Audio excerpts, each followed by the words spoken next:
This page is the cover of SEGA Saturn magazine, dated 1996, February 9th, Volume 2. It's shouting about brand new game titles and a volume power-up. The big focus is on Virtua Fighter Kids. With these super cute chibi versions of the fighters taking center stage, you can see Virtua Fighter Kids splashed down the side, highlighting a scoop on the game. There are feature articles listed for Panzer Dragoon Zwei, Gungrafon, the Eurasian Conflict, and Gradius Deluxe Pack, as well as Virtua Fighter 2 and Virtua Cop 2, which they are calling Virtua Champ Cop here. Maybe a typo or early name here. They are also teasing a feature on Street Fighter Zero and Vampire Hunter, under the Capcom banner. Down at the bottom, in smaller text, they're mentioning SEGA Saturn's latest software arrivals, including Dark Savior and Dragon Force, and strategy guides for Thor Seryukiden and Thunderhawk 2. Finally, it looks like there's a section dedicated to Guardian Heroes. This cover is packed with content for Saturn fans. This page is a full-page advert for Sega Rally Championship on the Sega Saturn. It's really pushing the excitement of arcade-style rally racing at home. You've got two rally cars speeding towards you, a Toyota Celica and a Lancia Delta, in front of a crowd scene, capturing the atmosphere of a rally event. The advert is shouting, "Sega Rally," and "Run to the next level." It emphasizes the realism of rally driving on Saturn, mentioning things like dirt, gravel, snow, and forest roads, and challenging rally drivers in mountain and city stages. They're really hyping up the immersive experience and spirit of rally competition that the Sega Saturn brings to your living room. At the bottom, it mentions a price of 5,800 yen for the new release, and of course, features the Sega Saturn console and controller to reinforce it's a Saturn game. On the right side, in big bold letters, it says something like, "Super Brain Heaven," likely to convey the intense and exhilarating gameplay experience. This page showcases two big hitters for the Sega Saturn. At the top, it's advertising Virtua Fighter 2, emphasizing its legacy as the king of fighting games, boasting about its depth and saying something like, "Is it okay to be strong?" It mentions the Second World Virtua Fighter Tournament held in December 1995, and the game allowing up to 10 players to battle simultaneously, bragging about the new features and competitive gameplay. The price is listed at 6,800 yen for the new release. Below Virtua Fighter 2 is Virtua Cop. This section is all about the intense shooting action, highlighting the speed and exhilaration of being a Virtua Cop, taking down criminals one after another. It mentions the full polygon graphics, creating a realistic experience, putting players right into the heart of the action as a righteous cop. And there is a training mode to hone your skills. The game is priced at 7,800 yen for the new release. Both games are advertised as new releases. This page is all about the Virtua Fighter CG Portrait series. It announces volumes 7 and 8. Featuring Shundi and Lion Rafale respectively, both released simultaneously and priced at 1,280 yen each. It looks like these CG Portrait series are related to Virtua Fighter 3, mentioning Design Team Creations and original CG collections. They also tie into Virtua Fighter 2, using image vocal albums and including single cut and karaoke recordings from Dancing Shadows. It seems you can collect CG portraits of other Virtua Fighter characters too, and if you collect 5 application tickets, you can get a special duel item. There's even a prize draw for 50,000 people to win this duel item, needing application tickets from the CG Portrait series packaging. Volume 7 focuses on Shundi and features a track called Immortal Dream, while Volume 8 highlights Lion Rafale with the track Winner or Loser. Below, it shows previous releases in the Virtua Fighter 2 Centigrams Portrait series, introducing various heroes. These are Volume 1 Sarah, Volume 2 Jackie, Volume 3 Akira, Volume 4 Pei, Volume 5 Wolf, and Volume 6 Lao, all currently available for purchase. Finally, at the bottom right, there's an ad for the Sega Saturn itself, and some upcoming software. It mentions Volumes 9 and 10 of the CG Portrait series, featuring Cage and Jeffrey, both scheduled for release on March 1st. This page showcases the Sega Saturn game J.League Pro Soccer Club wo Tsukuro, which translates to "Let's make a J.League Pro Soccer Club." The page is dominated by a large 3D rendered image of a man in a soccer jersey holding a football, likely representing the player or manager in the game. It seems to be a soccer club simulation game, where you nurture and manage your own J.League team. The text highlights the depth of the simulation, going beyond just playing matches and focusing on building your club from the ground up, scouting players from across Japan, and even negotiating with opposing teams. You'll be coaching your players, deciding tactics, and aiming for league success. Smaller screenshots dotted around the page give glimpses into the gameplay, showing in-game match action, menu screens, and what looks like office or management scenes. The game features a roster of real J.League teams, some of which are listed as Antlers, Jeff United, Verdi Marinos Flugels, Grampus Gamba, Racall Red Diamonds, Belmare, Spulse Jubilo, Sanfrecce, and Cerezo. The game is described as a training simulation and is set for release on February 23rd, priced at 6,800 yen. It looks like a comprehensive soccer management experience for SEGA Saturn owners. This page is all about the SEGA Saturn fighting game, Battle Arena Toshinden S. It highlights that this version has a certain S quality, suggesting it's an enhanced edition. The page features a large illustration of a determined-looking character, likely the main protagonist, with screenshots showing off the 3D fighting action in the game. The text promotes Battle Arena Toshinden S as a major 3D fighting game for adults, featuring characters like Ellis and Sophia.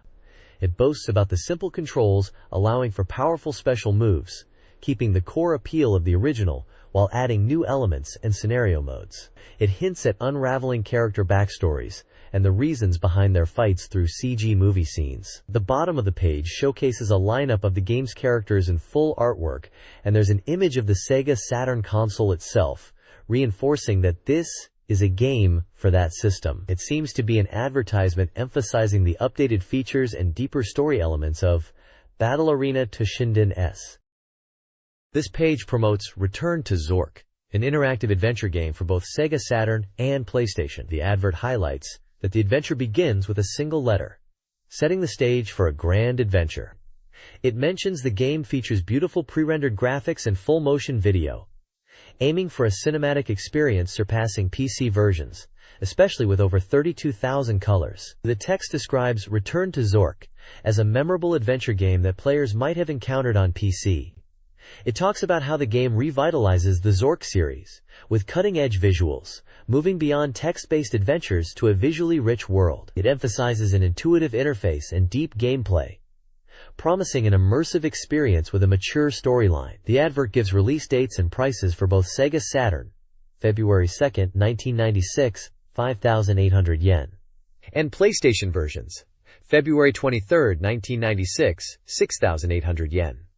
It also includes screenshots showing the interactive adventure gameplay and character expressions, like angry, what, smile, and quiet, showcasing the game's interactive elements. The bottom section features the game's logo and the Activision logo, indicating the publisher.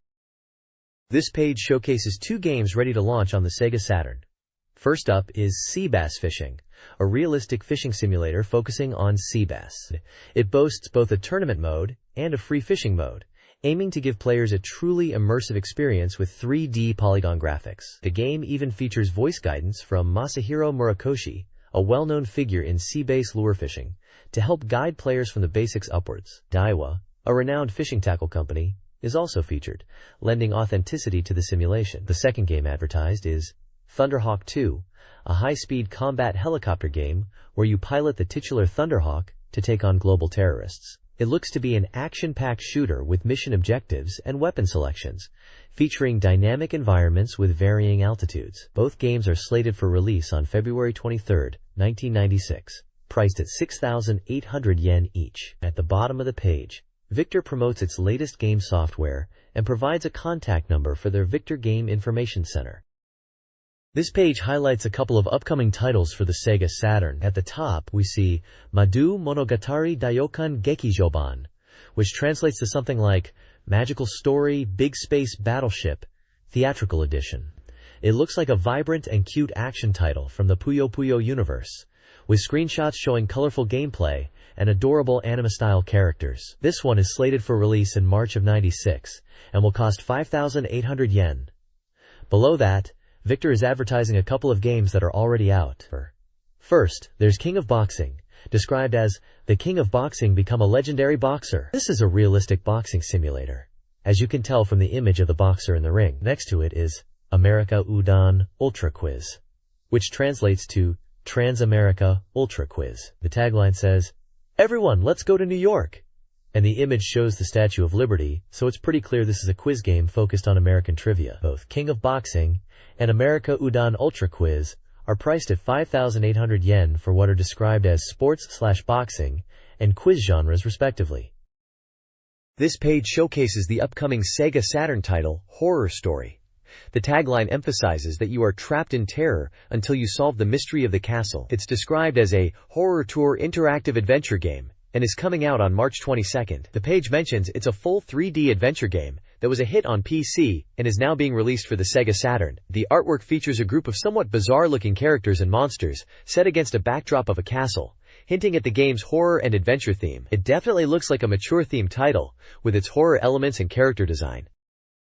This page continues the preview of the Sega Saturn game, Horror Story. The text elaborates on the game's premise, describing Castle Rodweindel as the setting an ancient fortress, lurking in a medieval dimension, filled with intricate traps, eerie monsters, and alluring women. The story is said to revolve around a journey of mystery and illusion, guided by the Mirror of Tulkura, with the ominous possibility of never escaping back to reality. The fortune teller figure with the crystal ball emphasizes the challenge, stating, "Power you need to leave the castle. You will need power to leave this castle."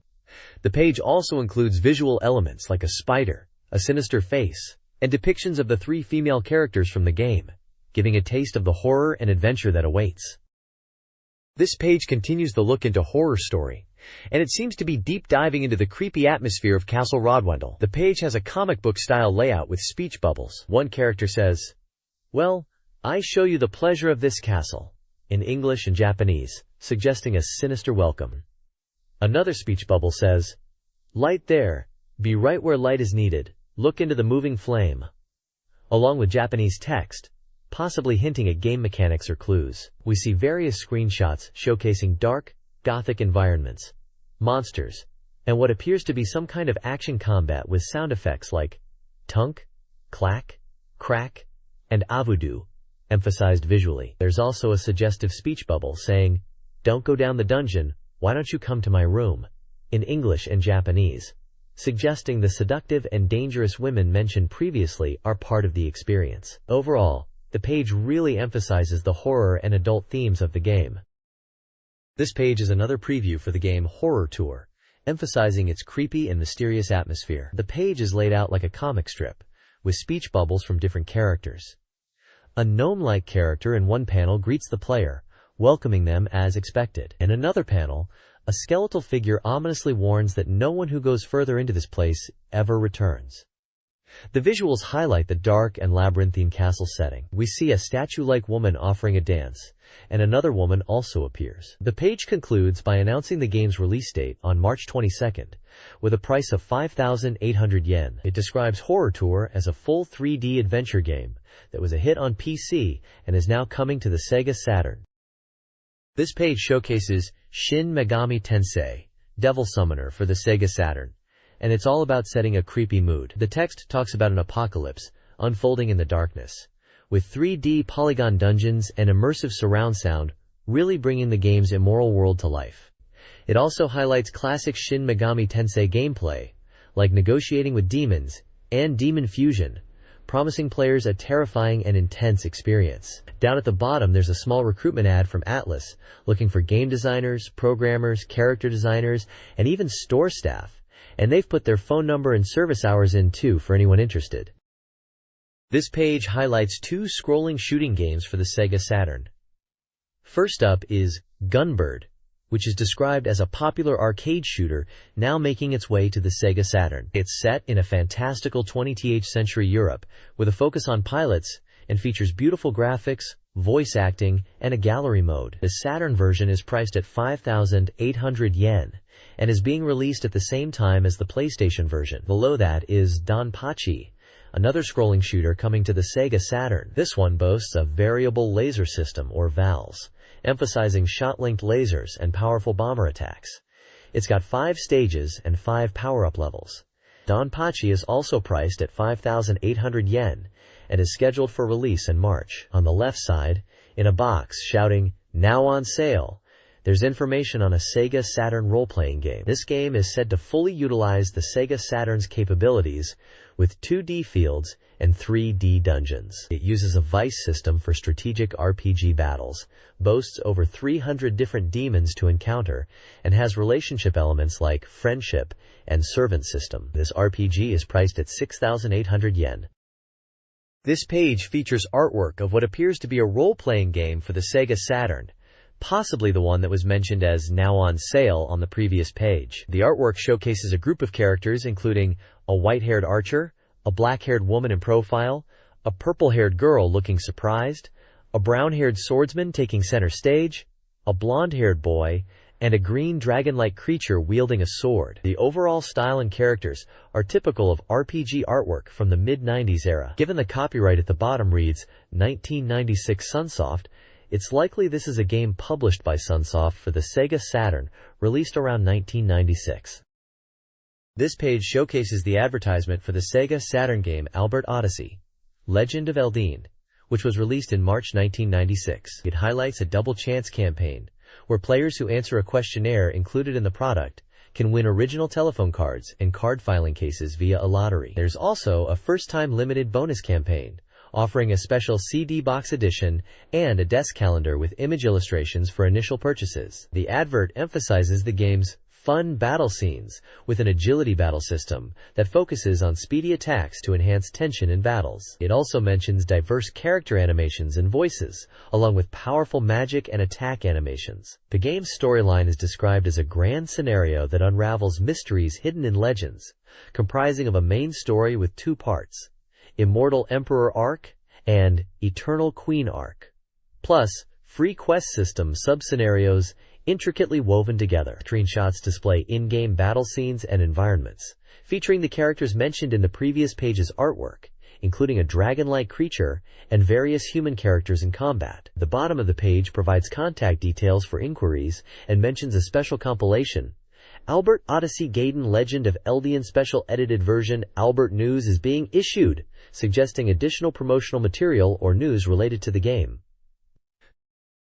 This page is an advertisement for the SEGA Saturn game Quo Vadis, a sci-fi simulation RPG. It's touted as a grand epic with an immersive drama that unfolds through a lengthy scenario, featuring beautiful character designs and impressive digital movie sequences that aim for a cinematic experience. The advertisement highlights several key features, including fully voiced scenes, emotive character animations, and simulated combat. It mentions that the game offers strategic depth with 2D animation combined with 3D CG backgrounds to depict intense battle scenes. The game also features a simultaneous turn system, allowing for dynamic combat. The tagline emphasizes the emotional weight of the story, with the question, "Why must friends and comrades fight?"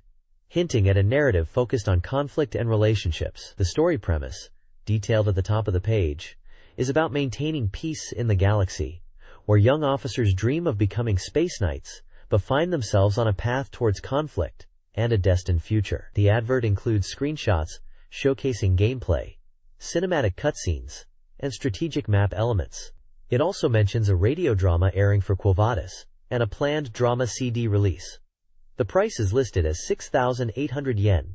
It also mentions that voice acting is a major feature, with names like Midorikawa Hikaru and Hayashibara Megumi mentioned, suggesting a star-studded voice cast. The gameplay is described as simulation-focused, with elements of resource management and strategic map movement.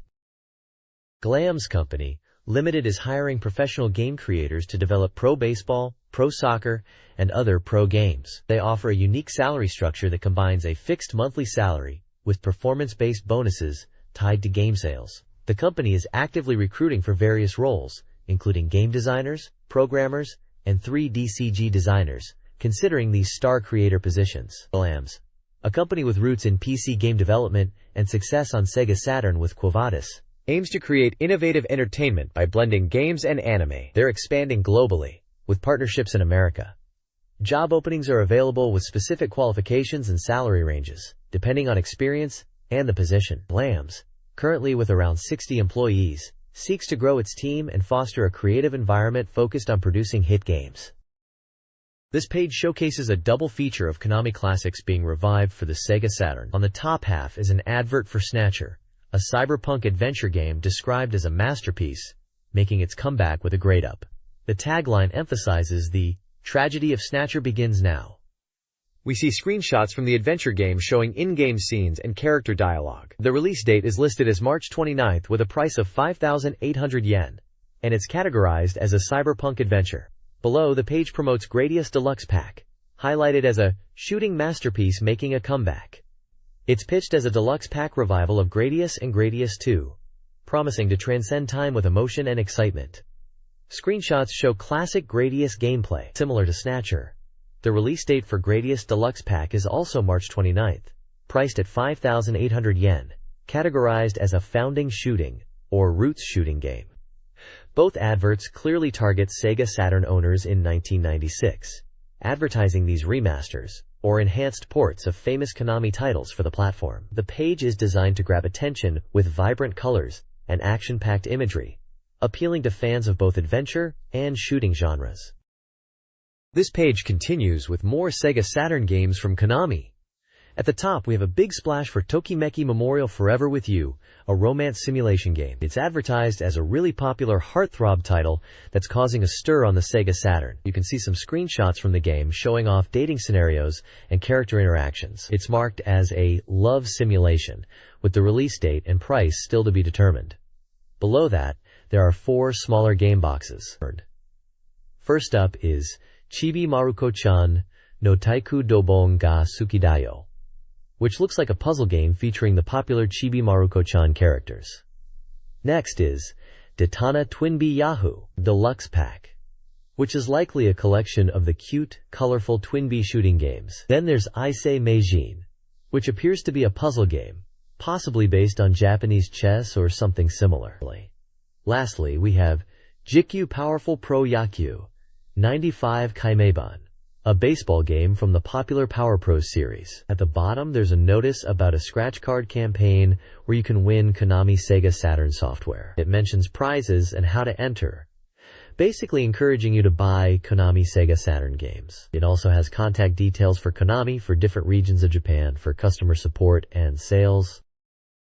This page showcases the Sega Saturn game Gurun Doboro from Tecmo, scheduled for release in Japan on January 26, 1996, at a suggested retail price of 5,800 yen. It's described as a super chain reaction puzzle game. The advert is filled with quirky and colorful characters. You can see a diverse cast, including a dominant-looking woman with purple hair, a sailor captain, a businessman, a nurse, and many other cartoonish figures. The game's logo features a green blob character, and the screenshots at the bottom hint at fast-paced puzzle gameplay with falling blocks and combo chains. The text highlights how addictive and fun the game is, emphasizing the chain reactions and competitive championship mode. It also mentions it's smooth and interesting, and you can challenge opponents. Overall, it's a lively and energetic advertisement promoting a new puzzle game for the Sega Saturn. This page is dedicated to Gotha 2, Knights of the Sky by Koei, a simulation game pushing into a new generation. The advert boldly declares it surpasses the original Gotha and presents a grand story with impressive graphics, marking a new era for simulation games. It highlights key improvements to the system, like ditching the hex grid for free-flowing map movement, allowing units to move and fight freely across the battlefield, which adds to the strategic depth. There's also a focus on unit customization, strategic combat systems, and varied scenarios leading to multiple endings, promising a rich and engaging experience. The release date is set for February 23rd, priced at 6,800 yen. The featured voice actors include Kanemaru Junichi, Otsuka Akio, Inoue Kazuhiko, and many others. The screenshots showcase what appear to be advanced mecha units in strategic combat scenarios. This page is advertising Great Fleet, Finally Sorties, a Super Dreadnought scale war simulation game from Koei, hitting the Sega Saturn on February 23, 1996. It's touted as a PC hit, now coming to Saturn with enhanced realism and intensity. The advert highlights improved graphics, voice narration in the opening, smoother gameplay progression, and new features that leverage the Saturn's hardware. It promises a challenging experience and shows screenshots of naval battles, along with a price of 10,800 yen. It mentions that this game continues the tradition of quality war simulation games from Koei, and it seems to be aimed at fans of deep strategy titles, building upon their PC success and bringing it to the Saturn console. This page showcases the box art for Admiral's Decision 2, known internationally as PTO2, a World War II strategy game by Koei for the Sega Saturn. The artwork depicts intense naval combat with American planes attacking a Japanese aircraft carrier. You can see us dive bombers with flames coming from their engines as they engage the carrier, while Japanese Zero fighters try to intercept them. Below this action scene, the box art features portraits of 3 stern-looking Japanese naval officers, presumably key historical figures central to the game's strategic gameplay. Koei, known for its historical strategy titles, is heavily branded on the page, reinforcing their reputation for deep and engaging war simulations. It's clear this is another grand strategy game from them, continuing their tradition of bringing complex PC war games to the Sega Saturn, following on from their previous advert for Great Fleet Finally Sorties. This page is all about Koei's new game, Romance of the Three Kingdoms Ikitsuden. They're really emphasizing that this isn't your typical strategy game, highlighting it as a dramatic romance of the three kingdoms. The ad copy suggests it takes the familiar strategic elements of the series, but adds RPG elements and a stronger focus on dramatic storytelling. They are suggesting that it's more than just strategy, comparing it to horse racing games, which are just about breeding horses, or flight sims, which are just flight simulation, implying this game goes beyond typical genre expectations and offers a more engaging management-style gameplay experience. The text also points out that the point of interest is different, so the excitement is different, and the fun is different. And it mentions that the game fully utilizes the Sega Saturn's features for presentation. They are teasing a March release for this new Koei title. The page features screenshots of in-game action showing 3D polygon characters in battle scenes, which is called out as a key visual feature, promising dynamic action. The game is slated for release on March 29th and priced at 8,800 yen. It's positioned as a Rikoishan game, which is Koei's own term for their brand of simulation games. At the bottom, there's some fine print related to recruitment for Koei, detailing various job positions like programmers, designers, manual writers, and sound creators, and outlining working conditions and benefits, but this is standard corporate information. This page showcases 2 new simulation games from Koei for the Sega Saturn. First up is Winning Post 2, a horse racing simulation game which is billed as the pinnacle of the genre and a highly anticipated sequel. It's hitting shelves on March 22nd for 9,800 yen. Then there's Air Management 96, an aviation business simulation game where you aim to become the king of the skies. This one is scheduled for release in mid-March, also priced at 8,800 yen. Both games are presented as in-depth simulation experiences, continuing in Koei's tradition of simulation titles, just like the Romance of the Three Kingdoms game mentioned on the previous page, but shifting from historical strategy to horse racing and airline management. The page uses screenshots to give a glimpse of each game's interface and visuals. The next page spotlights various games from Koei. The top section highlights Emit English Dream, a 3-volume set of English learning software designed to be an engaging experience. It's presented as an animation drama based on a story by Jiro Akagawa, with Katsuaki Togo overseeing the English education aspects. Moving down, there's promotion for Nobunaga's Ambition, Tenka Susei, advertised as the latest title in the renowned Nobunaga's Ambition strategy series. Alongside it, Romance of the Three Kingdoms IV is showcased as a deep historical simulation game focused on the unification of China and a standout title in the strategy genre. Lastly, Winning Post X is featured, emphasizing its immersive horse racing simulation that allows players to feel the thrill of being a horse owner. It's positioned as the ultimate horse racing simulation game. Overall, the page presents a diverse range of Koei simulation games, from educational software to historical strategy and sports management. This page showcases 2 games. At the top is Theme Park, a simulation game where you build and manage your own amusement park. The text emphasizes creating your own unique park and becoming the world's theme park king. There are screenshots showing the park layout and in-game menus highlighting park management aspects like food stalls and toilets and various attractions you can build. It's advertised for the Sega Saturn and published by Bullfrog with a price of 5,800 yen. Below Theme Park is an advert for Strategy Shogi, a full-fledged Japanese chess game for the Sega Saturn. It highlights the advanced AI opponent, capable of various tactics, making it suitable for strategic research and learning shogi. The advert mentions features like level selection, tactic saving, and polygon-rendered shogi pieces. Screenshots include the shogi board and in-game interface. This game is also priced at 5,800 yen and published by Electronic Arts Victor. This page is an advertisement for Sonic Wings Special on the Sega Saturn. It highlights the game's return in response to fan demand, promising a version that is packed with content for both Saturn and PlayStation. The advert mentions that the game is a complete compilation of the series, with completely new stages and character data. It also notes that you can choose from 2 types of aircraft for each character. Sonic Wings Special is described as an arcade-perfect port of the evolved Sonic Wings, and it is slated for release this spring. The ad features the game logo prominently, an image of a jet fighter, and a group illustration showing many characters from the game. This page features a trio of games being advertised for the Sega Saturn. At the top, Gen War is showcased as a 3D action title. The advert highlights its story, mentioning it begins with attacks from Venus and Mars towards Earth, and involves a return to base to stop the invasion. It mentions friendly alien allies and the crew of the exploration ship Da Vinci being alerted. They are promoting the impressive voice cast, with names like Gina voiced by Inoue Kikuko, General Jenner voiced by Wakamoto Norio, Boxhead voiced by Koyama Rikia, Akira voiced by Seki Tomokazu, Braxton Director voiced by Ito Hiroshi, Reynolds voiced by Tanaka Atsuko, Wilson Daughter Officer voiced by Matsui Naoko, Female Guard voiced by Asano Masumi, and Male Guard voiced by Ogawa Hiroaki. The game is slated for release in March of '96 and priced at 5,800 yen. Below, on the left, is Blackfire, which is labeled as a 3D shooting game. It is being advertised as currently on sale for 5,800 yen. On the right side, Chaos Control is also featured as a 3D shooting game, also currently on sale for 5,800 yen. This advert is by Virgin Interactive Entertainment.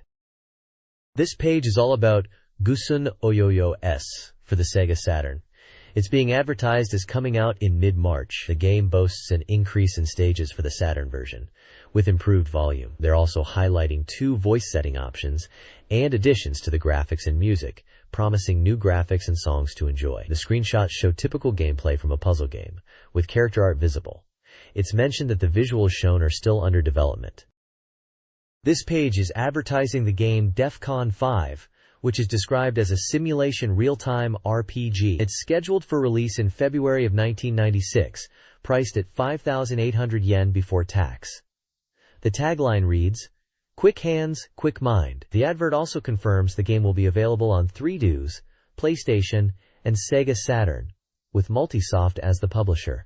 It seems like they are positioning this game as a strategic and fast-paced title for multiple platforms. This page is showcasing the Sega Saturn game Aya, which translates to Matsukata Hiroki's World Fishing. It highlights this as a major fishing game, where you can enjoy bass fishing and trolling. The page mentions that even beginners can easily get into fishing with the lecture mode, guided by Matsukata Sensei. And for more advanced players, there is a beginner mode and free fishing mode to practice and enjoy various fishing styles. The game emphasizes realistic fishing experiences with actual footage and polygonal graphics. The review mentions enjoying the feeling of catching fish and the tension during battles with them. It also points out the game's depth in allowing you to select fishing spots, lures, and techniques. The page promotes the tournament mode, where players can compete and aim to win.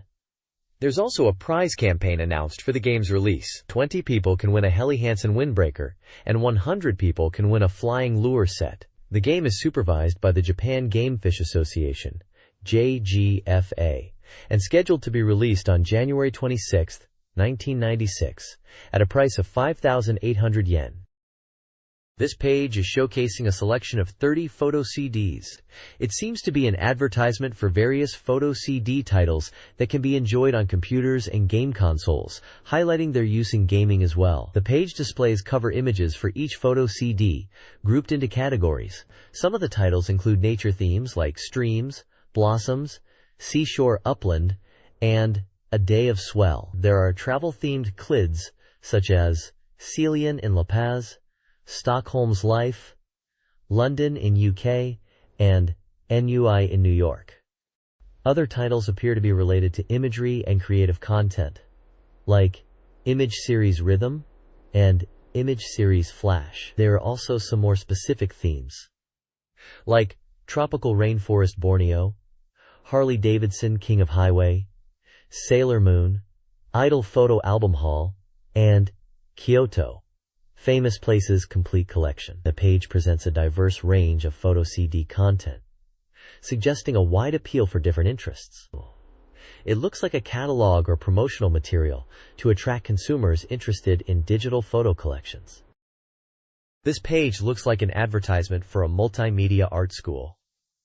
It's called Multimedia Art Academy and is currently in the application process to become a vocational school. The school is headed by Akira Tako, who is a professor emeritus from Chiba University, a counselor of the Computer Graphics Council, and a graduate of the Psychology Department of the University of Tokyo. The advertisement highlights exciting courses, which include professional animator training, background art, professional training, animation production technology, and comic and geekiga professional training courses. If you're interested in joining, they are offering a free admission guidebook. You can contact them at the phone number 54,212,671, and their address in Tokyo is provided along with directions from Roppongi and Hairu subway stations on the Hibiya line. The red squares on the right side feature the characters for electricity, brain, art, and technique, maybe hinting at the skills taught at the academy. This page is an advertisement for the SEGA Saturn game, Kogel, After School Editions. It's quite a suggestive-looking game. As the headline says, "Want to be in a hot relationship?" The game features live-action photos of girls, along with an anime-style character, all presented as snapshots pinned to a chalkboard. It seems to be a dating simulation game with mahjong elements, as the text mentions Mahjong Confession Era, and talks about winning against 4 cute and lively Kogyaru, trendy girls. If you win, you get to enjoy a thrilling fun time, and after school, you can have a secret date in your room. The game was scheduled for release on January 12, 1996, priced at 8,800 yen. As a first edition bonus, it includes a large poster and voice message on a love letter, definitely something you can't miss. The publisher is Micronix Company Limited, and the game has an 18+ age rating. This page is an advertisement for the game Idol Janshi Final Romance R for the SEGA Saturn. The game boasts newly added anime cutscenes, making it a full animation release. It seems to be a sequel or enhanced version, advertised as the complete version. The advert highlights that popular voice actresses are used for the characters. We can see 5 anime-style characters illustrated on the page. Starting from the top left and going clockwise, there's a girl with glasses, then a girl with pigtails, a blonde girl doing a peace sign, a brunette with a bow, and finally a girl with a headband. Each character has a name listed under their picture.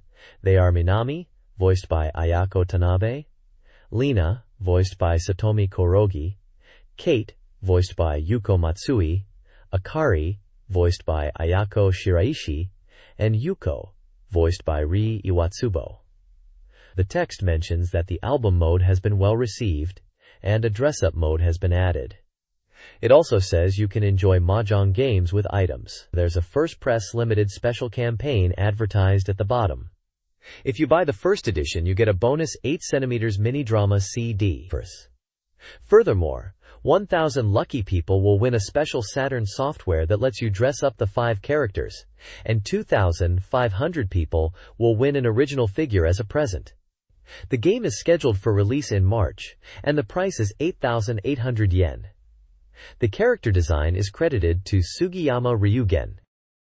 This page is showcasing a bunch of awesome SEGA Saturn game soundtracks that were just released or about to be released. First up, we've got the Virtua Fighter and Virtua Fighter 2 Music Tracks album hitting stores on January 31st. This is a double CD set that packs in all the killer tunes from both the arcade and Saturn versions of Virtua Fighter 1 and Virtua Fighter 2. The advert really emphasizes the sound quality, calling it the ultimate sound experience for Virtua Fighter fans. Next, for racing fans, there's the Competition Sega Rally Championship Complete soundtrack, coming out on February 7th. This one boasts a full collection of in-game music, arcade versions, sound effects, and even some new recordings and arrangements. So it's a comprehensive package for Sega Rally fans who want to relive those rally racing vibes. Then, we have an advert for the Guardian Heroes soundtrack album, also released on January 31st. This one's for the awesome Saturn action RPG, Guardian Heroes. It looks like it includes music from the game itself, and may even have tracks related to something called Nazo Squared Swirenki. Lastly, over on the right is an advert for the Virtua Cop Soundtracks album, which is already now on sale. This album features music from Virtua Cop 1, Virtua Cop 2, and even the Saturn port of Virtua Cop. So if you're into high-octane shooting action, this soundtrack's got you covered. This page is all about the upcoming Sega Saturn game, Virtua Photo Studio, a camera simulation title with a definite adult theme. The page is designed to entice, featuring images of attractive women and suggestive text like, "Don't be angry," and "Wait for me." It seems you get to photograph these ladies within the game. There's an apology message saying the game's release has been slightly delayed, but they are working hard to make it even better, and are showing some in-development screenshots as a preview. It also mentions a sexy-making video present, which you could win by sending in a questionnaire postcard, suggesting it's a behind-the-scenes video related to the game's photo shoots. We get a profile for one of the women featured, named Ayumi Sugiura, with details like her birthday, blood type, star sign, measurements, and hobbies like karaoke and boogie-woogie. Virtua Photo Studio for the Saturn is slated for release in March of 1996 and will cost 6,800 yen, excluding tax. Acclaim and Transpegasus Limited are credited, indicating they are involved in publishing or development. It looks like a pretty cheeky and very 90s style game, promising some risque fun on the Saturn. This page highlights a series of photo crids with suggestive themes. Several are featured, including Woodland Memories with Kunifuda Mariko, and Love Collection with Kawasaki Zaki Ai, and Love with Miyauchi Kazumi. The page also announces upcoming releases: Idol Series Volume 8 featuring Akimoto Ayaka, and Voice Actress Series Volume 3 with Kiyama Makoto and Narami Noriko. Additionally, the page lists other available photo creeds in the Digital Photo Idol series, such as Stories, Je t'aime, and others, each featuring a different woman. These crids are marketed as a revolutionary media, offering high-quality, intimate photo experiences viewable on TV, PC, or compatible CD-ROM systems, including the Sega Saturn, PC, FX, and 3Do. This page showcases two prominent Sega Saturn games, Virtua Fighter 2 and Guardian Heroes, promoting their respective perfect guides. For Virtua Fighter 2, the guide is advertised as featuring detailed character move explanations, battle strategies, CPU and ranking mode tips, and advanced techniques. The page includes screenshots of in-game action, emphasizing the intense fighting gameplay. It highlights that this guide is compiled by the SEGA Saturn Magazine editorial team and is slated for release in late February '96. Similarly, for Guardian Heroes, the perfect guide is promoted as a comprehensive Kuryaku strategy guide, covering all 45 characters, in-depth story mode, walkthroughs, and advanced techniques. The page emphasizes that it's an essential book for enjoying Guardian Heroes to its fullest. Screenshots of Guardian Heroes showcase the game's side-scrolling action RPG style. This guide, also from the Sega Saturn Magazine editorial team, is also set for a late February '96 release. Both guides are presented as complete strategy books for these popular Sega Saturn titles, promising to enhance players' understanding and enjoyment of the games. The bottom of the page includes publisher information for SoftBank Publishing.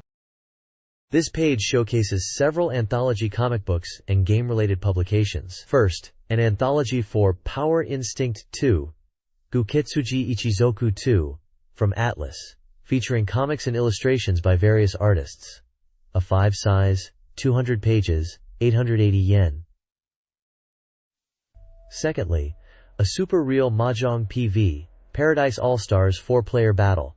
Comic anthology with original stories, 240 pages, 980 yen. Thirdly, a Battle Arena Toshinden anthology comic focused on Ellis and other characters, featuring popular artists, 200 pages, 880 yen, along with a sequel and a guidebook planned. Lastly, information is provided on the Hurai Gakuen, or Hurai High School Table Talk, RPG gamebooks, DX1, DX2, and 108 Mysteries, priced between 1,300 and 1,500 yen. A small section also advertises SoftBank CD book releases for titles like Langrisser 2, Phantasy Star, and accompanying fanbooks. This page is showcasing strategy guides for Super Famicom games.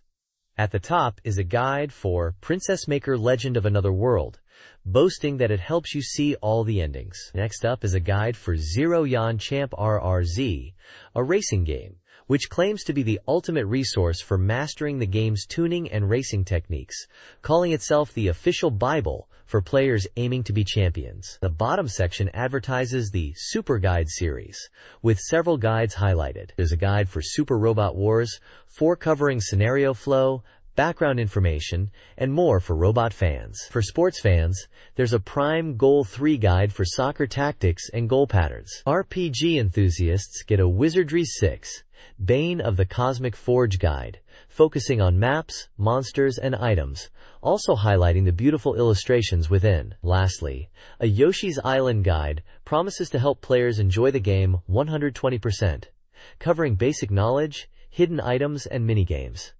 All these guides are presented as comprehensive resources for gamers looking to master these Super Famicom titles. This page advertises a range of strategy guides from the PlayStation books. At the top, there's a guide for Classic Road, a horse racing simulation game. This guide is touted as a perfect guide and includes a full race schedule and comprehensive data on horses and jockeys to help you conquer the GI races. Next, there's a guide for Namco Museum Volume 1, promising a trip down memory lane with classic arcade games. This guide covers 6 titles from the compilation, including Pac-Man, Galaga, Rallyinx, Pole Position, Bosconian, and Toy Pop. Moving to the right, there's an advertisement for the Namco Graffiti One, which isn't a game guide, but a historical book exploring the legacy of Namco games. This complete preservation edition comes with a special bonus CD. Finally, at the bottom, a series of individual perfect guides for popular PlayStation games are showcased, all priced at 880 yen each. These include guides for International Superstar Soccer Pro 98, Arc the Lad, Ace Combat, Zero Divide, Tekken, and Battle Arena to Shinden, catering to a broad range of genres from sports to RPGs and fighting games. Each game is represented with its box art, highlighting the variety available in the PlayStation book series. This SEGA Saturn Magazine contents page from February 9, 1996, previews upcoming games. The issue features a cover related to Virtua Fighter. Key articles cover several titles, including Virtua Fighter Kids, Sega Sonic Fighters, Virtua Fighter 2, and Virtua Cop. Other games listed include Panzer Dragoon Zwei, Gungrafon, Tengai Meikyu Gaiden, and Gradius Deluxe Pack. The contents also highlight Dragon Ball Z, Ide Naru, Dragon Ball Densetsu, and Cyberdoll, New Century Evangelion, Langrisser 2i. Additional titles include World Heroes Perfect and Sword and Sorcery. Finally, T-Toku, no Ketsudan 2, and Gothai 2 are mentioned. The feature. Capcom Trinity focuses on 2D fighting games, spotlighting Vampire Hunter, Street Fighter Zero, Warriors of Fate 2, and Street Fighter 2 movie. This Sega Saturn news update showcases a diverse range of upcoming and recently released games. New releases include titles like Gulliver Boy, Defcon 5, paired with Can Can Bunny Premiere, and Doraemon, Nobita, and the Star Rebirth, alongside sports, puzzle, and action games. Death Throttle promises an escape adventure. Coming soon are action RPGs like Dark Savior and Dragon Force, along with flight combat, fishing, and historical action games. Also expected are Ultraman, mystery, card, and adventure games, plus some unconventional offerings like fortune-telling and photo studio software. The update also previews the SEGA Saturn Soft Complete Guide, covering titles like Sega Rally Championship, Sega Am Rush Flights, Cyber Troopers Virtual On, and Manx TT, while AM2 Research Express Neo is a New Year's special. A pull-out feature on Guardian Heroes is included. This page is all about the Flash SEGA Saturn demo disc, which is finally starting to roll out. It's designed for players to try out Saturn games in stores before buying them. Volume 1 is already out and promises a new disc with different games each month. The current disc includes demos for Gradius Gaiden, SEGA Rally Championship, Mechanical Soldier, Earth Defense Force, Magical Drop, and Guardian Heroes. They mention that you can navigate the menu easily to pick your game, and each disc will feature about 6 titles. Volume 2 is coming in February, and they list a bunch of games it'll feature, including Pants Panzer Dragon Zwei, Must Win Pachinko Collection, J-League Pro Soccer Club Otsukuru, RoboPit, and Guardian Heroes Battle Arena, plus original movie clips. There's also a section addressing rumors that Sega and Matsushita, Panasonic, were going to standardize their hardware. Sega is denying these rumors, stating that the news reports were incorrect, and they want to reassure users not to worry about it. They even include a copy of a press release from Sega denying the rumors. Finally, we see the Days Dream Squad section with 2 girls, Yumiko Sakurai and Ayako Nogami, introducing themselves. They mention they went to locations like the Alolan Islands and filmed sunsets. They are described as popular models and seem to be promoting a Sega Saturn game called Days Dream. They're asking if you'll give the game a try. Sega, EAV, and Open Book are holding a contest for simulation game creators using SimCity 2000 and The Tower, with a grand prize trip to New York and Oakland. Gamadelic Live, a Sega Saturn music performance, is coming to Tokyo in February, offering a potential special gift. The battery manager Joule Ultra is promoting safe battery recycling. The second National Puyo Puyo Masters Tournament is planned with regional qualifiers and a final in Chiba. Lightwing is developing 7 Secret Treasures, a new mystery adventure game. New game releases include QT, Children's Nameless Poem, Maki Ichihara's Sorrow Color, Kazuto Koeda's Looking Back, E-Star Gold's Pandora, and 2 mixes, BPM 143. Soundtrack fans can look forward to the practical Oja Puyo, Parodius, and musical Celestial Fantasy Festival albums. This page is all about new Sonic the Hedgehog merchandise from Game Soul. They're releasing a bunch of cool items perfect for the cold winter, including Sonic sweaters, t-shirts, jackets, hats, and accessories like bags, mugs, and even mouse pads. The prices are listed for each item in yen. Besides Sonic, they also mention merchandise featuring Virtua Fighter and Pac-Man designs. The article also announces the grand opening of a Game Soul store in Akihabara and other locations, saying it's a great place for game fans and casual customers to find cool stuff like parkas and mugs. They think Game Soul could become a really trendy spot for game merchandise. The next page is showing the Sega Saturn Top 10 Best-Selling Software chart and the Top 5 Arcade Video Game chart. At the top of the software chart, Virtua Fighter 2 is still number 1, selling over 19,000 copies and reaching 1.5 million units sold in total. The reviewer mentions it's still incredibly popular. Number 2 is Sega Rally Championship, selling over 18,000 copies and praised for its high quality, surpassing even Daytona USA. Shin Megami Tensei Devil Summoner is at number 3, with over 11,000 copies sold, described as a user-friendly entry in the Mega 10 series and a long-lasting RPG.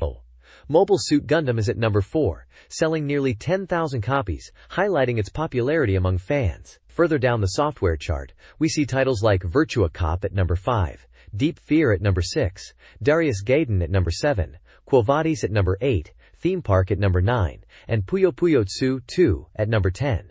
The reviewer gives brief comments on each, such as Virtua Cop being a stable seller despite its age, and Deep Fear being a racing game expected to sell well. Moving to the arcade video game chart, Cyber Troopers Virtualon is at number 2, and Sega Rally Championship Twin is at number 4. The reviewer notes Virtualon's popularity with its immersive cabinet and intense battles, while Sega Rally Championship Twin offers a realistic driving experience and great sound. This page showcases 2 interesting lists related to Sega Saturn games. The first section, titled Want to Convert Top 20, is a user data chart of games that players wished would be ported to the Sega Saturn. At the top of this list is the Tekken series, followed by Dragon Quest, Final Fantasy, Virtua Striker, and Ridge Racer. It seems like fans were eager to see these popular titles on their Saturn. The second section is titled Hopeful New Soft Top 15, presenting a ranking of eagerly awaited upcoming Sega Saturn software again based on user data. Vampire Hunter takes the top spot with a whopping 392 points, described as nearing completion. In second place is Panzer Dragoon Zwei, with 386 points, noted for its ultimate evolution and improved graphics. Cyberbots.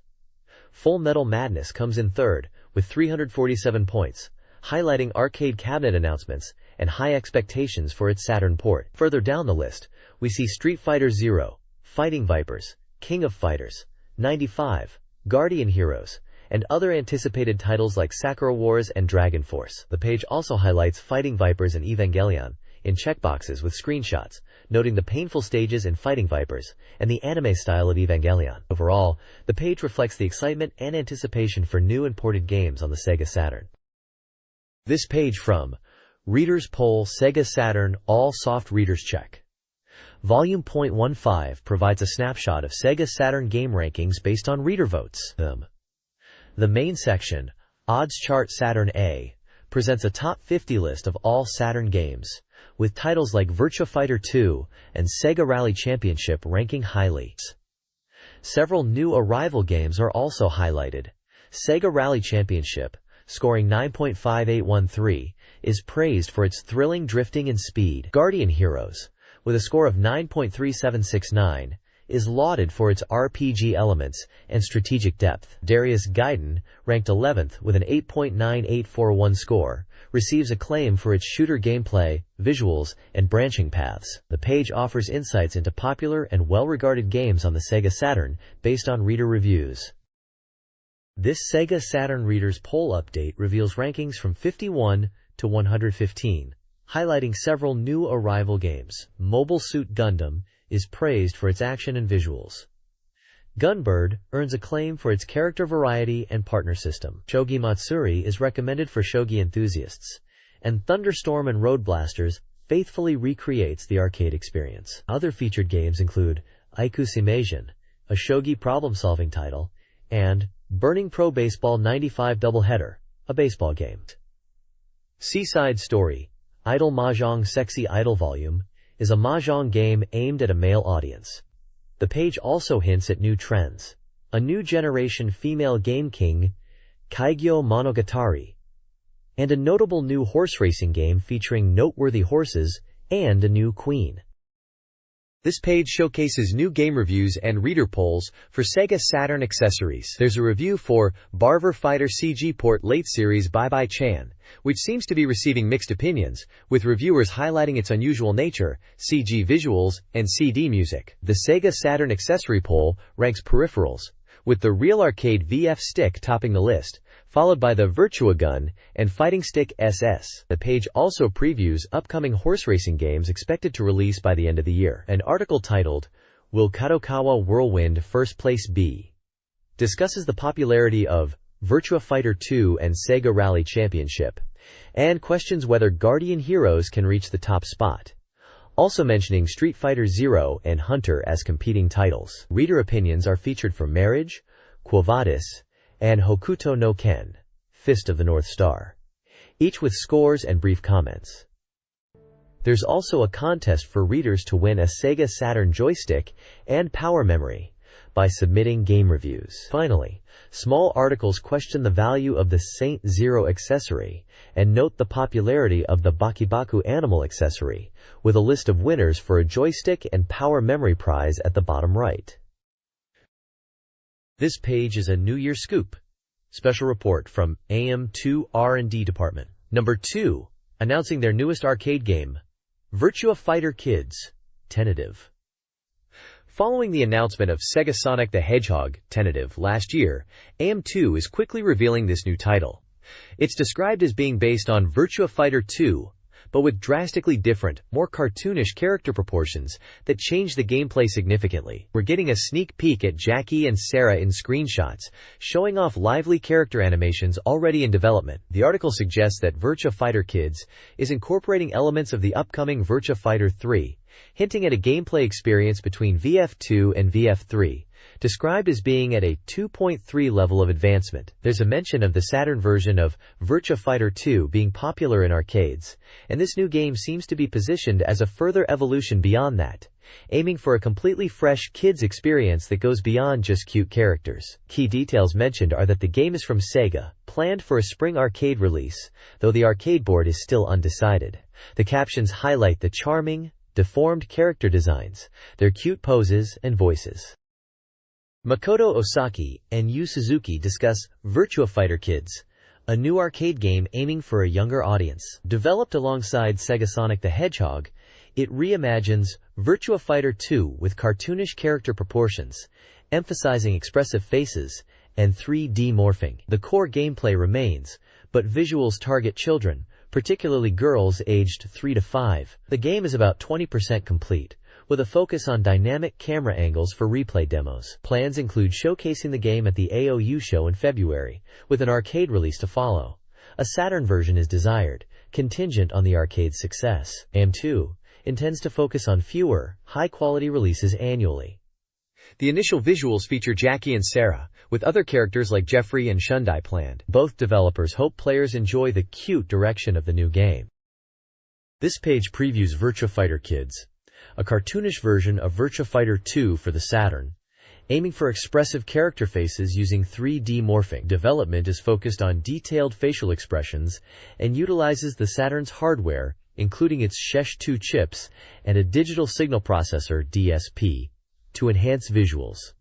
An interview with developers highlights their work with the Saturn's capabilities, still learning how best to utilize the DSP. They also acknowledge the upcoming Nintendo 64. The article concludes with the announcement that a playable demo of Virtua Fighter Kids, provisional, and possibly something Sonic-related, will be showcased at the AOU show in February, promising impressive visuals through the use of cutting-edge technology.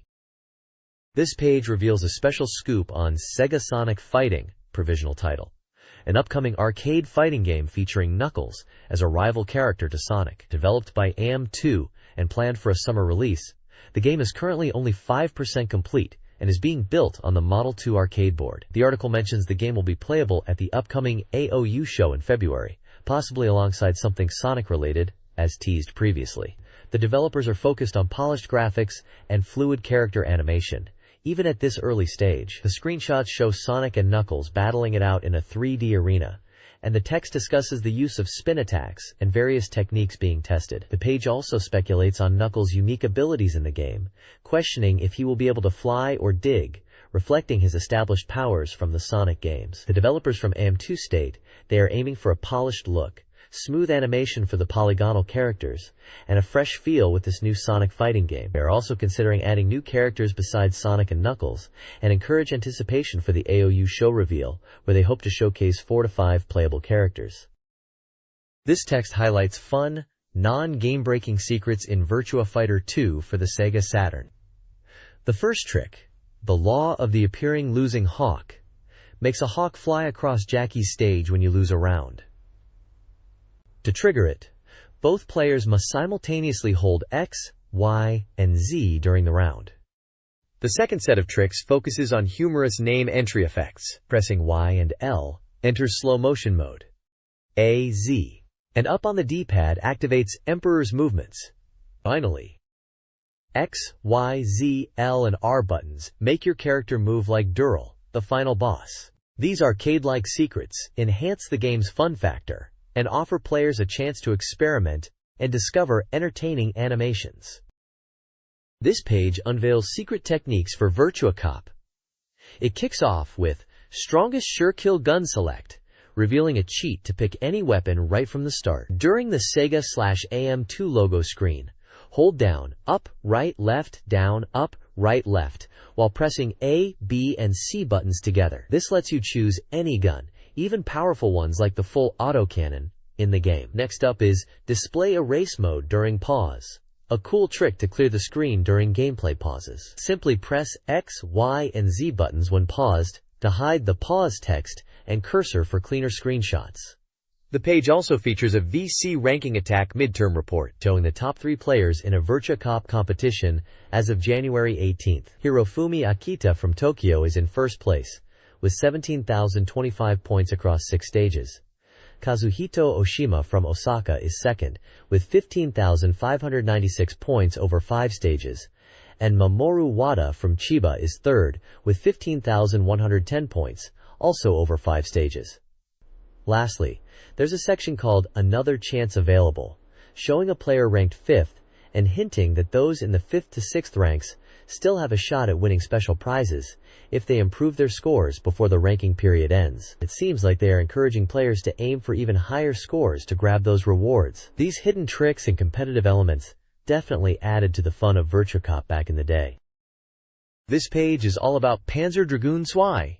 It's a special report showing the game at about 35% completion. They are highlighting how the stages are evolving dramatically and teasing us with screenshots from 2 new stages. There's even an interview with the development staff about the mystery of Zwei.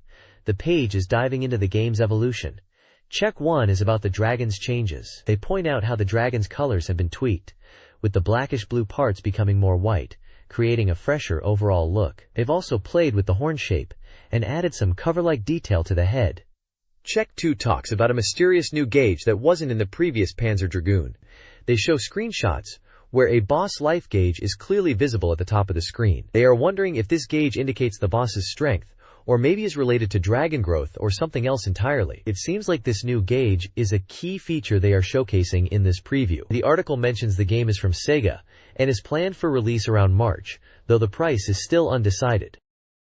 This page continues the Panzer Dragoon Zwei special report and looks at further improvements to the game. Check 3 talks about background additions, where they've moved away from simple rocky surfaces in the stages and are now adding tents and flags. They feel this makes the scene much more colorful and visually appealing and emphasizes the developer's attention to detail. Moving on to Check 4, which is about background quality up.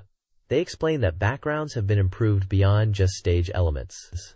Specifically, the clouds are now more realistic and closer to the player's viewpoint in the sky, creating a greater sense of depth and atmosphere. Check 5 is titled Landy's Viewpoint and discusses the player's perspective. They explain that in the latest version, Landy's viewpoint is now accurately reflected in the game view, aligning with the radar on the top right of the screen. This fixes a previous issue where the player's perspective and actual viewpoint were slightly off. Check 6, Enemy Attacks Clarified, highlights how enemy attacks are now more visually distinct. For example, Imperial transport ships launch large missiles, and attacks from ground units, like lasers from light weapon soldiers, are much clearer. They emphasize that the Imperial forces are using analog weaponry. Finally, Check 7 labeled Other mentions improvements to Imperial transport ship armor, where sections break off when hit by attacks. They emphasize the pursuit of both beauty and functional beauty in the game's design, especially in how weapons and effects are visually represented. This page unveils new stage image illustrations for Panzer Dragoon Zwei. One set of images are from the Empire and Other Countries Battlefield stage, and the other set is for the Forest stage. Here, the reviewer thinks the CG is beautiful, and it makes them excited for the actual gameplay visuals. Focusing on the Forest stage, which is described as the ancient and enduring forest, it's highlighted as a deep, immersive environment that just imagining flying and running through it is exciting. The screenshots show the detailed forest environment, with sunbeams filtering through the trees, varied ground textures, and lush plants. The bottom section explains that this stage is set after the Empire and Other Countries battlefield. The story is about Landy and Lagi being pursued by the persistent Imperial forces, who force them into the forest. The Empire deploys ground units composed of Kenda Appa and Ashura, with their objective being to capture the dragon. The screenshots here showcase combat within the forest, showing enemy attacks, laser fire from light weapon soldiers, and the Kenda Appa enemies attacking Landy and Lagi. It also questions if the laser weapons are from the Imperial army or the mechanical airships.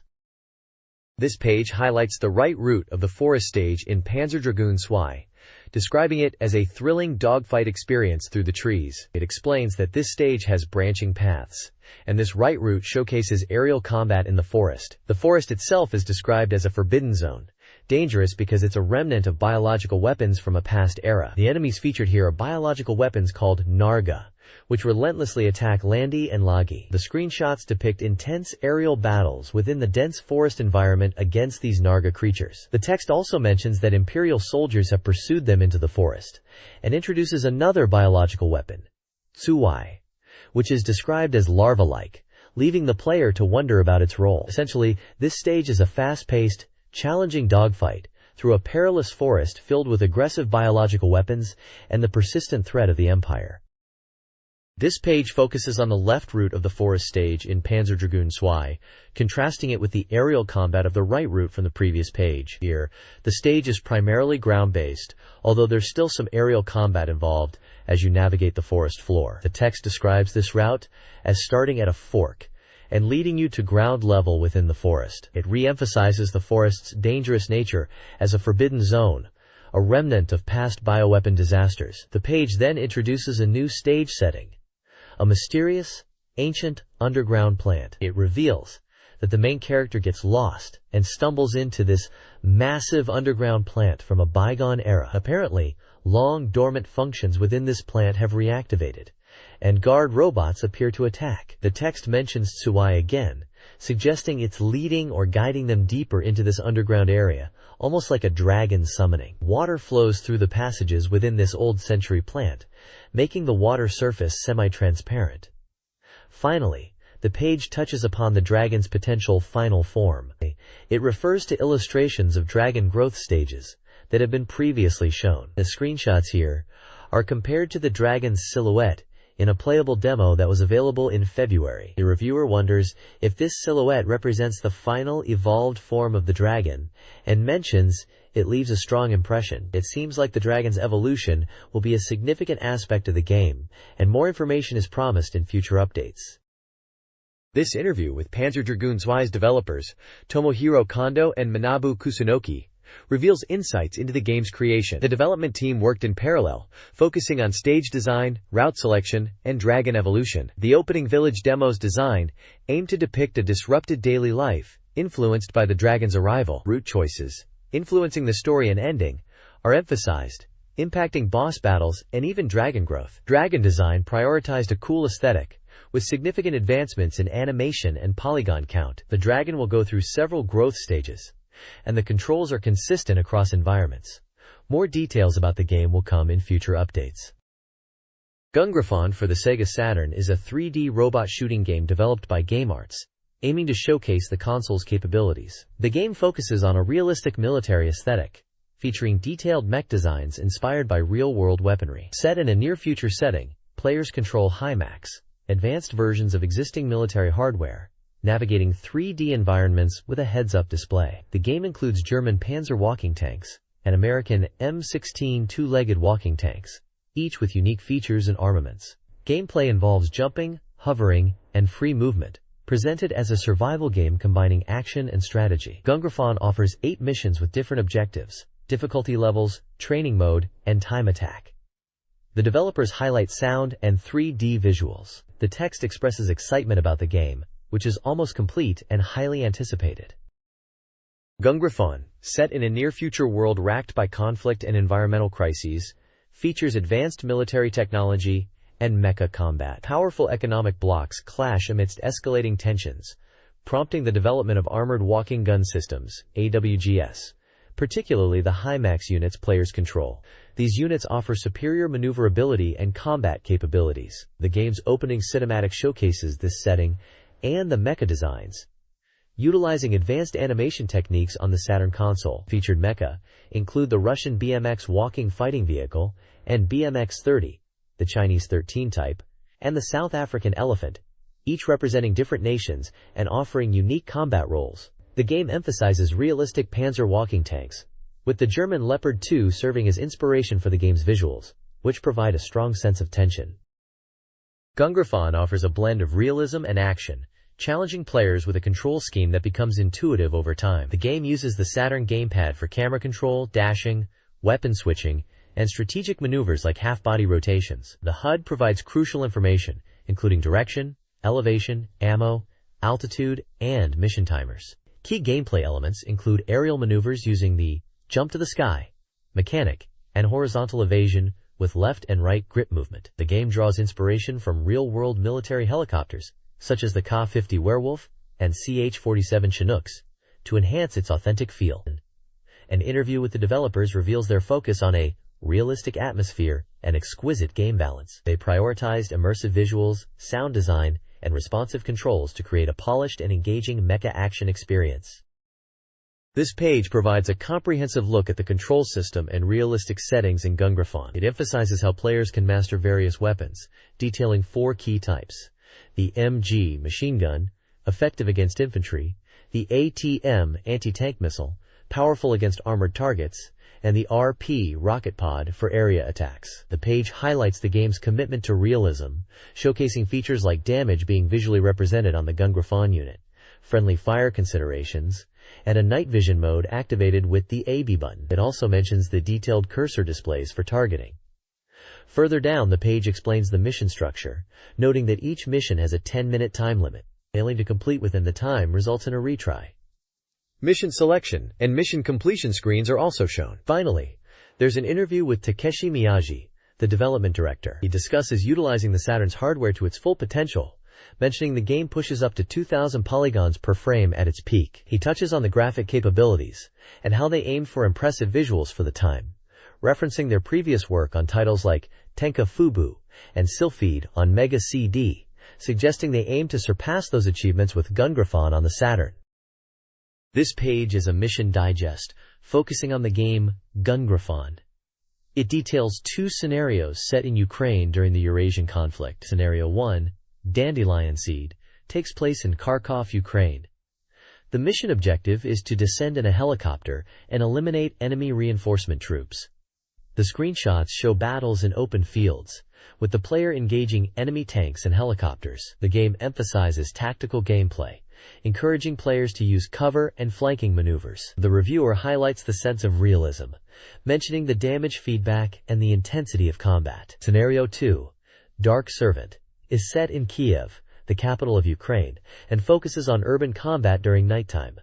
The mission is to break through enemy lines within the city. Screenshots display night vision gameplay, with engagements amidst buildings. The reviewer notes the tense atmosphere created by the darkness and the sound design, emphasizing the strategic use of buildings as cover in the city environment. The page also features comments from developers and reviewers, praising the game's realistic robot design, the depth of the simulation-like gameplay, and the attention to detail in controls and combat mechanics. One developer, Yasumasa Anjuo from Development Department 1, section manager, known for the Lunar series, mentions the game's graphics and his involvement in creating new visual expressions. The discussions highlight the game's focus on providing a realistic and immersive mech combat experience.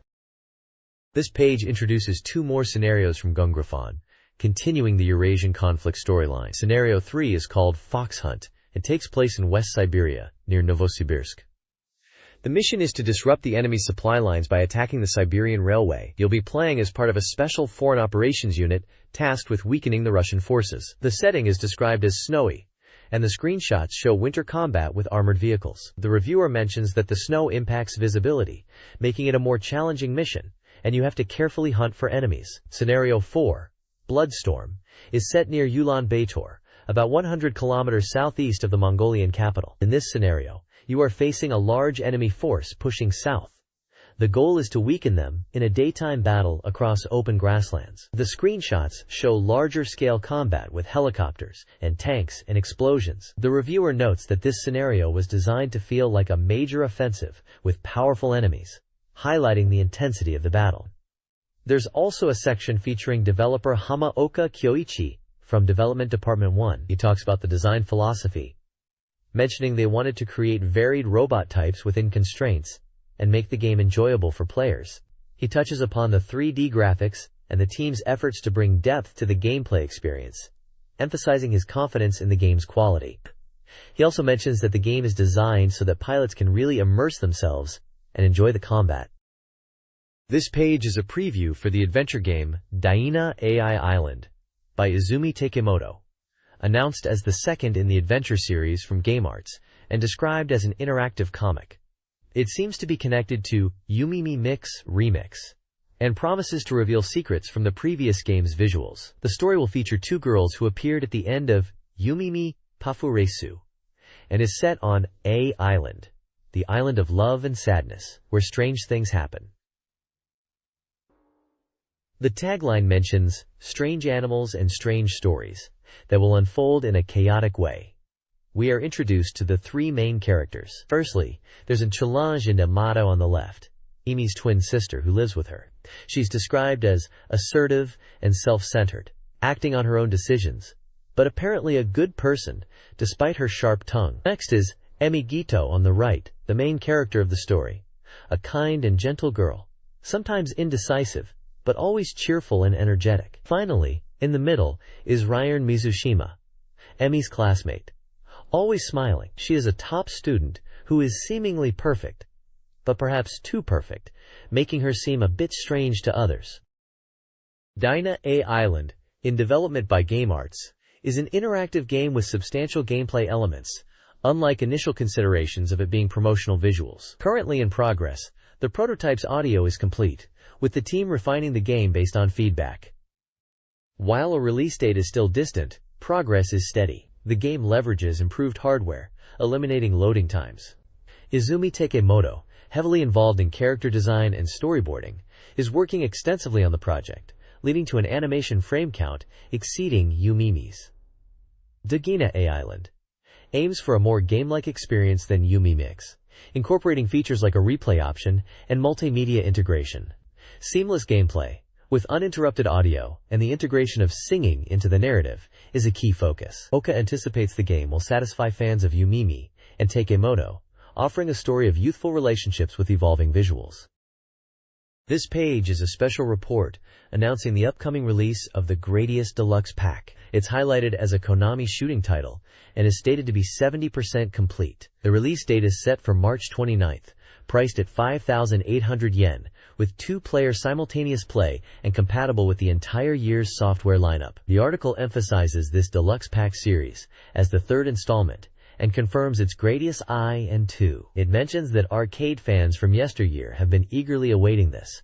For newer gamers, it aims to be a legend that they must experience. The text further explains that Gradius was a revolutionary shooting game in 1985, establishing the side-scrolling shooting game genre. This deluxe pack is described as a compilation of Gradius and Gradius II Gopher's Ambition from 1988, brought together in a coupling specification for the Saturn. It stated that this release is of great significance, offering the authentic arcade experience of these classic shooters, highlighting the smooth scrolling and challenging gameplay that made the series famous. The reviewer suggests that players who consider themselves gamers should definitely try this title to understand the essence of shooting games. Screenshots showcase gameplay from both Gradius and Gradius II, displaying classic stages and enemies. The article details the Gradius Deluxe Pack, focusing on its faithful recreation of the arcade experience, boasting perfect graphical and scrolling fidelity, and including bonus content like opening sequences and CG movies. The pack offers full-screen modes and difficulty settings, promising a complete and authentic experience. The text also previews Gradius II for the Saturn, emphasizing the evolution of the series with upgraded graphics and gameplay while retaining the core essence of Gradius. The developer's arcade expertise is highlighted, suggesting a high-quality sequel. Lastly, a contest is announced inviting fans to submit essays and illustrations about their personal experiences with the Gradius series, with prizes and publication opportunities for winning entries. The deadline for submissions is February 22nd, and the results will be announced on March 2nd. This page is a special report announcing the SEGA Saturn version of the cyberpunk adventure game Snatcher, boasting it's 70% complete and showcasing the Saturn version's visuals for the first time. It's being called the Director's Cut and is set for release on March 29th, priced at 5,800 yen. The page emphasizes that this Saturn version is the definitive edition, promising fully recorded, true ending scenes. It highlights the game's deep story, which originated on PC in 1988 and evolved on PC Engine 4 years later. The page introduces the main character, Jillian Seed, a junker officer involved in investigating Snatcher incidents in Neo Kobe City. It states that the Saturn version will feature improved graphics, utilizing the Saturn's 32-bit capabilities to enhance the visuals and sound, making it a complete and definitive graphical experience, unlike the PS1 version, which had mosaic censorship. The text boldly claims, "Story is perfect. This is Snatcher and beyond." It suggests this Saturn edition is the ultimate version, surpassing all previous iterations and delivering a truly complete Snatcher experience. This page is a special report all about the upcoming Saturn RPG, Tengai Makyo Gaiden, The Fourth Apocalypse, part of the Far East of Eden series. It's highlighted as a big announcement, mentioning it's from Hudson, and still has an undecided release date and price. The page emphasizes that Far East of Eden, which started on PC Engine and is known for blending animation and visuals into a full-fledged RPG, is back with an original story for Saturn. The headline proclaims, "The Fire Clan rampages on Saturn," suggesting a focus on the Fire Clan within the game's narrative. It mentions that the Far East of Eden series has consistently featured protagonists related to the Fire Clan. This new game continues that tradition, with the main characters being descendants of the Fire Clan. It even teases returning characters from Far East of Eden 2 like Kabuki and Manto, and hints at more familiar faces appearing. The game promises detailed character introductions and emphasizes it's a must-play for Far East of Eden fans, suggesting this Saturn installment will be a grand adventure set around the Fire Clan and death cults. Interestingly, the setting for this game is America. The page mentions the series, excluding Kabuki Den, usually took place in Japan, but this time the adventure unfolds in America. Screenshots show scenes in icy caves and what looks like a desert town in America, hinting at the varied environments in this new Far East of Eden adventure. This page is dedicated to World Advanced Daisen Ryaku, Sakusen File, a new strategy simulation game for Saturn.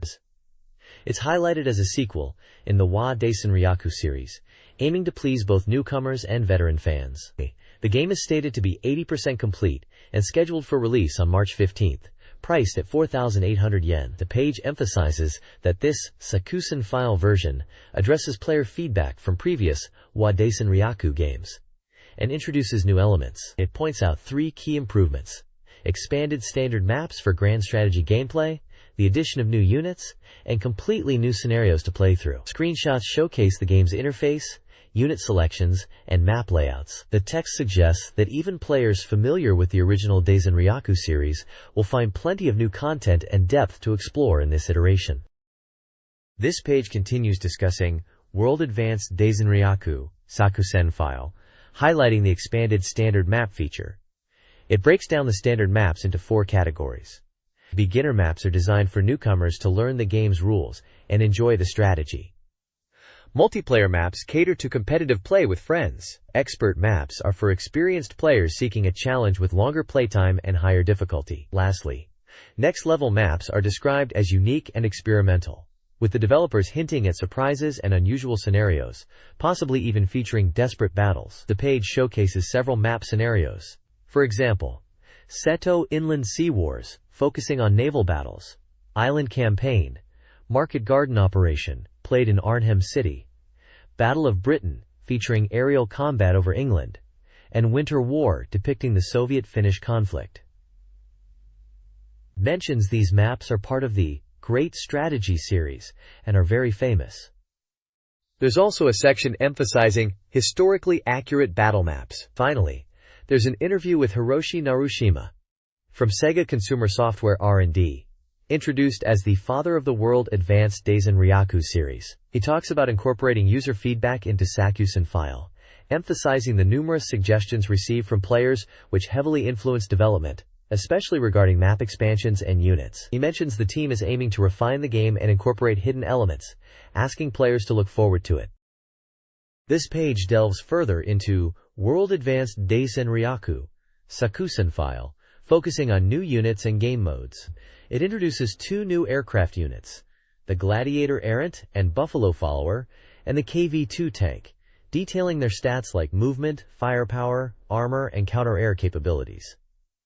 These units seem to be additions based on player feedback. The battle scene section emphasizes that the combat scenarios are as exciting as in previous games, highlighting fast-paced action and dramatic moments. There are screenshots showing in-game battles with planes and tanks engaging in combat. The campaign mode section reveals that the game will feature campaign play centered around Soviet forces, encompassing 7 maps. The scenario starts with the Soviet counteroffensive and progresses through to the Kifu map, offering a large-scale campaign experience. It mentions that while some maps might reuse elements from previous games, there are also new maps set in March 1945, emphasizing fresh content. Furthermore, there might be more than one Soviet campaign, but details are still under wraps. Finally, the release is spring planned. section announces the game is slated for spring release, highlighting the game is designed for both veterans and newcomers. It emphasizes the expanded standard maps, 30 in total, and mentions the power memory feature to save battle data, suggesting improvements and strategic depth. The article concludes by stating that the WoW Great Strategy series fanbase will undoubtedly grow with this release, and to look forward to the Battlefile release date. This page introduces Linkle River Story, a brand new top-view action RPG from SEGA where the main characters are animals. The game's theme is protecting beautiful nature, set in a world where animals and plants live in harmony. We get a look at the main cast, which includes the squirrel-like Beryl, fox-like Robin, wolf-like Kichu, and rabbit-like Lara. The article highlights the unique characters and mentions gameplay features like dash and jump actions, along with a weapon growth system. Screenshots show in-game action and dialogue. It emphasizes that monsters shouldn't be underestimated and showcases the beautiful environments of the game world. Linkle River Story is described as an action RPG with colorful actions and is set to release on March 15th, priced at 5,800 yen. It looks like an engaging action RPG with an emphasis on ecology and charming animal characters.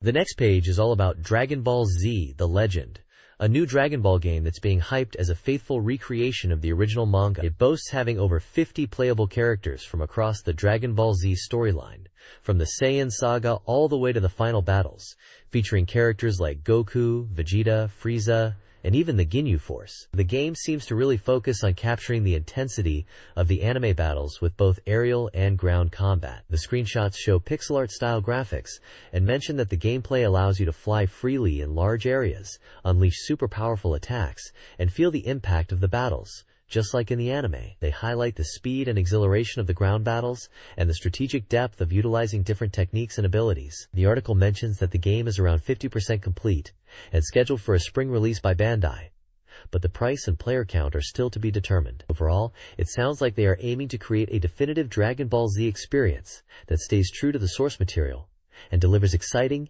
action-packed gameplay. This page focuses on showcasing the impressive 3D battlefields and powerful special moves in Dragon Ball Z: The Legend. The article highlights how the game leverages the Saturn's hardware to create dynamic and expansive environments. It gives specific examples of gameplay, starting with the Saibamen, showing how they are planted in the ground and then sprout to attack. Next, it demonstrates Krillin's Destructo Disc, emphasizing its powerful cutting ability as a key offensive technique. Finally, it features Goku's signature Kamehameha, illustrating the charge-up sequence and the massive energy blast. The reviewer questions whether the intensity of the battles is conveyed through these still images, but mentions that the game system itself is still largely unknown, keeping an air of mystery around the full gameplay experience. They conclude by mentioning that the game will feature grand battles in these 3D fields, but details about the game system are still under wraps, promising more information to come and expressing high expectations for this new Dragon Ball title. This page announces Cyberdoll from IMAX, described as a cyberpunk RPG coming in April, for one player and suitable for all ages. The game is heavily inspired by the world of Blade Runner and is set in a cyberpunk universe. It focuses on a hard and visually striking world where humanity is threatened by mysterious mechanical life forms called DV, and the opposing group known as debuggers. The main character is caught in the middle of this conflict. The game's story is set against a backdrop of a plague caused by meteorite debris, leading to a virus outbreak. The virus causes strange occurrences, and as a result, patients' limbs are being turned into cyborg parts in a chaotic environment. The character design is handled by Yasushi Nirasawa, known for his unique creature designs and figures, aiming for a realistic and engaging game experience. The page highlights the protagonist's role in this world, mentioning that in this era, cold sleep is common, and a woman named Maria is raising children. The main character encounters Maria in the Diev's territory, who is then attacked by the debuggers. The game aims to depict the protagonist's battles and encounters with DV in a thrilling manner. This page delves deeper into Cyberdoll, showcasing the customization options for your cyborg character. It highlights the ability to change body parts and weapons to enhance your abilities. The game emphasizes strategic customization to create a powerful cyborg tailored to your playstyle. The page details how defeating enemies, DV, is crucial for acquiring new parts and improving your character's stats, like attack, defense, and speed. The screenshots illustrate the game's interface, showing menus for equipment, stats, and battles. We see character stats like life, damage, defense, and speed, alongside elements like avoidance and money. Weapon and body part names are also visible, such as laser sword and native eye. The page also touches upon the battle system, mentioning that combat scenarios vary based on distance from enemies. Screenshots depict both close-quarters combat and long-range engagements, suggesting varied gameplay situations. There, the character Lei Malela and another male character are featured, likely showcasing the protagonist and another key figure in the game. Overall, the page emphasizes the depth of customization and strategic combat within Cyberdoll. A special report previews the SEGA Saturn game Neon Genesis Evangelion, a highly anticipated release for March 1st. Developed by Gainax, the studio behind the anime, the game promises a new experience, not a simple port. Featuring original animation and scenarios, it offers a deeper dive into the Evangelion universe. The game will include 3 story modes: Battle Edition, School Edition, and Outburst Edition, presented in an adventure game format. The original voice cast reprises their roles, providing unique dialogue. Screenshots showcase familiar characters and blend school life with intense battles. The report includes a recap of the anime's story, including the second impact and the Angel's threat, and a glossary defining key terms. The game is shaping up to be a comprehensive and faithful adaptation of the Evangelion series for Saturn owners. This page is all about the characters from Neon Genesis Evangelion game for the Sega Saturn. It's like a character guide, showcasing the main players in the story. We've got Shinji Ikari, the 14-year-old pilot of EVA Unit 01, described as withdrawn and struggling to connect with others. Then there's Misato Katsuragi, the operations director at NERV, a capable and cheerful woman in public, but with a messy private life. Ritsuko Akagi is introduced as the chief of the technical department, a brilliant and logical scientist. Gendo Ikari, Shinji's father and commander of NERV, is portrayed as cold and detached, always focused on his mysterious human instrumentality project. Asuka Langley Soryu is the fiery and proud EVA 02 pilot, a stark contrast to Shinji. Rei Ayanami, piloting EVA Unit 00, is the enigmatic and silent first child. The page also includes supporting characters like Maya Ibuki, Shigeru Ayoba, and Makoto Hyuga from NERV, and even mentions Toji Suzuhara, Kensuke Aida, and Hikari Horaki, Shinji's classmates. It gives a quick rundown of each character's role and personality within the Evangelion universe, helping players get to know them better before diving into the game. This article announces the development of Langrisser 2i, a new entry in the popular tactical RPG series. Around 40% complete, the game boasts enhanced graphics and simulation elements, building upon the success of the Mega Drive Langrisser. The article, titled Light and Darkness's General Mobilization Battle Reignites, highlights new gameplay mechanics and reveals several new characters, including Tiris, Jessica, Sophia, Liana, Shelfaniel, and Luna, with their associated voice actors. Set hundreds of years after the first game, Langrisser 2 features the rising Regalt Empire and the threat of the Dark Sword Alhazard. Screenshots showcase the game's battlefields and environments. The original Langrisser, released in 1991 on Mega Drive, featured the Princess Lydia and the sealed Langrisser. The article emphasizes the command system and troop deployment, key elements of the series, positioning Langrisser 2 as a major upgrade with a new story and characters. This page is a special report announcing World Heroes perfect for the Sega Saturn. It highlights the arrival of the Saturn version of this popular fighting game, mentioning it's the first game from ADK for the Saturn. The article emphasizes the individuality overflowing characters and promises even more on the Saturn. The text details that the Room cartridge version has 16 playable characters, plus 2 hidden characters accessible via command input. There's also a mini-mode with smaller characters. The Cridrom version for Saturn will feature all the Room version content, plus original CD mode and Versus mode. Mini-mode characters can use special moves in these modes. Versus mode allows for 19 characters including Zeus, which was previously only usable by CPU. The article states it's aiming for a perfect port and is currently in development. The page includes screenshots of gameplay and characters. Below the main article is an ADK special interview with Suichi Taguchi, from the advertising design department at ADK. He mentions it's their pleasure to bring World Heroes Perfect to Saturn users, and discusses the game's history on Neo Geo and its popularity as a fighting game series. He expresses excitement about bringing it to the Saturn with enhanced visuals and system, and asks players to look forward to its perfect port. There are also more screenshots included in the interview section, and images of characters. This page is a special report announcing the upcoming RPG Sword and Sorcery for the SEGA Saturn. It highlights that this fantasy RPG is coming to Saturn, and is a fully 3D title, with smooth polygon processing and freely adjustable camera angles. They emphasize the strategic battles, and mention a voice actor audition for the main character Russian to commemorate the Saturn release. The main character, Russian, is introduced as a magical girl training in Pinakothique Tower. The page also profiles other characters, like Golem, a weapon-like monster, Cannon, a lizardman, Minaraga, a small beastman, and Biomelder, a gentle but strong humanoid. The game is slated for a spring release, and priced at 6,800 yen. It's designed as an RPG for a single player, and is suitable for all ages. The page includes screenshots showcasing the game's interface and environments, alongside character artwork.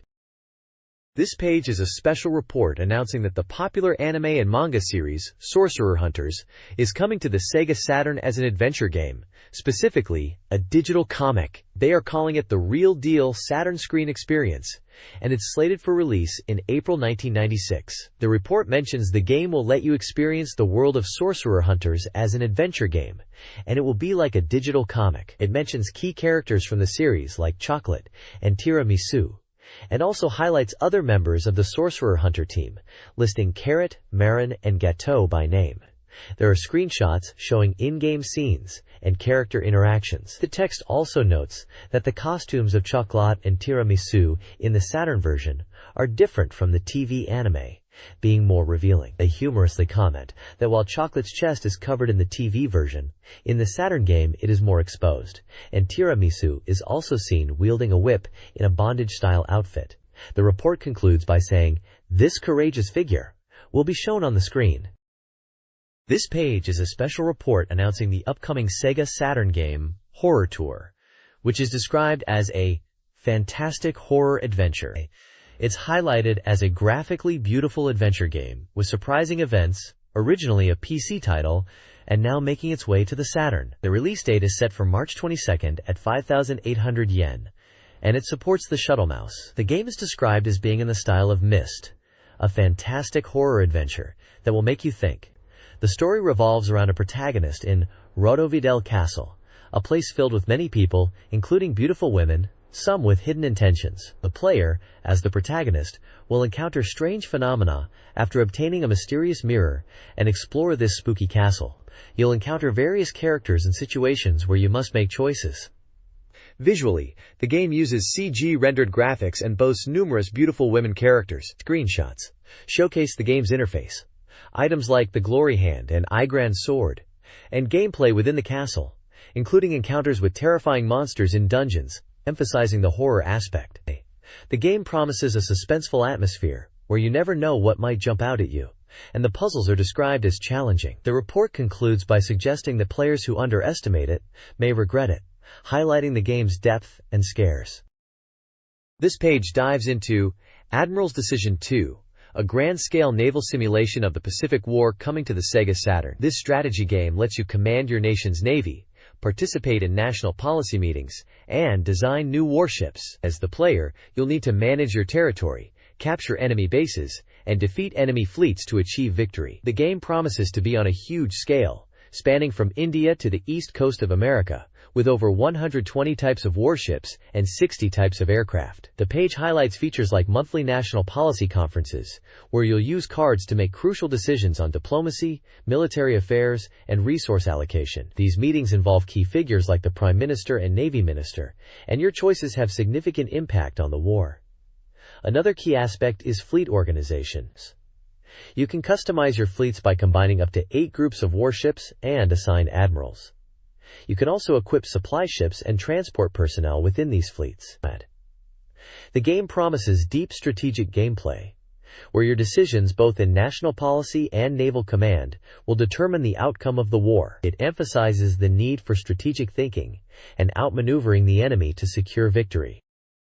This page showcases Air Management 96 for the SEGA Saturn, a business simulation game where you aim to become the king of the skies. It emphasizes how this game takes business simulations to a new level, with visually stunning graphics and a user-friendly interface, moving away from the typical dry numbers and text-based gameplay. The page highlights several key gameplay aspects using in-game screenshots. Route development shows you expanding your airline network across a globe, connecting cities worldwide to build your empire. Conference scenes depict meetings with advisors, where you'll make crucial company decisions. Hotel management is also featured, suggesting you'll be involved in the hotel business as part of your airline management strategy, focusing on attracting tourists and increasing profits. There's a section emphasizing the beautiful opening demo, and another that states the company's destiny is in your hands, underlining the player's role in making critical business decisions. Finally, the Horizon is Rotating section describes the globe view in the game,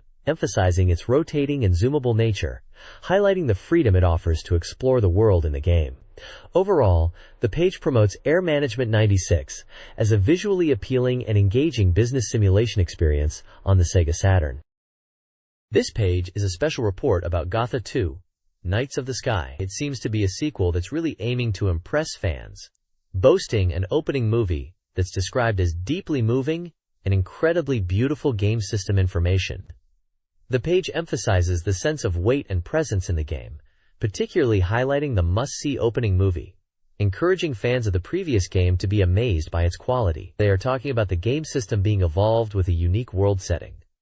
The game system is based on the previous title but with detailed improvements. For example, unit weaponry changes depending on the situation, and strategic battles requiring tactical thinking are emphasized. It mentions that the unit's weaponry changes situationally, and strategic, brainy battles are key. One of the screenshots shows unit customization options, like weapons and armor, letting you select and equip your ships.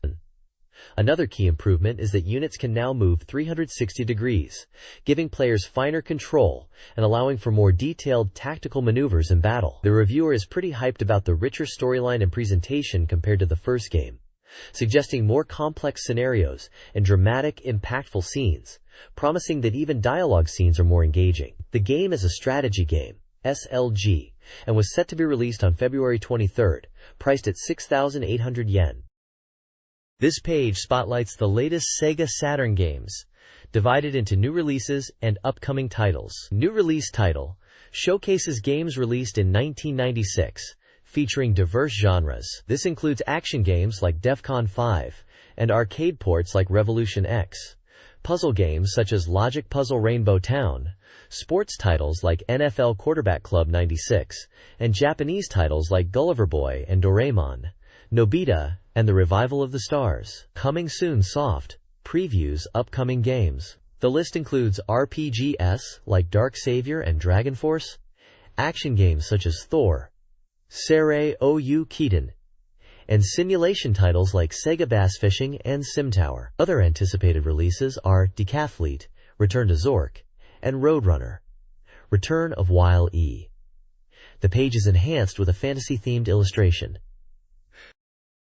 The page reviews 3 games. Gulliver Boy is a role-playing game set in a world of exploration, with Gulliver, Edison, and Phoebe battling the Spanish Empire, praised for its story and anime style. DEFCON 5, an action real-time SLG, tasks players with stopping a conspiracy in 2204, featuring base infiltration and robot control. Finally, Kion Kion Bunny Premiere is an adult adventure game and sequel, focusing on a college student's romantic encounters with 2 girls across 3 chapters, with enhanced visuals and mature themes. The reviewer is excited about Gulliver Boy and the mature content of Kion Kion Bunny Premiere.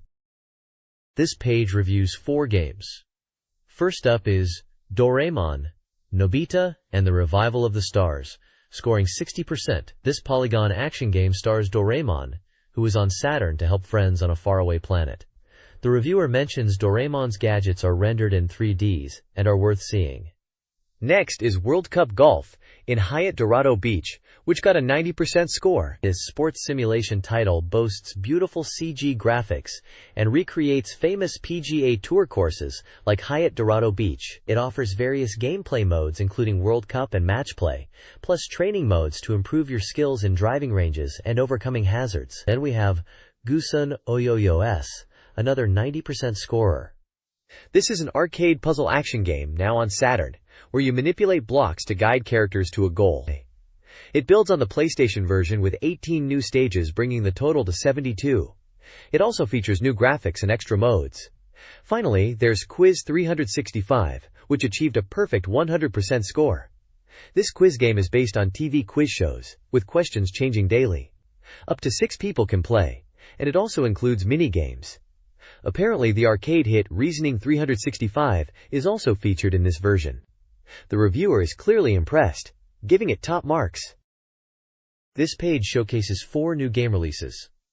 First up is Revolution X, an arcade port gun shooting game that scored 80% here.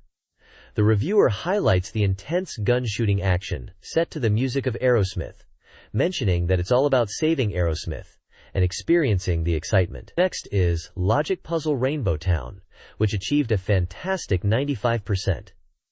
This puzzle game features over 700 logic puzzles. The reviewer praises the color logic gameplay, where you complete puzzles by layering 3 colored logic panels. They mention the ability to create original quizzes and even input numerical answers.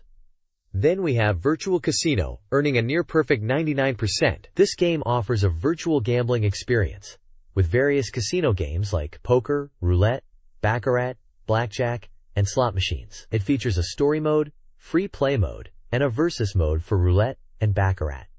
The reviewer emphasizes the beautiful visuals and mature adult gameplay.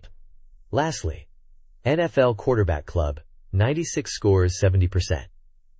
This American football game features polygon graphics and a dedicated player training mode. It includes real NFL players and over 400 plays. The reviewer mentions the training mode allows players to improve their skills and develop original players. This page presents a fresh batch of new game releases. Leading off is Death Throttle, a 3D drive shooting game where you're a taxi driver in a lawless city in 2047. The goal is to escape by defeating enemies with weaponized taxis, focusing on destruction and exhilarating gameplay.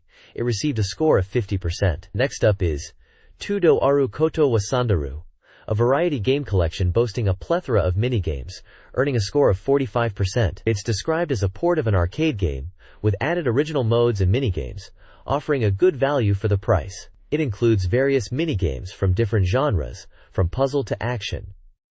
The page then introduces Nanatsu no Haihu as a new adventure game by Hikari Productions. It's a historical simulation series, with scenarios and music by notable creators. The game features well-known voice actors and is described as a mature adventure game. Following this is Isto Eziko, a soccer game from Mizuki, focusing on soccer theory and techniques, suggesting an educational or in-depth soccer simulation. Lastly, Brain Battle Q from Clef is a puzzle game where players solve quizzes based on real products found in shopping centers to win prizes, adding a unique real-world element to the puzzle gameplay. And there's a game titled Piano no Shijin, simply marked with a good rating. The Circle of Saturn features user submissions centered around the SEGA Saturn. The Family Portrait with Virtual Cop section shares humorous stories about families playing the game, including a child's reaction to in-game deaths and New Year's traditions. Sensitivity Up focuses on reader experiences, with one from Aomori discussing overheating concerns and finding comfort in deep fear, while another from Hokkaido eagerly anticipates Virtual Cop 2's release. During class includes user-submitted content. One Osaka reader reflects on the unsettling human relationships in Virtual Cop 2. Another praises the cooking fighter Iron Pot Chin for its recipes and culinary inspiration, specifically mentioning the French onion gratin. Burning Rangers is also mentioned. This SEGA Saturn magazine page showcases diverse user opinions. One user craves more unique RPG storylines beyond typical heroes' journeys. Another humorously suggests SEGA port PC games to bolster the Saturn's library, A reader celebrates the quality of Neon Genesis Evangelion content and hopes for more Gainax revivals on Saturn. Someone expresses deep affection for the console, bidding farewell to Sega Rally. A section reflects on the console wars, advocating for fair competition and judging success after launch, not just by title release. The page concludes with a call for more original games on the Saturn, rather than relying solely on ports, to fully revitalize the platform and highlight titles like Panzer Dragoon Zwei, Sonic, and Nights into Dreams. The Voyager user opinion section showcases diverse Saturn experiences. Readers share their thoughts on the magazine, game selection, and console use. From Shizuoka, one is happy about their poem's publication, while another was overjoyed with Virtua Fighter 2's launch. Tokyo users comment on game selection and brand name wordplay. Players in Anichi enjoy adult games and remixes, while someone in Hiroshima humorously uses the Saturn for pizza. A Chiba user appreciates Uno Saturn's AI. Fukuoka users discuss SimCity destruction and a mannequin-like poem. Finally, a Gifu reader mentions a date with a Virtua Fighter character. And an Aomori user loves the Saturn's music, praising its 64-bit capabilities.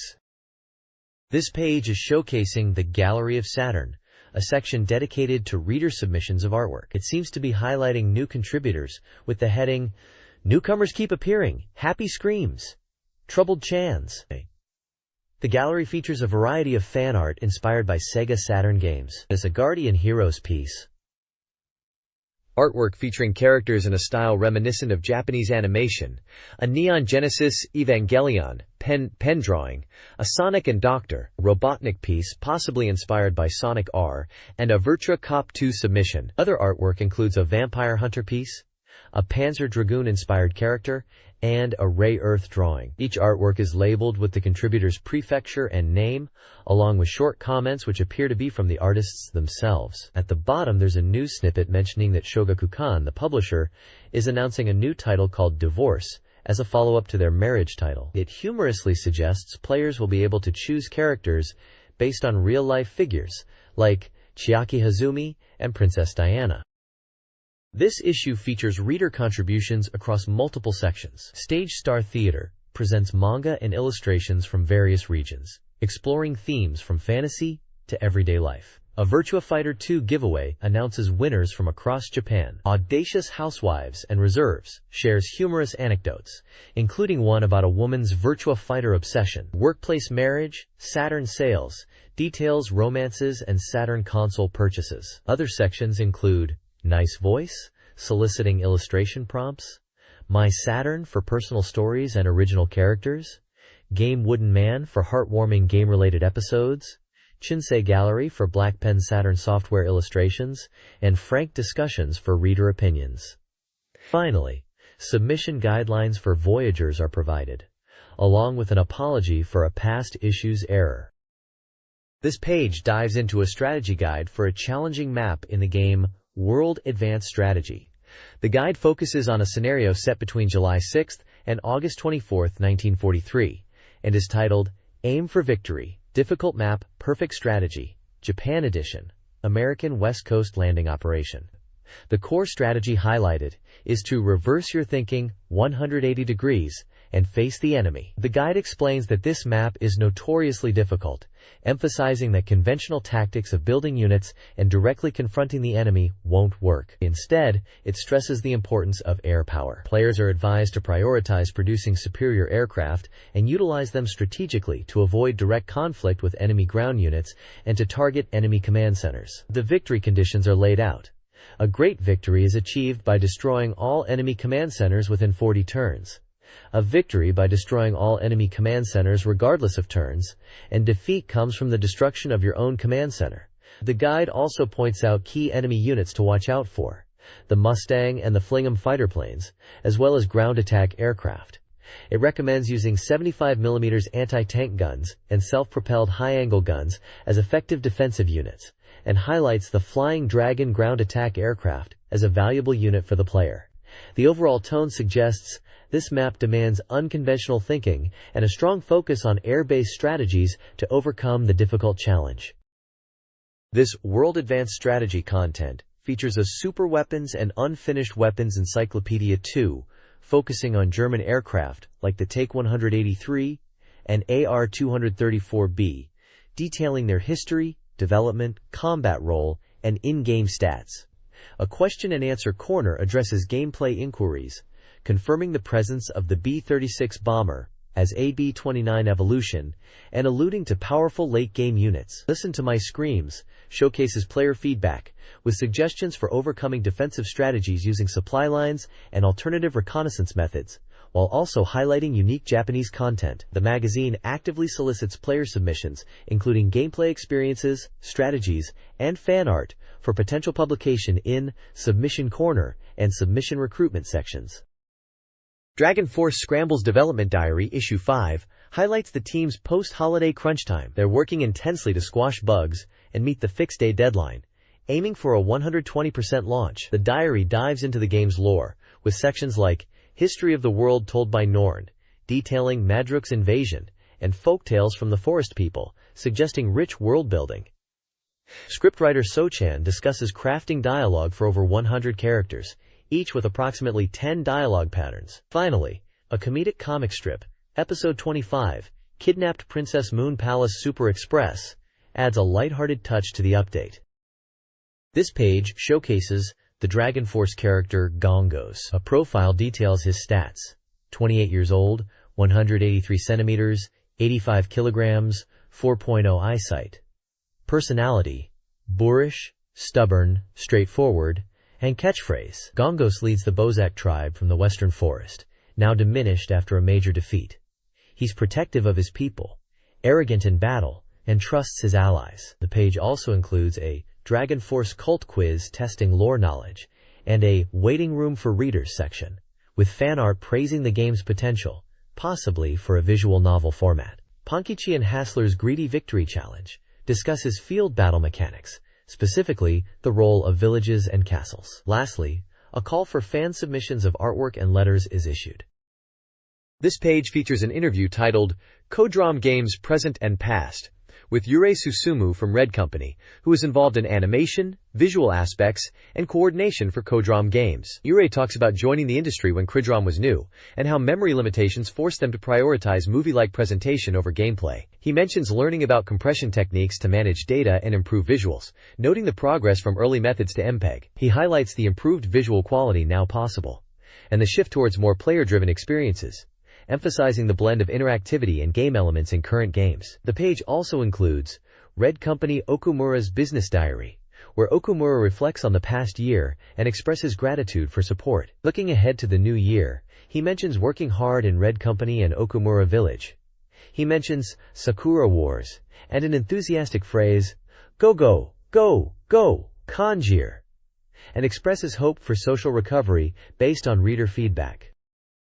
At Baby Style, This Is Our Castle, Workplace, Yan, showcases the Musi's Tokyo Yoka Studio, a creative hub in Ikebukuro. The team, led by Abi and Kami, both from Fukuoka, is passionate about creating Japan-inspired games and hopes to establish a company in Kyushu. They are enthusiastic about SEGA Saturn games, particularly Gundam, reminiscing about their childhood. Their design sensibilities blend Japanese and Western influences, with Abibi's illustration style complementing Kami's love for Western animation and B-movies. The studio is equipped with AV gear for work and performance videos and Macs alongside Shinshin computers. They are avid collectors of inspiring items, from toys to games, fueling their ambition to nurture young talent and build an independent creative hub in Kyushu, constantly searching for tools to realize their vision.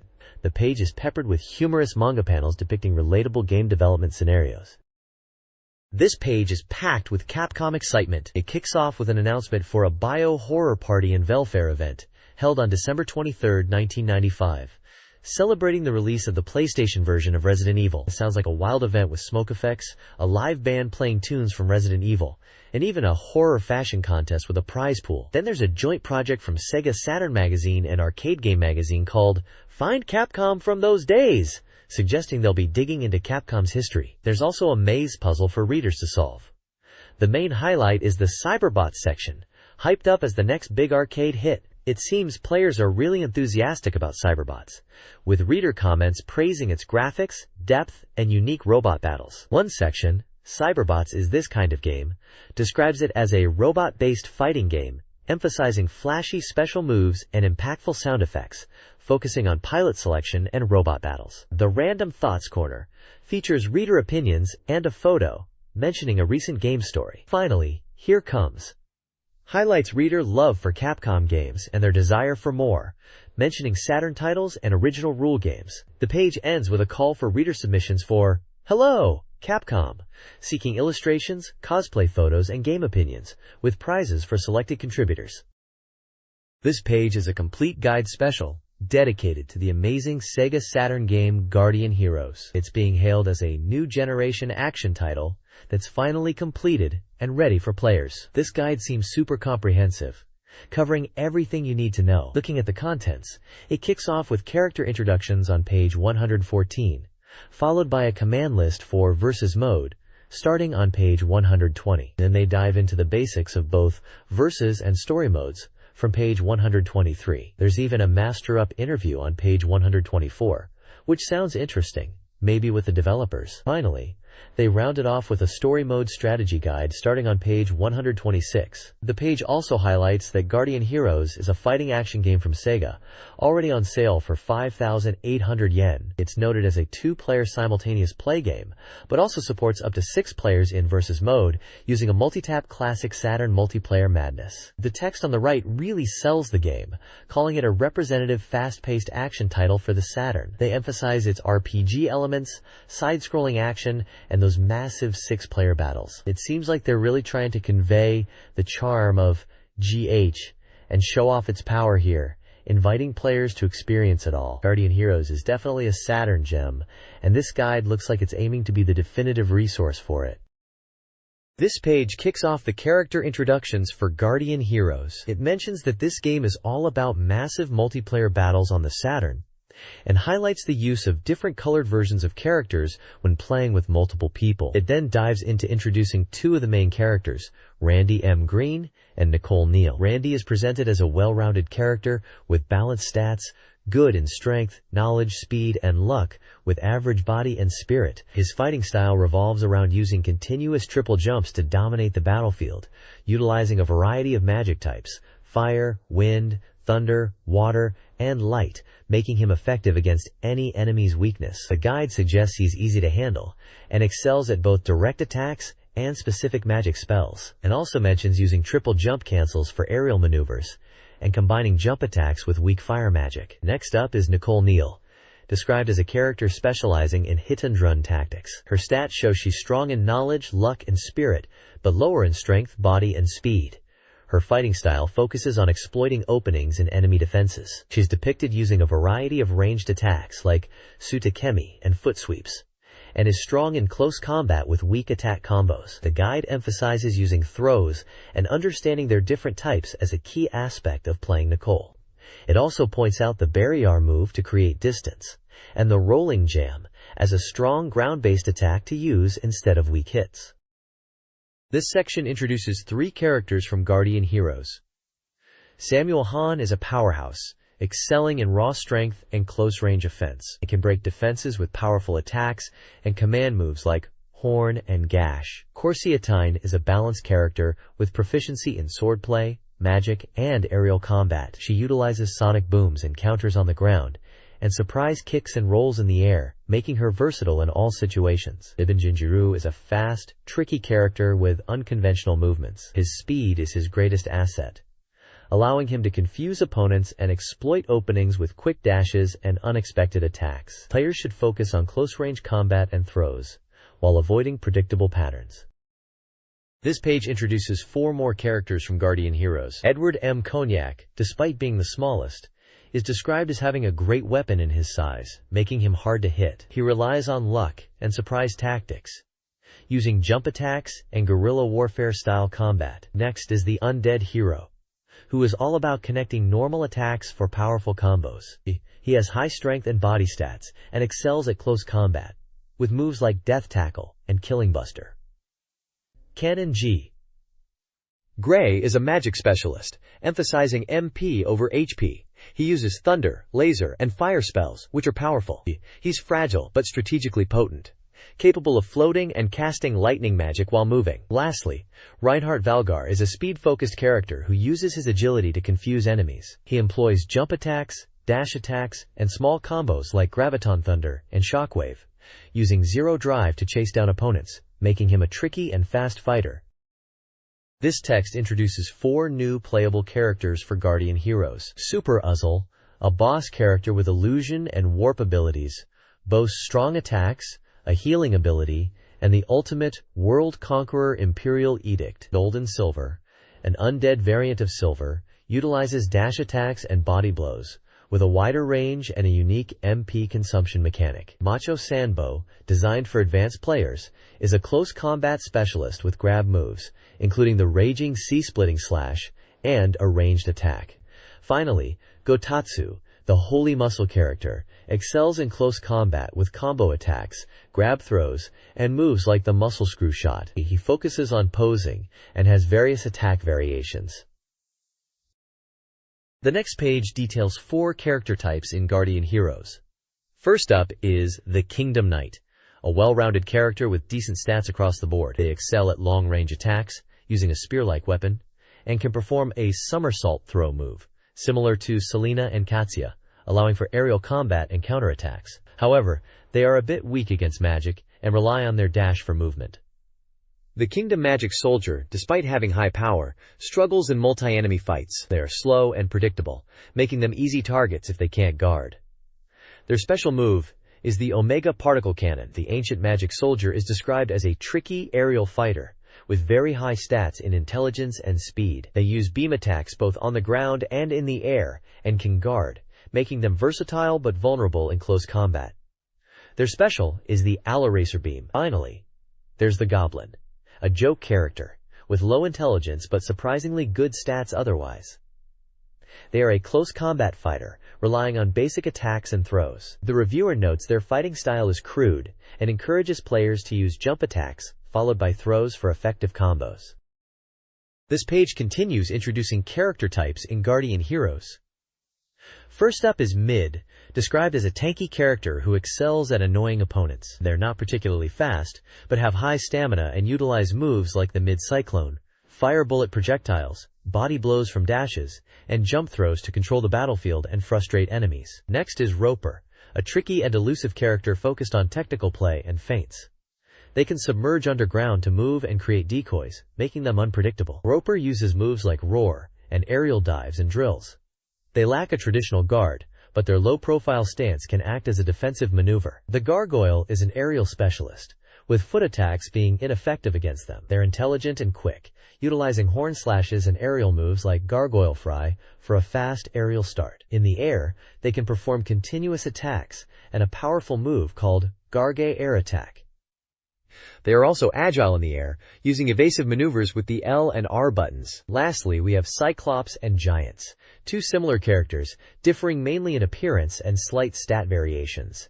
These are slow but powerful types, emphasizing strong attacks. They use 2 big earthquake attacks, with the ground earthquake being especially effective against multiple enemies due to its wide range. For quicker opponents, they can use a counter-beam shot that activates almost instantly, making it a strong defensive option. In 2-player mode, 2 giants can even coordinate beam attacks for support. Guardian Heroes offers a diverse roster with varying playstyles. Hekian, a beginner-friendly fighter, focuses on physical attacks. Jinjiro, for skilled players, utilizes ninja techniques and magic. Serena boasts balanced abilities and strong air combos. Ed, despite limited flashy moves, exploits openings. Cannon, a powerful boss type, relies on MP-consuming techniques. Nicole provides support with a sticky fighting style, drawing enemies in close. Undead excels in relentless offense and guard breaking, with continuous attacks and combo-focused techniques. Each character features a unique set of moves, encouraging players to explore different strategies. This resource details the movesets of numerous characters in Guardian Heroes. It breaks down each character, listing their special moves and corresponding button inputs. Caddy, similar to Serena, utilizes magic like Queen Fire and Ice Beam. Gash focuses on rush attacks, employing moves like Test Trap Tackle. Bulgur is a ranged attacker, using tools and moves like Shockwave of Black. Super Puzzle, unique for its healing ability, has moves like Miracle Spin. The Kingdom Soldier and Resistance are basic fighters, each with one move. Golden Silver is a robot with automatic attacks. Kingdom Knight uses long-range attacks, while Kingdom Magic Warrior focuses on jumps. Kingdom Destroyer has wide-range attacks. Kingdom Magic Weapon and Ancient Magic Weapon each have one powerful move. Narrated, Skeleton, and Zombie each have a single signature move reflective of their fighting style. This guide provides a comprehensive overview of character abilities. This page details special moves in Guardian Heroes, categorizing characters by type. One-armed, undead characters boast powerful moves. Gargoyles excel in aerial combat. Cyclops characters utilize strong techniques, while giants emphasize size and strength.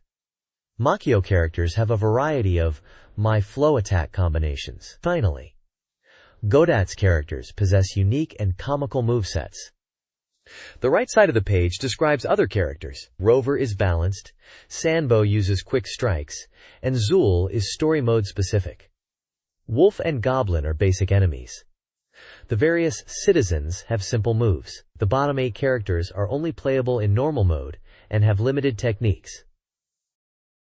Guardian Heroes Battle Mode hinges on mastering core mechanics. Guarding is essential for defense against various attacks, and mid-air recovery with guard and attacks is crucial for survival. The 3-line system facilitates offensive and defensive maneuvers, particularly against projectiles. In story mode, experience is gained through attacks and magic, while MP recovery is vital. Understanding enemy patterns, utilizing guard, and incorporating throws are effective against swarms. Rush attacks, upwards plus attack, and exploiting weaknesses are key offensive strategies. Advanced players should master cancel techniques, linking normal attacks to special moves or magic. Charging magic is powerful but interruptible.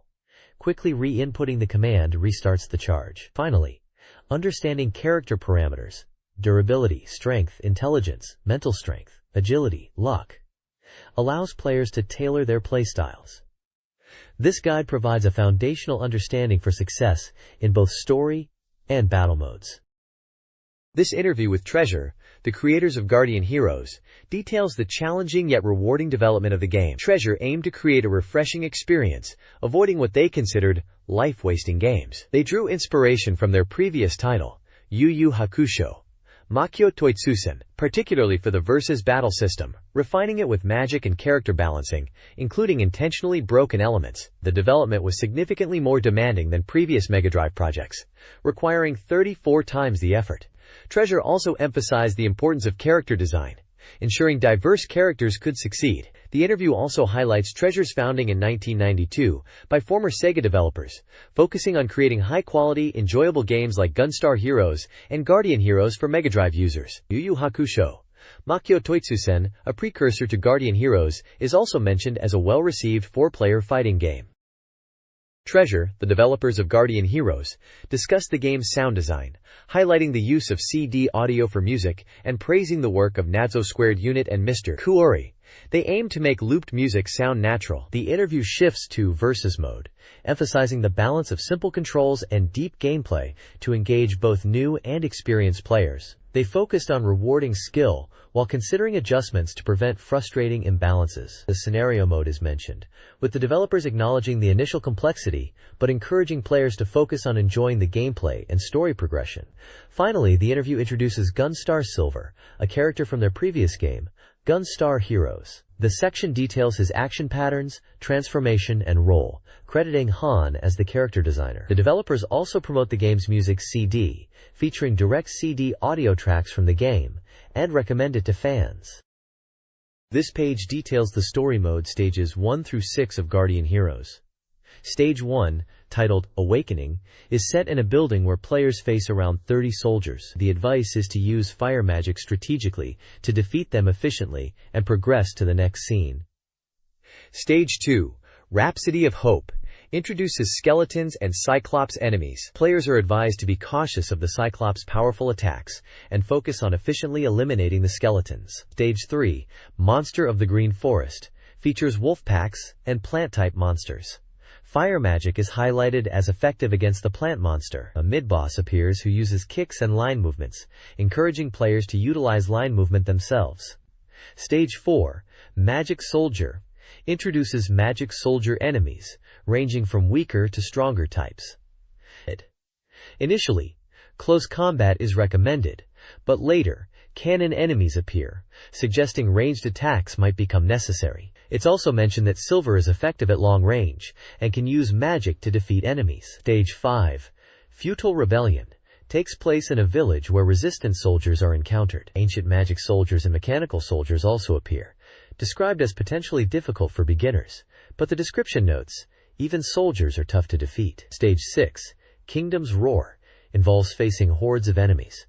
Gordots and Sanpo are mentioned as allies who use magic attacks. The second scene describes waves of enemies appearing, emphasizing the sheer number of foes players will face.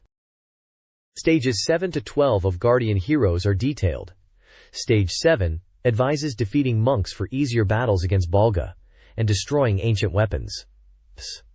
Stage 8 introduces a tough undead enemy, and provides Han with a powerful sword. Stage 9 highlights evil spirits that reanimate fallen soldiers, suggesting their priority elimination. A three-way battle ensues, with the outcome affecting the message. Stage 10 warns against harming citizens, and suggests strategic positioning and retreating during Balga fights. Stage 11 introduces Gash, leader of the Night Corps, pursuing the powerful Godots, who has kidnapped Lucia. Stage 12, a stage with many enemies in the kingdom's center, foreshadows a final, possibly multiple, battle with Balga. This page details the first half of the story mode branching chart for Guardian Heroes, from Stage 1 to Stage 12. It visually maps out how the game's stages progress and branch based on player choices or actions. The text mentions it covers up to Stage 12, revealing the branching paths and how player choices impact stage progression. It asks if players enjoyed exploring these choices and confirming them, hinting that the latter half of the branching chart will be revealed in a future request, potentially in the next issue. There are call-out boxes explaining certain mechanics. One asks, what is the hidden arena? Revealing it is accessed by fulfilling certain conditions in a stage, leading to secret battles. It mentions the arena is a good place to earn experience. Another box asks, what if you want to join midway? Detailing how to continue from a specific stage using the player select screen, allowing mid-game entry with preset characters and levels. The page emphasizes that stages 8 to 12 are the climax of the first half, focusing on the ambitions of Canon and the true identity of Selena. The bottom image seems to depict a story scene from this climax, setting the stage for dramatic revelations in the game's narrative. This page is titled, Open the Hyperbox 12 www site preview, and is about the beginning of Internet services for the Sega Saturn. It starts by comparing the anticipation for Internet on Saturn to the excitement for games like Virtual Cop. The reviewer talks about previewing interesting websites that can be accessed via Internet on the Saturn. One section discusses online shopping, using Sonic the Hedgehog merchandise as an example, mentioning you can buy Sonic goods online. The URL for this is given as http://rat.org/sonic/merchandise.html #sec20. Another section introduces a digital magazine called Word, which is accessible online at word.com. It states that this digital magazine contains digital videos and other electronic publications. There's also mention of software agents that can search for cheap record stores online, with the URL for this being http://bf.c*.ac.com/bf.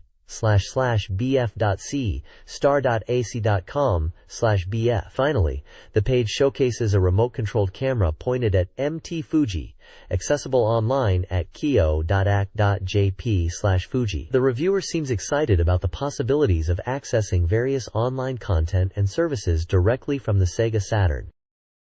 This page is titled, Live Report, Blow's Baseball Rock Paper Scissors Special, and features Yamato Sawamura from the band Blow as the reviewer. He kicks things off with a cheerful greeting and dives straight into a gaming session with the Blow band members, describing it as a big game tournament for men only. They played various games, including Virtua Fighter 2, Virtua Cop, and Wangan Dead Heat. The reviewer mentions playing from 5 p.m. until 6 a.m. the next morning, eating only cup ramen during the marathon session, He describes the games as having a cool, hardcore feel and being very enjoyable. The main focus seems to be on a game they call Baseball Rock Paper Scissors Special, which sounds like a custom or humorous game mode. He describes it as a battle to win clothes and mentions it's a game where you play rock, paper, scissors, and the loser has to take off an item of clothing. He humorously recounts his experiences playing this game, including strategically using tactics and ultimately losing badly. The reviewer talks about how the game sessions became quite intense, especially the rock, paper, scissors games. He humorously describes losing clothes and eventually being left in his underwear. There are manga panels depicting scenes from their game night, adding to the lighthearted and comedic tone of the review. He wraps up by saying that Baseball Rock Paper Scissors is an exciting game and recommends trying it out with friends, ending with a New Year's greeting for the magazine readers. This page has two main articles. The first one is titled Ikebukuro Sara's Barchara Crash, and it's about fighting game strategies, specifically in Virtua Fighter. The writer, Sara Ikebukuro, talks about the evolution of fighting styles, moving from basic ring-out-only tactics to more complex approaches like weight strategies, low punches, Taiwan steps, and Fuji guards. They discuss how players adapt and counter strategies, and emphasize the importance of understanding and using various tactics to succeed. They mention using Akira's special moves and combos, and highlight that victory comes from understanding the metagame and adapting your approach. The second article, Dobdob's Favorite, is presented by Kenwon Sijitu. He introduces himself and his background as a game developer and multimedia artist born in 1965 in Fukuoka. He mentions his involvement in computer game planning and development, working on console creds and Saturn software, as well as character design. He then talks about his favorite game, Diamond Edge 3D, which was released for DOS/Versus. He praises its 3D graphics and action-shooting gameplay, particularly on PC. He mentions versions for Saturn and other platforms, but emphasizes the DOS/Versus version's high resolution and visual quality. He highlights the game's fast-paced action and depth, recommending it to PC gamers. He also briefly mentions his own work on Hyper 3D battle games, like Gabakazu, and his involvement in movie direction for games, suggesting readers check out Saturn games for great versus battles using link cables. This installment of the Warp R.OP series features an enthusiastic tone, thanking Reverend Nakayama and addressing reader requests for Aino and Nakayama to appear at a Nagoya event. An interview with a mystery Mr. X from an unknown company, conducted by Eno, focuses on the Saturn's market, software lineup, and the need for both Sega's and third-party support. The Saturn Discipleship Enlargement Plan continues, discussing game reviews, RPG appeal, and differences between Japanese and overseas markets, highlighting titles like Princess Crown and Guardian Heroes. Other segments include a restaurant review, Fly One game graphics praise, and a focus on Virtua Fighter CG portraits. The issue culminates in Saturn Discipleship Headquarters communication, promoting the Sega Saturn, highlighting Warp and Sega's collaboration, and mentioning titles like Enemy Territory and D2, showcasing Aino's passion for the console. This page is dedicated to SNK World 96 and is featured in SEGA Saturn Magazine. It announces the grand opening of the Neo Geo World Amusement Park in Ibaraki, highlighting its main attraction, an IMAX ride called Asteroid Adventure, a first in Japan. The page mentions that KOF 95 goods are now available, including posters and telecards, appealing to fans. There's also a SNK to Saturn section, informing readers about easy access to Neo Geo World, a short 15-minute bus ride from Junior Arakawa Oki Station in Tokyo. The article describes the IMAX experience as overwhelming and immersive, comparing it to a Funhouse Express in space. Other sections include reader submissions and comments. To the Land of Soil Summons seems to be about reader mail, mentioning Playas's Real Bout and Red Flash Bandit, and seeking opinions on Neo Geo to Saturn software ports. Worrisome Anata is another reader feedback section, discussing character approaches, mentioning and seems to be from female fans. While Go! Soil Envoy talks about wanting Neo Geo software on Saturn, and the possibility of Neo Geo titles being powered up for the Saturn. The page ends with a prize giveaway for readers, offering Real Bout Fatal Fury posters and Geese Howard handkerchiefs. This page introduces a new corner in the magazine called Ancient Park. dedicated to the game developer Ancient. This first volume serves as an introduction to Ancient and their upcoming Sega Saturn title, Thor Spirit King Chronicle, known internationally as Story of Thor 2 or Legend of Oasis in the West, a prequel to the Mega Drive title, Story of Thor or Beyond Oasis. Ancient is described as a game software company that previously worked on games like GG Sonic and Streets of Rage 2 or Bare Knuckle 2 in Japan. The page includes a queue and a section where Ancient reveals they are planning more original titles and are currently working on porting Story of Thor to the Saturn. A glossary explains terms related to Ancient Park, including the column name, the game Thor, and mentions composer Mitsuyo Kodaiki, the reader feedback section, the editor J, reader submissions via paper or fax, and chief designer Aya. The page also features a visual representation of the Ancient office and a call for reader postcards, offering postcards to the first 30 respondents. Various game developers provide updates. Increment Poo is developing Great Sports Day for Saturn. Epoch promotes Tokimeki Mahjong Paradise, Promise in the Wind, aiming for an early March release. Capcom highlights their Mahjong game, Jungokushi. Sonet also focuses on Tokimeki Mahjong Paradise, including a Paradise Edition campaign. Konami discusses 1995's promotional expansion, with mention of Time Guardian and product information. Time Warner Interactive covers Bark Raging and the Daytona USA 2 Championship event, with a campaign ending January 31st. Takara notes Sega Saturn's holiday popularity. Tecmo mentions successful Saturn games and upcoming autumn releases. Nichibutsu works on Terrace Earth and a possible March CSG show. Patra describes Roadrunner vs. Wile E. Coyote. Messiah announces Langrisser 2i, a new creation. A prize draw winner list concludes the updates. This page is an advertisement for Tokyo Game Designer Academy, a school focused on training individuals for the game industry. They offer a variety of courses, including game designer training, game artist training, game planning and scenario writing, sound creator training, and even Mac multimedia video creation. The game designer training course caters to both beginners and experienced individuals, with specific courses in basic and generic language game programming. They also have specialized sound creation and Mac multimedia courses. The school emphasizes its success in placing graduates in game industry jobs, highlighting a graduate from the first class who joined a game company. They are promoting a school open day in April 1996 and are currently accepting applications for enrollment for February 1996. This page is bursting with new game releases and information. The main highlights are definitely the brand new titles Street Fighter Alpha, Guardian Heroes, and Vampire Hunter, which is known internationally as Darkstalkers, the Night Warriors. Street Fighter Alpha is touted as a must-buy, emphasizing the start of the Zero legend. Alongside it, there's a list of other recently released games with prices. Guardian Heroes is featured as a highly recommended new title, with a description hyping up its engaging story and multiplayer capabilities. Darkstalkers.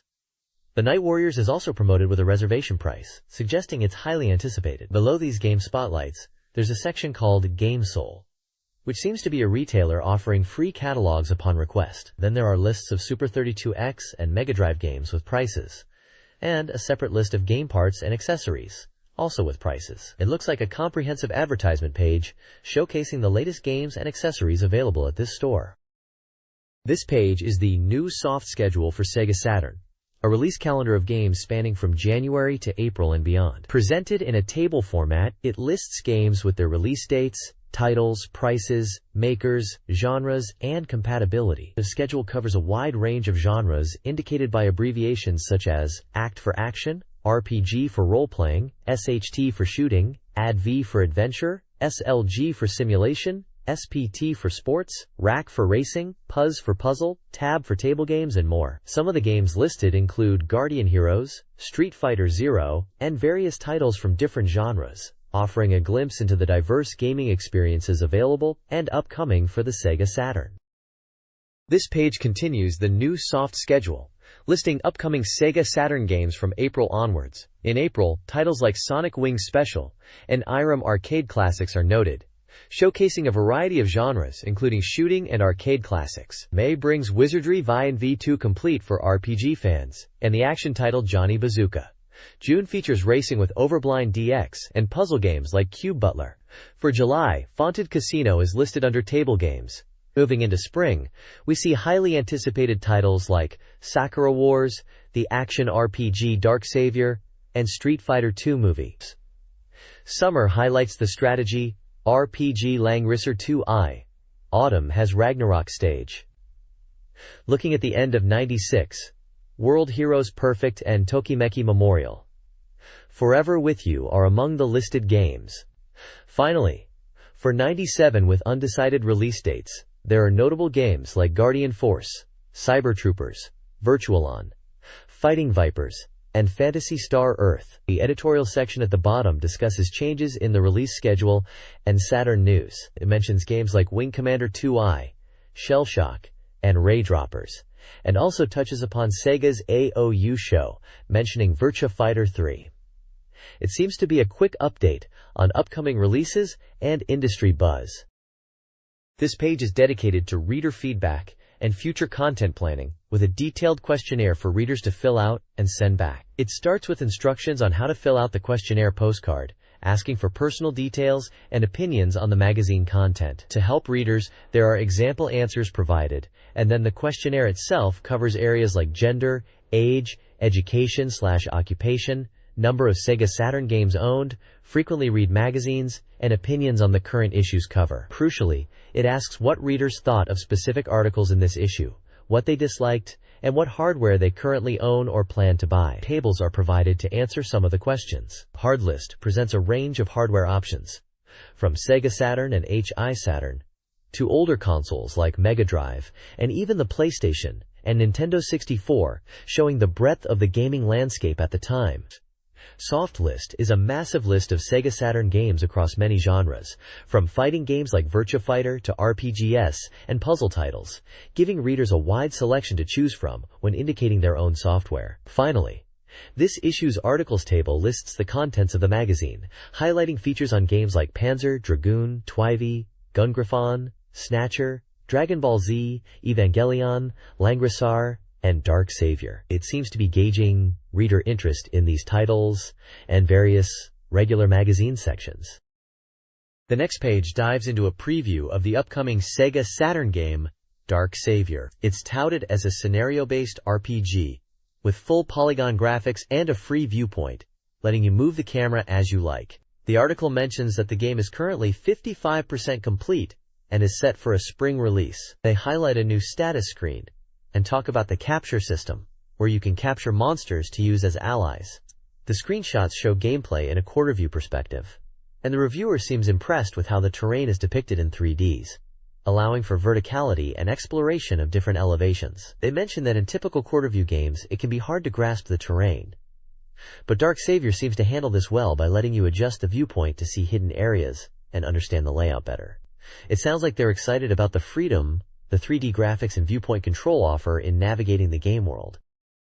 This page elaborates on the free viewpoint camera system discussed in the previous page, which is for the game Dark Savior. It explains how to move the camera freely in both up and down and left and right directions. The article suggests this allows players to see the game world from various angles, revealing hidden areas and providing a better understanding of the 3D terrain. The page showcases practical examples in a location called J City and a town environment. The screenshots demonstrate how using the free viewpoint can uncover hidden items and areas that would be missed with a fixed camera. They also highlight the ability to jump and navigate vertically, emphasizing how the viewpoint helps in exploring different elevations and finding pathways. The reviewer seems excited about this feature, noting how it enhances exploration and discovery within the game world, especially in 3D environments, where judging distances and heights can be tricky with traditional camera systems.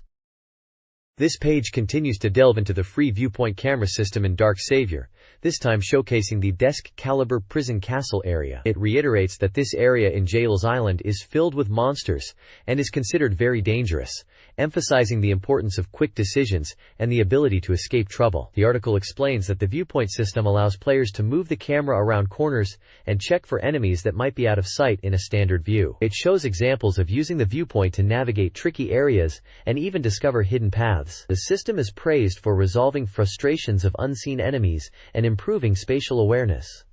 Furthermore, the page highlights a mysterious location marked with, quote, place.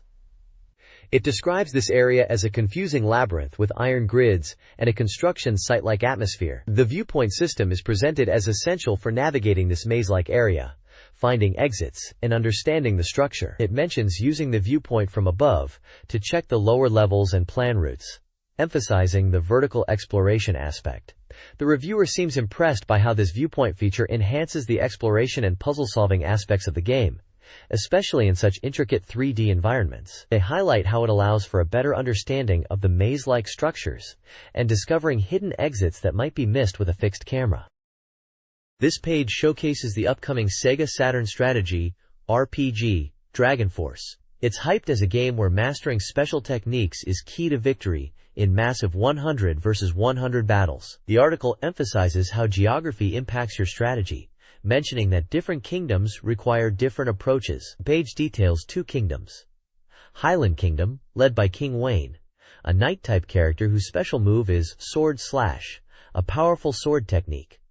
Then there's Fandaria Kingdom, ruled by King Goldark, a horseman-type character whose ultimate move is Holy Blast, a magic-infused attack. Both kings and their special moves are shown in action screenshots. The article suggests that by conquering and gaining experience, your kings will learn more of these ultimate techniques, making them even more powerful. It looks like mastering these special moves and understanding the terrain will be crucial for success in Dragon Force.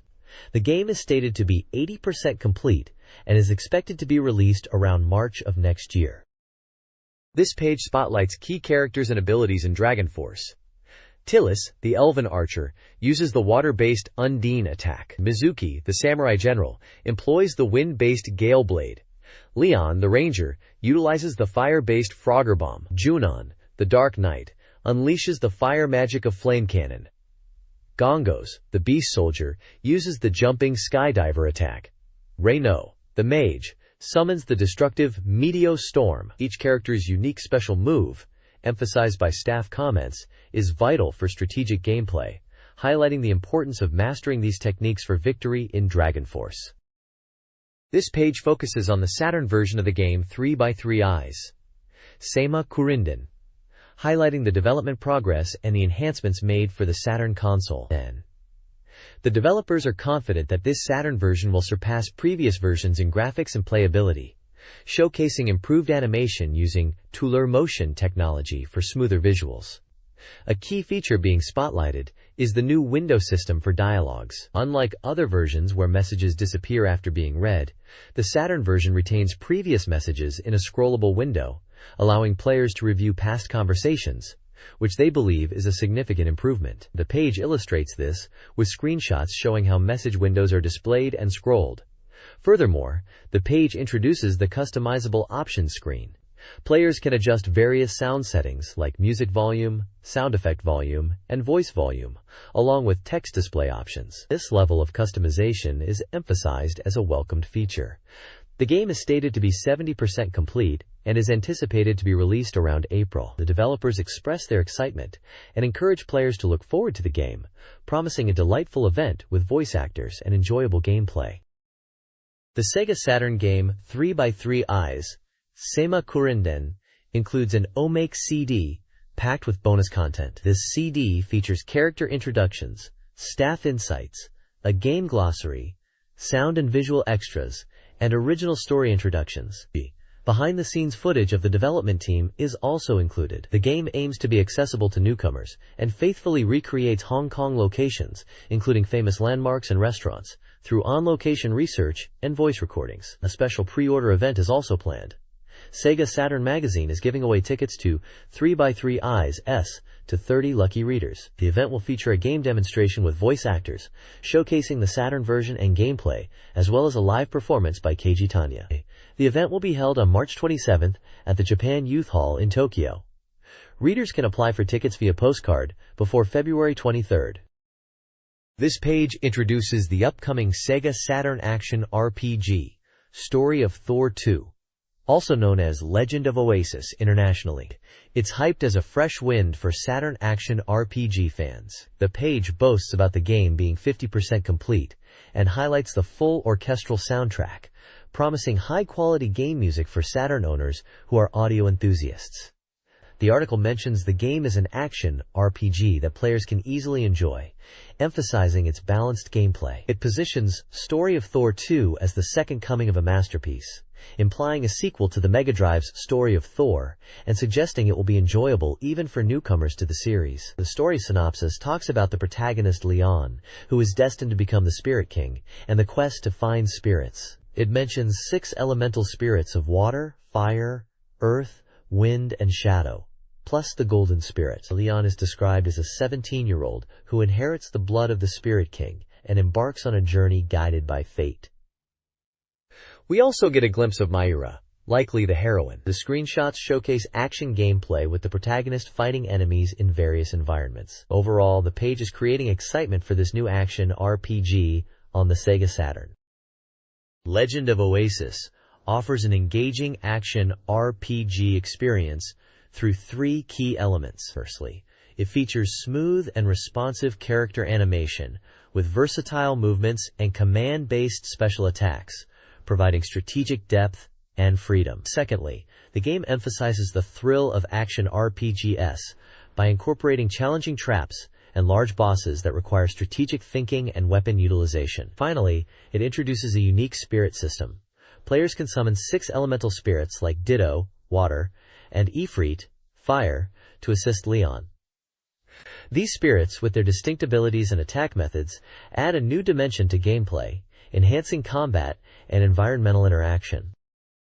This page introduces Tokusatsu Bishujo Sento Seibus, a game advertised as Coming Soon Soft. It's described as a unique adventure that blends elements of uncivilized culture and idol worship, where players become fans of these idol fighters. The game features live-action actresses playing the roles of the 3 Seibas, Yumizuki Rein, Tsukishiro Yukino, and Kagetsuki Hanai. The game's concept revolves around a new idol group called Feel, who embark on a monster extermination adventure. The story begins when, during a film shoot, the girls accidentally break an ancient seal, releasing monsters into the town. They are then tasked with exorcising these monsters and resealing them. Gameplay is divided into Exploration Mode, set in Seto Rivertown, where players investigate and gather information, and Battle Mode. In Battle Mode, the girls transform and use special seal methods: Thunder Seal, Fire Seal, and Light Seal. Each Saibas transforms and utilizes elemental powers like fire, light, and thunder in combat. The goal in battle is to defeat monsters using timing and elemental advantages, aiming to seal them away and restore peace. The game is described as a new type of adventure game, using live-action footage and conversation to drive the story, promising an immersive experience. It was advertised as 80% complete at the time of this magazine, with a release date of February 23rd.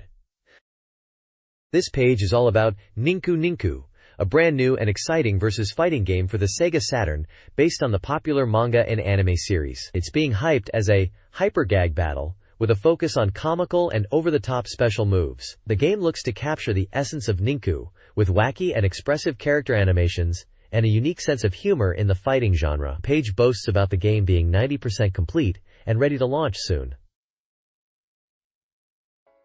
The developers emphasize the gag skills as being the key to victory, promising a fun and energetic fighting experience. You'll be able to play as characters like Fusuke, the main character, and other notable faces from the series such as Meikira, Kauten Great Magician, and Kujin Great Monk, making it a roster of 8 playable characters in total. They're also highlighting the visual depth of the game, where characters and projectiles move in and out of the screen, adding a dynamic feel to the battles. One cool feature they're calling out is the super gag technique, or Todome, which seems to be a finishing move that can be used to humiliate your opponent in a comical fashion. Overall, it looks like Ninku Ninku is shaping up to be a really fun and unique fighting game that perfectly captures the spirit of the original manga and anime, offering something a bit different from your usual serious fighters. This page is all about Thunderhawk 2 on Sega Saturn, a game being touted as the definitive real helicopter simulation experience and the successor to the Mega CD title, Thunderhawk. It's emphasized that this Saturn version utilizes polygons to create realistic representations of weapons, terrain, and buildings. The game plunges you into global conflicts and terrorist situations as a pilot in the NATO Tactical Air Force, flying the Thunderhawk helicopter on various missions. They are highlighting the Freedom Stage Select feature, meaning stages are comprised of 34 missions, and clearing all missions in a stage unlocks the next. Stages are set in current global conflict zones, offering diverse environments and mission objectives. The game is focusing on realistic stage design and mission content. It also mentions weapon selection, stating that after understanding mission details, you can customize your Thunderhawk's weaponry before deployment. While some weapons are automatically selected depending on the mission, you have the freedom to choose other armaments to suit your playstyle. The page includes a review, quote, praising the game for its immersive experience, where you can feel the tension of dogfights and the freedom of flying through the skies and mountains. The reviewer enjoys destroying trees and objects in the environment, and appreciates the freedom from time limits. Finally, it notes that the game is 90% complete, developed by Victor Entertainment, and scheduled for release on February 23rd, priced at 6,800 yen. It's described as a 3D shooting game for one player. Mastering Thunderhawk 2 on Sega Saturn involves understanding the controls and gameplay tips. Primarily use the A button and D-pad. Cycle through 3 viewpoints with the X button: cockpit, behind the helicopter, and a zoomed-out view. Viewpoint 2 recommended. Control movement with the D-pad: up-down for forwards-back, and tilt for horizontal. Use Z and C buttons for altitude. Quick turns, performed with L or R, are crucial for dodging and reorienting. Key gameplay tips: manage altitude to avoid aerial and ground threats, favoring lower altitudes. Master quick turns to outmaneuver enemies, gaining advantageous angles, especially in head-on engagements. This page is all about getting the edge in Thunderhawk 2 by picking the right gear for each mission. It stresses that before you even launch, you need to dive into the mission briefing. That's where you'll figure out what you're up against and choose your weapons accordingly. The game lets you pick from a few types of weapons, and you have 4 slots to equip them. The basic loadout is usually okay, but for tougher missions, you really need to think about what you're packing. The page highlights 4 mission types to give you an idea: ground target bombardment, where you'll need bombs; airspace interception for taking down planes with missiles; bridge bombing, focusing on precise strikes on bridges; and naval battles against ships, which also call for missiles and bombs. Then, it showcases 2 missions from South America. In South America 1, Arms Running, you're up against a Colombian drug cartel using an airfield. Your job is to shut them down by bombing runways and destroying their drug factory. Make sure to wipe them out completely. In South America 2, Stealth Down, a terrorist group has nabbed 3 American diplomats. You have to find their stealth plane, which crashed while trying to escape, and rescue the hostages before it's too late. This page previews more missions available in the game. It mentions that there are still other mission scenarios available, and details a few of them set in different global locations. First up is Panama Canal Crisis, where the democratically elected government has been overthrown, and the Panama Canal is now under control of rebels. The player's mission is to liberate the canal and restore waterways. Next is Circa America Recapture Town, based in Central America. Here, Panama's dictator has launched an attack on Costa Rica and established a forward base in San Lorenzo. The objective is to recapture San Lorenzo and liberate the area. Then there's Eastern Europe Escort Convoy, set in Eastern Europe, specifically Yugoslavia, where Serbian forces have encircled a town. The player needs to protect a convoy of supplies and deliver them to the residents, ensuring their safety. Following this are missions set in the Middle East. The Middle East one involves Iraqi forces invading Kuwait and initiating attacks on Saudi Arabia. The mission is to repel the Iraqi invasion force and protect Jordan. Middle East 2 continues, with Iraqi forces invading Kuwait and targeting the British and American fleets in the Persian Gulf. The player must defend them. Finally, there is East China Sea 3, which is focused on the Sea Wolf Group, conducting illegal activities in the East China Sea. This group's stronghold, Black Skull, has been discovered, and the player needs to locate it and stop their operations. This page introduces SEGA Bass Fishing, highlighting it as the trendy fishing game for the year. It's described as a fishing game where players aim to win tournaments by catching sea bass, mastering techniques to become a skilled angler. The page details the training mode, which is for practicing Suzuki, Japanese sea bass, fishing. It emphasizes learning the basics from a captain who provides advice on lure selection and fishing methods. The guide section is aimed at beginners, assuring them it's okay if they've never fished before. It covers essential fishing knowledge like choosing lures based on the fish, explaining lure types such as topwater, vibration, minnow, and jig. It also touches on techniques like fast retrieve, casting points, and basic fishing terminology. Tournament mode is presented as the ultimate challenge after training, where players compete to catch the heaviest sea bass, aiming for top positions to win prizes. Screenshots throughout the page showcase gameplay, menus, and in-game characters like the captain, along with examples of fish caught and their weights. The page promotes the game as being 90% complete, and mentions it's a fishing simulation, released by Victor Entertainment on February 23rd, for 6,800 yen, playable by one player. It also shows a ranking chart, indicating high scores achieved in the game. The overall tone is promotional, encouraging players to dive into the world of sea bass fishing. This page is showcasing Kyo Flying Squadron 2, and announces that the game is currently 50% complete. It's highlighting newly released screenshots of this side-scrolling action game from Victor Entertainment, and emphasizes the opening anime sequence and the high-quality voice acting. The article points out that famous voice talent, such as Miho Kano, Kaiko Yamamoto, and Joji Yanami, are lending their voices to the game. Screenshots give a glimpse into diverse stages, including a water-themed level, a boss character who is a sumo wrestler, and an underwater environment. The page introduces the main character, Ranmaru, and another character described as a shrine maiden. The game is priced at 5,800 yen and is for a single player. This page introduces G-Bockers, a Hyper 3D battle game for the SEGA Saturn, highlighting its network battle feature. The game involves quirky characters battling it out in 3D shooting action. The page emphasizes the communication battle mode, boasting a 100% completion rate for this feature. The article details the requirements for network play, including 2 copies of the G-Bockers game, 2 TVs that support AV input, and 1 communication cable. It shows step-by-step instructions on how to set up the network battle, from connecting the Saturn consoles with the cable to configuring the link option in the game's option menu. The article also mentions selecting stages and player characters for network battles, and the enjoyment of playing against friends. Screenshots depict in-game action, character selection screens, and the hardware setup for network play. The article points out the game's cute characters engaging in intense battles and emphasizes the fun of playing against friends using the SEGA-approved communication cable, suggesting it doubles the enjoyment compared to single player. The game is advertised with a release date of February 23rd and a price of 5,800 yen, 6,300 yen with the cable. This page continues the feature on G-Bockers network battles, showing an example match between magazine staff members Toarai Ichi and Sentuki Auji. It's presented like a play-by-play account of a network battle, demonstrating how the game feels in 2-player mode. The article describes the setup and rules, mentioning a 60-second one-round match with handicap options adjustable on the options screen. It details how Toarai, playing as player 1, and Auji, as player 2, start their battle, with Auji initially taking the lead. The article then walks through a series of moves and counter-moves in the match, showing the tension and excitement of playing against another person. There are speech bubbles showing the player's thoughts and reactions during the game, like surprise at successful hits and commentary on strategies. The article highlights moments of intense action, explosions, and close calls, culminating in Auji winning the match.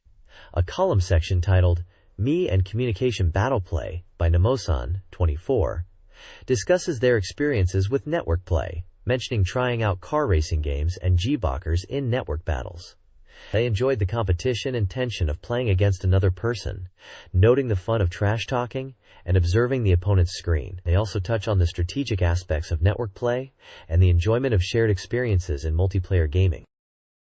This page introduces Ultraman Polygon Dimension, a new puzzle game for SEGA Saturn. It's described as a falling block puzzle, where cute polygon Ultraman characters are used as blocks. The article highlights the game's simple rules, where you connect 4 or more blocks of the same color to clear them. It mentions that there are 3 types of block graphics to choose from, and special moves are triggered by clearing blocks of certain colors. The game features 10 playable characters and a gallery mode to enjoy the polygon character animations. The reviewer seems to find the game enjoyable and praises the cute polygon character designs and fun gameplay. It's stated the game is due to be released by Bandai on February 2nd for 6,800 yen and supports 2 players. This guide delves into advanced strategies for Ultraman Polygon Dimension, focusing on chain erasers and special erasers. Beyond basic chain reactions, players must master 4 advanced eraser types. Chain erasers, send garbage blocks. All erasers, clear all blocks of a single color. Rainbow erasers, clear white blocks, turn enemy blocks white. And counter erasers, retaliate against opponents' garbage. The article then explores character-specific abilities tied to colors. Each Ultraman and monster, including Ultraman, Ultra 7, and various monsters, possesses unique, color-coded moves influencing their playstyle and eraser usage. For instance, Ultraman's 2 chain attacks utilize red and blue moves. Choosing a character dictates your strategic approach, requiring players to consider their abilities and how they interact with the eraser mechanics. Death Mask is a sci-fi adventure game set in a dystopian future, emphasizing player choice and emotional impact. Zone 1 introduces Jake, a police officer framed as a criminal after an accident. The narrative revolves around a mysterious mask. The article previews Zone 2 and character introductions. Key characters include Chief Machiko, leader of the Death Tribe, Dr. Sylvanas with underworld ties, the assassinated ex-mayor, Water Daughter, Pastor Gold with suspicious activities, Android Melia Nance, and bar owner Jet Jackson, a former member of Death 7. Jake investigates alone, pursued by both sides. Other figures include cryptography expert Mr. Diggit, the deceased angel Devoid, Jake's subordinate Defreet, and the dangerous Death Tribe, whom Jake is pursuing.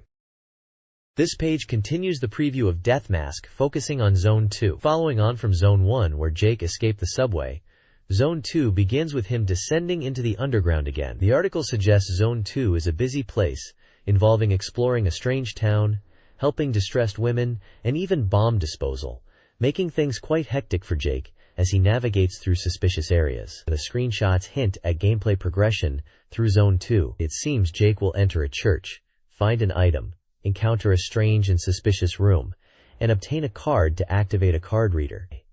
He then opens a refrigerator to find another item.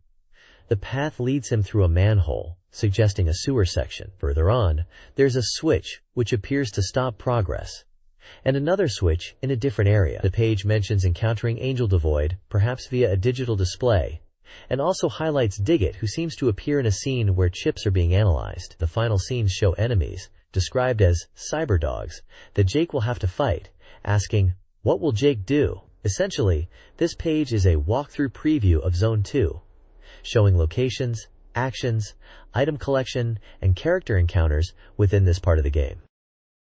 This page is all about the SEGA Saturn version of Super Real Mahjong P2, boasting it's a power-up from the arcade version and coming to Saturn.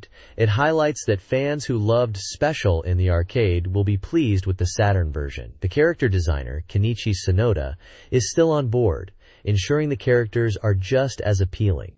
The Saturn version is touted as being 120% compared to the arcade version, emphasizing power-up points like the return of popular special characters, improved CG, and animated scenes. The story is being reworked, and dialogue scenes are upgraded. There are also 7 new songs added to the soundtrack.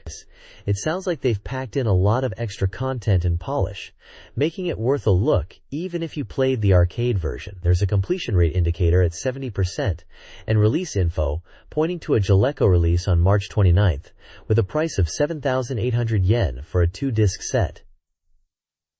There's also mention of pre-order bonuses being detailed in leaflets distributed in stores from early February. The page also introduces some of the characters, like Milk Pie Miruku, who transforms from a bunny girl, and Lemonade Tsukasa, a former soldier who transforms using the phrase lemonade transformation. It seems like there's a bit of focus on the transformation aspects and character backstories, hinting at deeper gameplay than just mahjong.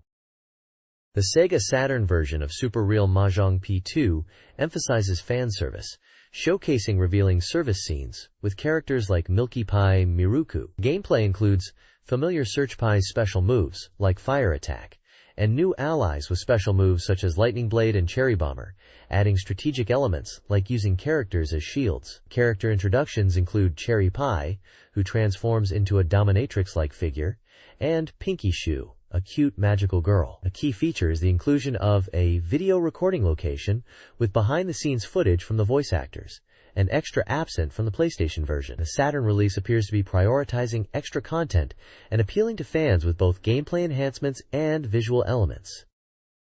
This page introduces Return to Zork for the Sega Saturn, highlighting it as a challenging adventure game with complex puzzles, recommended for players seeking a real test. The article teases the beginning of the adventure, mentioning the player receiving a directive mail and finding themselves in a place called Valley of the Vultures. It also describes meeting a lighthouse keeper. Talking to him provides information and hints about the world of Zork, suggesting exploration and resource-gathering elements where players need to cut grass and find materials. Screenshots showcase in-game locations like the Valley of the Vultures and an interior scene with the lighthouse keeper, hinting at dialogue and item interaction.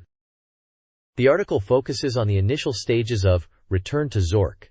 Beginning in the unsettling town of Shambler, players are advised to interact with townsfolk for clues and explore locations like the miller's house. The drunken miller and his obsession with a mirror hint at a puzzle involving alcohol and a broken object. Gameplay advice includes paying attention to character expressions during dialogue to make informed choices, aided by facial expression icons. Photography and tape recording are also emphasized, with players encouraged to document everything and replay conversations for clues. Progressing involves the miller's mirror shattering, opening a new path downwards. This marks the shift into the core adventure, suggesting a subterranean area is key to the game's progression. The text emphasizes exploration, item interaction, and strategic use of game mechanics within the early game environment.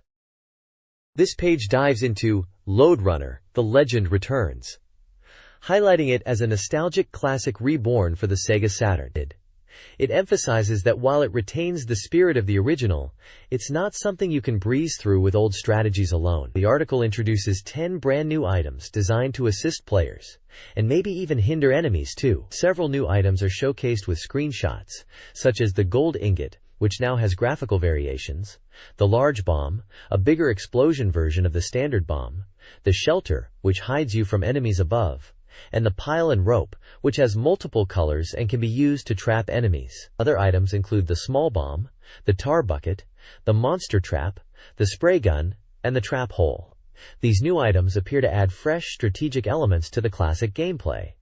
The page also dedicates a section to the edit mode, boasting limitless creative potential. It seems to be a comprehensive level editor, allowing players to create their own stages, modify backgrounds, and even edit characters. The edit mode seems quite feature-rich, offering options to save, load, adjust time of day, music, background graphics, name levels, and even test run them. It emphasizes the depth of customization available for players to craft and share their own Lode Runner experiences. The reviewer seems quite excited about the enhanced gameplay and the creative possibilities offered by the edit mode.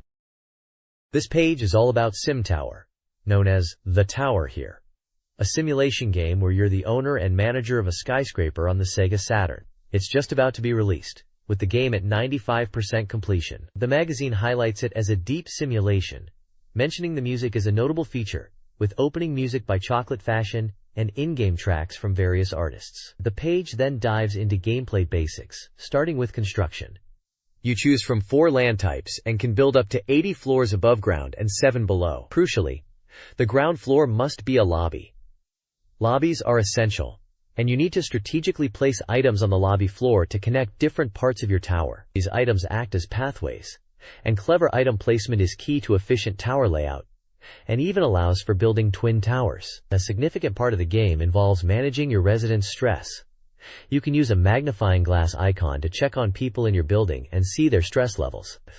Factors like waiting times for elevators and the items they use all contribute to stress. Keeping stress low is vital, and the game provides tools like an elevator management window to fine-tune things.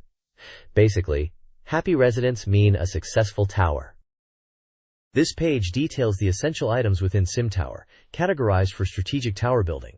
Items are graded by star ratings, impacting overall tower success. Effective elevator, standard, service, express, escalator, and stair placement is crucial for resident flow and satisfaction. Rooms like offices, garbage disposal, parking, and grand cathedrals, requiring a 5-star rating, are essential. Maintenance prevents issues, while accommodations, twin guest rooms, suites, generate revenue. The lobby links areas, and the roof offers amenities. Security, medical rooms, restaurants, shops, and subway stations boost income and services. Entertainment options include event halls and movie theaters, requiring careful management. Finally, residences offer high revenue, but resident satisfaction is key. This catalog guides players in building a functional, successful, and stress-free tower. This page previews 2 exciting features within SimTower. The first section, the Event of Tower, details the various random events that can occur in your skyscraper, keeping gameplay dynamic. It mentions different types of disasters like fires, crimes, and even diseases that players must manage to maintain a successful tower. The reviewer highlights that these events are not just random occurrences, but are tied to how well you manage your tower's services and resident satisfaction. For example, if medical facilities are insufficient, diseases can spread. It also mentions unique seasonal events, like Santa Claus visiting in winter, which can bring unexpected rewards. The second section, the Cinema Gallery, focuses on the in-game movie theater feature. It explains that players can operate cinemas within their tower as a profitable venture. The movie choices and screenings are determined by the building owner, and different genres and showtimes will affect audience turnout and revenue. The page showcases a selection of movie titles available, including what seems to be parodies or references to famous films like Modern Time, The Silence of the Hams, Dream League, 49 Hours, Electronic Brain Man, East Side Story, and Last Side Story. The reviewer suggests that carefully choosing movies and scheduling them can significantly impact the cinema's profitability and overall tower appeal. Alone in the Dark 2 on SEGA Saturn follows Detective Edward Carnby's perilous mission to rescue Grace Saunders from the monster-filled Hell's Kitchen. The game immerses players in a terrifying environment, forcing them to navigate a haunted mansion and various challenging locations, including a garden maze and underground caves. Dynamic camera angles enhance the cinematic experience, creating suspense and surprise. The reviewer praises the game's captivating story and challenging action-adventure gameplay, though noting that the controls may initially require some adjustment. The game received an 80% completion rating. Released on February 23 for 5,800 yen, it offers a single-player experience suitable for all ages. The review's final advice: save often.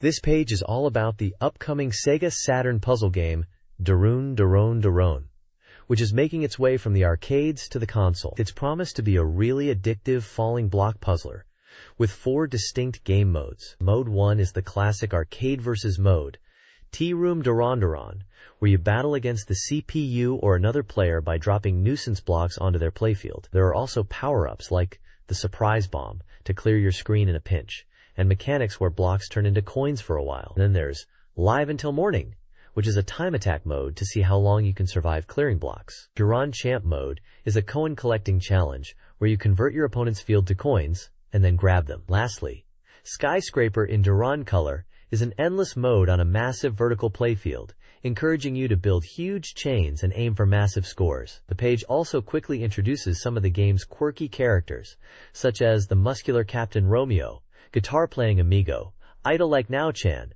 dominatrix Queen Maria, and the philosophical duo, the Goodbye and Ethos. The game is marked as 100% complete and is priced at 5,800 yen. It's a 2-player puzzle game for all ages, published by Tecmo. The magazine seems especially hyped about the Versus and Time Attack modes, calling the Daron Champ mode as exciting as a racing game. This page introduces Mahjong Hyper Reaction R, a Mahjong game for the SEGA Saturn that is 85% complete and coming soon. It's highlighted as featuring original characters who are all described as girls with glasses. The game boasts a theme song, opening and ending anime sequences featuring 3 characters in a casino setting. We are also introduced to 3 original characters: Omori Kaoru, who enjoys sports like cycling and volleyball and is described as a boyish girl. Matsuhara Remi, who likes cocktails and is portrayed as a cool and elegant woman. And Inoue Yuka, a quiet girl in the computer club who is also into mahjong. Each character section includes their measurements and a brief description of their personality and interests. The page mentions a multi-strip system, which seems to be a core feature, suggesting that service scenes are now more accessible and can be unlocked after just one playthrough of the game. Overall, the page focuses on the characters and the enhanced service scenes aspect of this mahjong title. This page introduces Gungraph, a unique SEGA Saturn title focusing on fortune-telling. It's advertised as being 95% complete and is described as a serious fortune-telling experience, going beyond typical software in the genre. The creators emphasize that it's not just for girls, but for anyone interested in deeper, data-driven fortune-telling. The game offers diverse fortune-telling methods, letting you re-examine your life through various types of divination. 4 main categories are highlighted: type, lifespan, compatibility, and fortune. One section details Oasis fortune-telling, utilizing a pictograph method. This allows for group fortune-telling, where you input data about people around you to analyze compatibility between individuals based on different criteria. The page also showcases group diagnoses, encouraging players to fortune-tell about their social circles. It explains how to use group fortune-telling by inputting names and birth dates to assess group compatibility across 4 categories: constellation, blood type, IP, initiative personality, and type. The suggestion is that Gungraph can even help resolve group troubles by understanding these compatibility dynamics. Screenshots illustrate menu interfaces and result displays for these fortune-telling features, including personality analysis, compatibility percentages, and fortune charts. Virtual Photo Studio, VPS, a SEGA Saturn game, puts players in the role of a cameraman assisting a professional gravure photographer. The game, advertised as 60% complete and priced at 6,800 yen, is a camera simulation game. Players choose models from different types: Ojo-sama, Bishujo, Ikeke, and scenarios. The goal is to take the best shots of sexy models to earn high scores and unlock rewards. Shooting mode focuses on finding optimal angles. Edit mode allows players to save, edit, and share photos. An interview with models Ayako Nakai and Yuri Asakawa reveals their experiences during the shoots, with references to real-world locations and even a TV show. The game promises a fun experience centered around photographing models and interacting with them. This page introduces J.League Victory Goal 96 for the SEGA Saturn, emphasizing it as a significant upgrade to the previous Victory Goal game with a focus on enhanced polygon graphics and updated player data. The article highlights that even individual players in stadiums are now rendered in polygons, resulting in more realistic visuals and player movements thanks to motion capture technology. The game is touted as being 45% complete and scheduled for release in March. It promises 3 stadiums and updated rosters for all 16 J.League clubs, including 2 newly added teams. The article also mentions improvements to the gameplay system, particularly the command input, allowing for more sophisticated moves like feints and heel lifts. The page showcases screenshots illustrating different camera angles: vertical, horizontal, and diagonal, designed to offer better visibility and strategic advantages during gameplay. Overall, the article promotes J.League Victory Goal 96 as a substantial evolution of the series, delivering a more immersive and realistic soccer experience on the SEGA Saturn. This page dives into the world of J.League club management, highlighting how tough it is to run a successful soccer club. It's all about creating your own pro soccer club in this simulation game.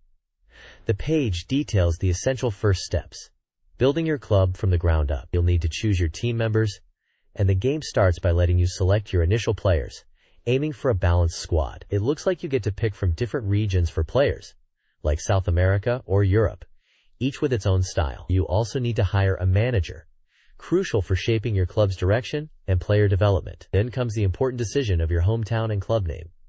Once you decide these, they're locked in for good, so choose wisely. It mentions picking a hometown based on factors like location, transportation, and even the weather, as these affect your club. Finally, there's a mention of cool opening sequence, setting the stage for your journey into club management. It seems like the game really emphasizes the depth of managing a soccer club. Beyond just playing matches, focusing on strategy and long-term planning. Mastering J.League club management requires more than just match tactics.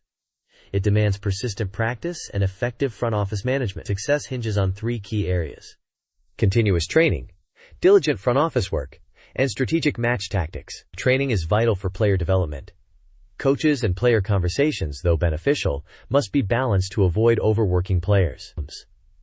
Monitor fitness levels and adjust training regimes accordingly, focusing on offensive, defensive, or goalkeeper skills. Front office duties are equally important. Manage finances meticulously, reviewing income reports, ticket sales, and advertising costs. Invest in stadium improvements and scout players domestically and internationally, but avoid overspending. Match day is the ultimate test. Auspiced. While players execute strategies, the manager provides instructions and substitutions. Choose tactics, such as normal, offensive, or defensive, that suit your team and opponent to secure victories and pursue championship glory. This page is all about Capcom's dominance in the 2D fighting game scene. It's a special feature called Total Feature 2D Fighting Games here. They're highlighting Capcom as the kings of 2D fighters, stating that if you're talking about 2D fighting games, you're talking about Capcom. The page mentions that Capcom's games have shown the world the true fun of versus fighting games, and they are incredibly proud of their achievements, even more so than their own company president. The page features 4 key Capcom fighting games. Starting from the top left is Street Fighter Zero, or Street Fighter Alpha as we know it internationally, with artwork of Ken and Ryu. Next, on the top right, is Tenchi wo Kurao 2, Sekiheki no Tatakai, which translates to Warriors of Fate 2, Battle of Red Cliff.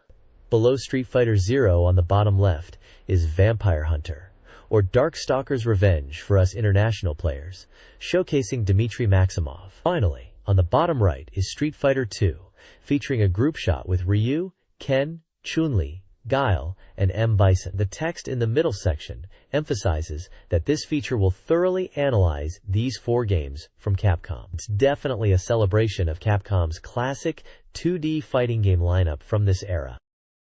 The next page showcases Capcom's Tenchi wo Kurao 2, Sekiheki no Tatakai, which we know internationally as Warriors of Fate. It's described as a side-scrolling action game, a genre Capcom is known for.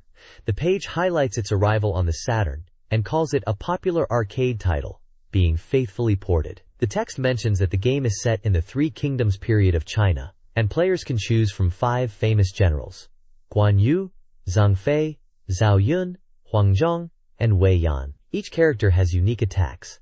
It emphasizes the continuous action, combo techniques, and the use of weapons and horses in gameplay.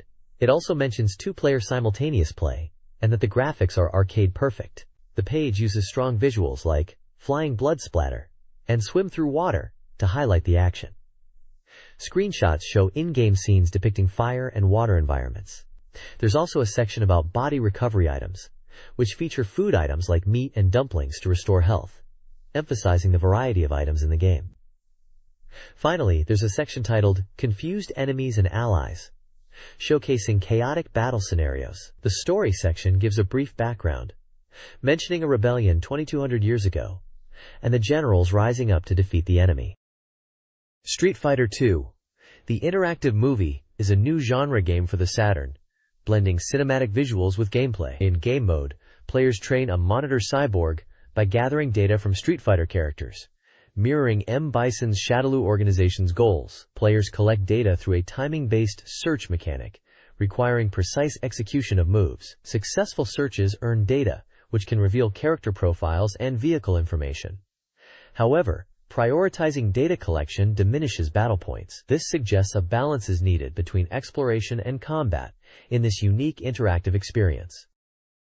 This page delves into Street Fighter Alpha, known as Street Fighter Zero here, expanding on the search mechanic introduced in the previous interactive movie game. It details 6 specific types of searches players can perform to gather data: special moves, throw moves, defense, punch, speed, and kick techniques. Successfully searching these actions contributes to your battle points. The page also points out unexpected search points, highlighting that time and remaining points are crucial for uncovering hidden data.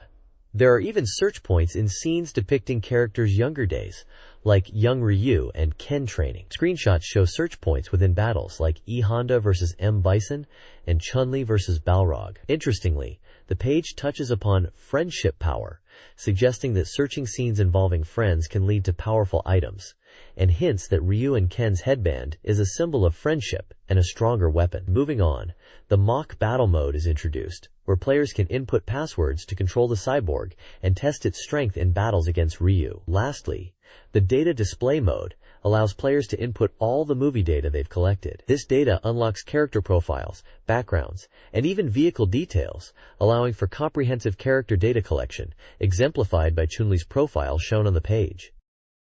This page is all about Street Fighter Alpha, known as Street Fighter Zero in Japan, for home consoles. Continuing from the previous page's exploration of the game's search mechanic in its interactive movie mode, this article shifts focus to the home console release and its attractive features. It highlights the rich options available in the home version that enhance the experience beyond the arcade. The article mentions that the loading times are noticeably reduced, making gameplay smoother. It emphasizes the inclusion of detailed option settings, training modes for practicing combos, and mastering techniques, which are key features for home players. The page showcases different modes within the game. It appears to display options for various game modes and settings screens, like character selection and stage selection, enhancing the replayability of the home version. The screenshots hint at versus battles and different menu screens. Furthermore, the article points out the finely adjustable option settings. These include difficulty levels, sound settings, button configurations, and even the game speed, allowing players to customize their gameplay experience to a high degree. Essentially, this page champions the home console version of Street Fighter Alpha for its wealth of options and features catering to dedicated players. This page is a manual focused on getting better at Street Fighter Zero, known as Street Fighter Alpha internationally. It dives into key techniques to help players improve. First up is Mastering Guard, explaining different types of guards like high, mid, low, and air guards, emphasizing their importance in defense. Next, it details the Zero Counter, a special counterattack move. It explains how to execute it using specific commands and highlights that it's most effective against predictable super combos, but not usable if your super combo gauge is too low or if the opponent's super combo level is too high. The page then discusses the automatic mode, outlining both its advantages and disadvantages. While it automatically guards against tricky moves, it has drawbacks. Notably, it prevents you from building up your super combo gauge and canceling into super combos. This suggests it's more for beginners, and mastering manual guard is crucial for advanced play. Finally, it touches on super combos and the super combo gauge, stating that filling the gauge allows for powerful attacks. It then gives specific zero counter commands for Ryu, which is back, down back plus punch, and Guy, which is back, down back plus kick. Overall, this page aims to teach players fundamental and advanced techniques in Street Fighter Zero to become more skilled, emphasizing the importance of guarding, utilizing zero counters strategically, and understanding the nuances of the automatic mode and super combos. The next page delves deeper into advanced techniques for Street Fighter Zero, or Street Fighter Alpha as we know it. It starts by breaking down the super combo level gauge, explaining how level 1, 2, and 3 super combos increase in power and hit count. Level 3 is highlighted as a guaranteed hit, and they suggest using the zero counter 3 times as a solid tactic. Then it moves on to cancel techniques, a fundamental skill. It explains how to cancel normal moves into special moves, and even further into super combos. This is key for building combos and mastering zero combos and super combos. They point out that Ryu and Ken are good examples for practicing this, but not every character works the same way. Next up are zero combo techniques, giving a simple button combo: weak punch, medium punch, strong punch, or weak kick, medium kick, strong kick.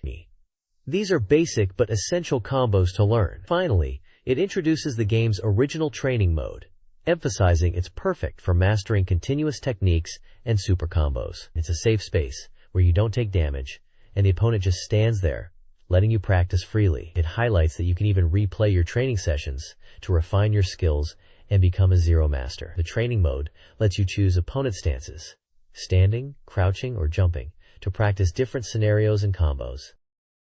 This guide provides advanced tactics for defeating level 4 CPU opponents in Street Fighter Zero as Ryu. It offers specific strategies for various characters, including Chun-Li, Nash, Ken, Guy, Birdie, and Ryu himself, along with Saddam, Adon, Rose, and Sagat. The tactics exploit opponent weaknesses and leverage Ryu's moveset. Key strategies involve utilizing jump attacks, crouching strong punches, and capitalizing on openings after enemy attacks. Ryu's Shinku Hadoken super combo is highlighted as a powerful weapon. The guide emphasizes strategic use of Hadokens, Shoryukens, and guard breaks like the Iron Mountain Splitter and Whirlwind Kick. It also recommends controlling space with projectiles, punishing jump-ins with anti-air attacks, and practicing patient gameplay to exploit opponent mistakes. This page is all about advanced strategies for Street Fighter Zero, this time focusing on how to play as Chun-Li against level 4 CPU opponents. It's broken down into sections for fighting different characters like Ryu, Nash, Ken, Guy, Birdie, Vega, Saddam, Adon, Rose, and Sagat, giving specific tips for each matchup. The guide emphasizes that against CPU Chun-Li, throwing is a very effective tactic, almost to the point of being overpowered. It highlights that timing is key when throwing, especially against opponents who are being defensive. They suggest using zero combos when you get the chance. In terms of general strategy for Chun-Li, the guide points out that she isn't about powerful single hits, but rather speed and constant attacks. They recommend using Hitandaway tactics, mixing up close and mid-range attacks, and utilizing throws. They also mention that Chun-Li is good at keeping opponents at a distance and controlling the pace of the fight. There's a section on how to effectively use Chun-Li's super combos in CPU battles, showcasing her Senretsukaku, Kikosho, and Kikoken. It notes that while the Kikoken and Kikosho are useful for zoning and air-to-air combat, they aren't always reliable in CPU fights. The Senretsukaku, or Thousand Ren's kick, is highlighted as being particularly effective when used close to the opponent or when they are grounded. The next page continues the Street Fighter Zero Level 4 CPU Battle Strategy Guide, this time focusing on Nash, who is known as Charlie in English versions of the game. It's structured similarly to the previous page, offering matchup-specific advice against a range of characters. For Nash, the guide suggests utilizing his Somersault Justice and Crossfire Blitz super combos, emphasizing their effectiveness in controlling space and forcing opponents to react. The one-point advice section recommends zoning and keeping opponents at bay, with sonic booms and somersault shells. For general tactics, the guide highlights Nash's defensive capabilities and recommends a strategy of patiently waiting for openings, using strong kicks, throws, and jump attacks. There are specific strategies detailed for fighting against Vega, Saddam, Abaddon, Rose, and Sagat, among others such as Ryu, Chun-Li, Ken, Guy, and Birdie, which continue the matchup advice. The guide also visually showcases Nash's super combos, Somersault Justice, Sonic Break, and Crossfire Blitz, each shown at different level strengths. Overall, it's a breakdown of how to effectively play as Nash against tough CPU opponents in Street Fighter Zero, emphasizing his zoning and defensive strengths. This page continues the Level 4 CPU Battle Strategy Guide for Street Fighter Zero, now focusing on Ken. It gives specific advice for fighting against Ryu, Chun-Li, Nash, Guy, Birdie, Saddam, Adon, Rose, and Sagat. For example, against Ryu, it suggests observing guard patterns and using crouching, strong punch and jump-ins, following up with zero combos. Against Chun-Li, the guide recommends being mindful of her Kikoken and focusing on jump-ins and close-range combat. As a Ken's one-point advice section, emphasizing the strength of Ken's invincible Shoryuken for anti-air attacks, and suggesting using crouching strong punches and kicks in neutral. It highlights utilizing strong punches and kicks when the opponent is predictable, and suggests using jump-in strong kicks effectively. The Ken's CPU battle section advises using Ken's super combos aggressively, especially the Shoryuken super combo. It mentions that after a hit, repeatedly pressing buttons increases the hit count. It suggests using the Shoryuken super combo against airborne opponents and regular Shoryuken for ground-based opponents as a counter. In Ken's basic strategy, it mentions that Ken excels at initiating offense with fewer openings and controlling the opponent's jump-ins with air guards and Shoryukens. It positions Ken as a fundamental character alongside Ryu. The page also showcases Ken's Shoryuken Raising Dragon super combo at levels 1, 2, and 3 with screenshots. This guide provides strategies for playing as Guy in Street Fighter Zero against the level 4 CPU, focusing on matchup-specific tactics. Against Ryu, Nash, and others, the guide recommends aggressive jumping attacks and close-range pressure.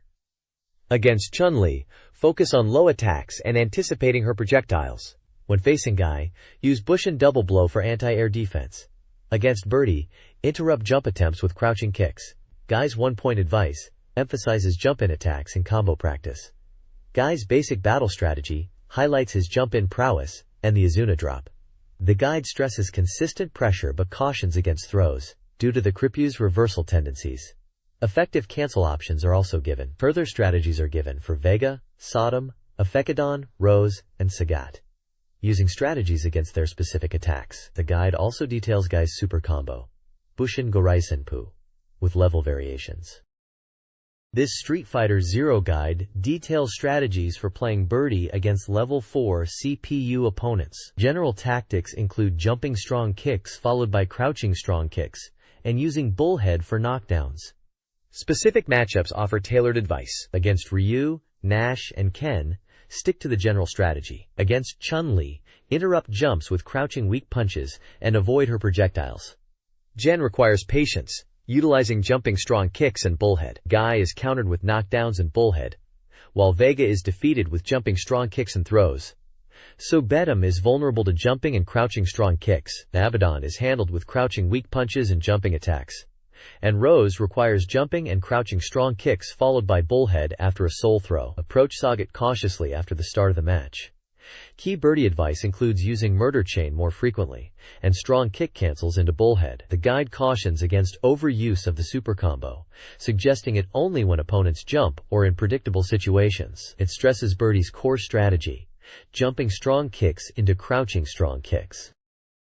This guide details strategies for playing as Sodom in Street Fighter Alpha against level 4 CPU opponents. General tactics include using sliding attacks to counter projectiles and jumps, especially against Ryu, Nash, Ken, and Chun-Li. Against Guy, use crouching guard and throws to counter his aggressive attacks. Sodom struggles against Spacom opponents, requiring practice in countering projectiles with Maido no Miyage. The core strategy involves closing distance with standing medium kick. Specific character matchups include jump kicks and throws against Birdie, jump attacks and crouching weak punches versus a Gozodon, and maintaining distance with Rose. Against Sagat, use crouching medium guard and close in with jump strong kicks or sliding attacks. Effective execution of special moves like Maido no Miyage and Tenchu Satsu are crucial. This guide offers strategies for playing a Lesodon in Street Fighter Alpha against a level 4 CPU. Key matchups include Ryu, jump strong kicks and throws, Chun-Li, medium punches and jump strong kicks, Nash, crouching guard and punishing, Ken, jaguar tooth, throws and crouching strong kicks, and Guy, crouching guard and throws. Akadon's strategy involves utilizing his special move speed, jaguar tooth for CPU battles, and zero counter for defense. The guide emphasizes using Jaguar Bandit Assault to close distance and varying button presses for different finishes. Specific normal moves and sliding tactics are discussed, focusing on breaking through projectiles with crouching medium punch and leap kick. Crouching strong kick is highlighted as a key strength. Matchup advice extends to Birdie, jaguar tooth to counter rushdown, Sodom, jump strong kicks and crouching medium kicks, Rose, constant jaguar tooth, and Sagat, crouch guard against tiger shots, then close in with jumping attacks or sliding. Frame-by-frame images illustrate a Constan's super combos, Jaguar Revolver and Jaguar Bandit Assault. This page is dedicated to strategies for playing as Rose in Street Fighter Alpha against level 4 CPU opponents. It covers tactics for matchups against Ryu, Chun-Li, Nash, Ken, and Guy, continuing from the previous page's focus on Akafadon. Against Ryu, the guide suggests using standing weak punches to intercept air attacks and employing Soul Reflect for fireballs, transitioning into sliding attacks. For Chun-Gali, it recommends anticipating jump attacks with crouching guards and countering with jump strong kicks. Nash should be approached cautiously with crouching guards, punishing openings, while Ken can be managed by countering his weak soul sparks and guarding against dragon punches. Guy is vulnerable to crouching guards and throws. The page then details Rose's CPU battle tactics, advising against excessive use of her projectiles, soul illusion, and highlighting the importance of close-range combat encounters, especially utilizing moves like the level 2 Aura Soul Spark Super Combo. Rose's one-point advice section notes her slow movement and short reach, but emphasizes the effectiveness of medium kick-sliding attacks for evasion and counterattacks. Rose's basic fighting style against CPU opponents is described as relying on strong punches and standing strong kicks to control spacing. It stresses ground combat and leveraging her sliding move, particularly against projectile-heavy characters. Finally, the page showcases Rose's super combos: Aura Soul Spark, Aura Soul Throw, and Soul Illusion, illustrated with frame-by-frame screenshots at various power levels, highlighting their visual differences and power. This guide focuses on mastering Sagat in Street Fighter Alpha against level 4 CPUs. Key strategies involve controlling space with his long reach and powerful specials. Against Ryu, counter Hadoukens with Tiger Shots. Chun-Li's jump attacks can be met with standing strong punches, followed by Tiger Shots. Nash requires cautious Tiger Shot usage. Against Ken, interrupt his Tiger Shots. Guy should be approached carefully with Tiger Shots and throws. Birdie is countered with high Tiger Shots, while Sodom falls to low Tiger Shots and Tiger Genocide. Abaddon is bested with low Tiger Shots and standing strong kicks. Jump attacks are effective against Rose, coupled with Tiger Shots and super combos. The guide emphasizes Tiger Shots and Tiger Uppercuts as core offensive tools. It recommends using super combos strategically, with jump and strong kicks, crouching strong kicks, and Tiger Shots as fundamental attack patterns. Advanced techniques include canceling into Tiger Shots or Tiger Uppercuts. Finally, it covers the use of super combos like Tiger Cannon and Tiger Genocide, providing visual demonstrations.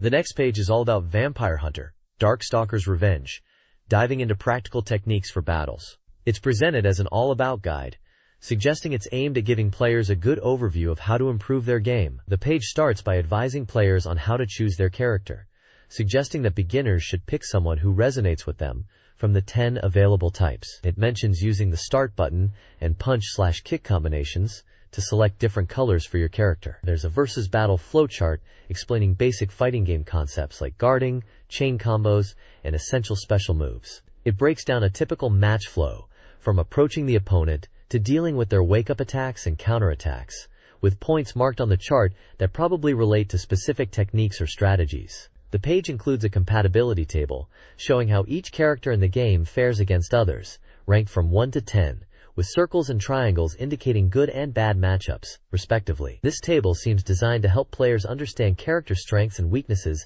at a glance, and choose characters accordingly. The general tone of the page is instructional, aiming to equip players with fundamental knowledge and strategies to improve their performance in Vampire Hunter. It feels like a solid introduction to competitive play for newcomers to the game.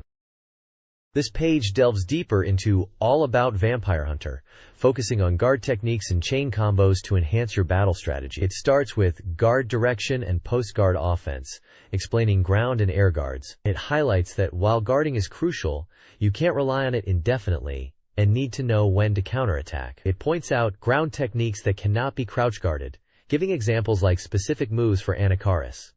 Next, it moves to chain combo usage, emphasizing how chain combos are essential for dealing significant damage in close combat by linking normal attacks.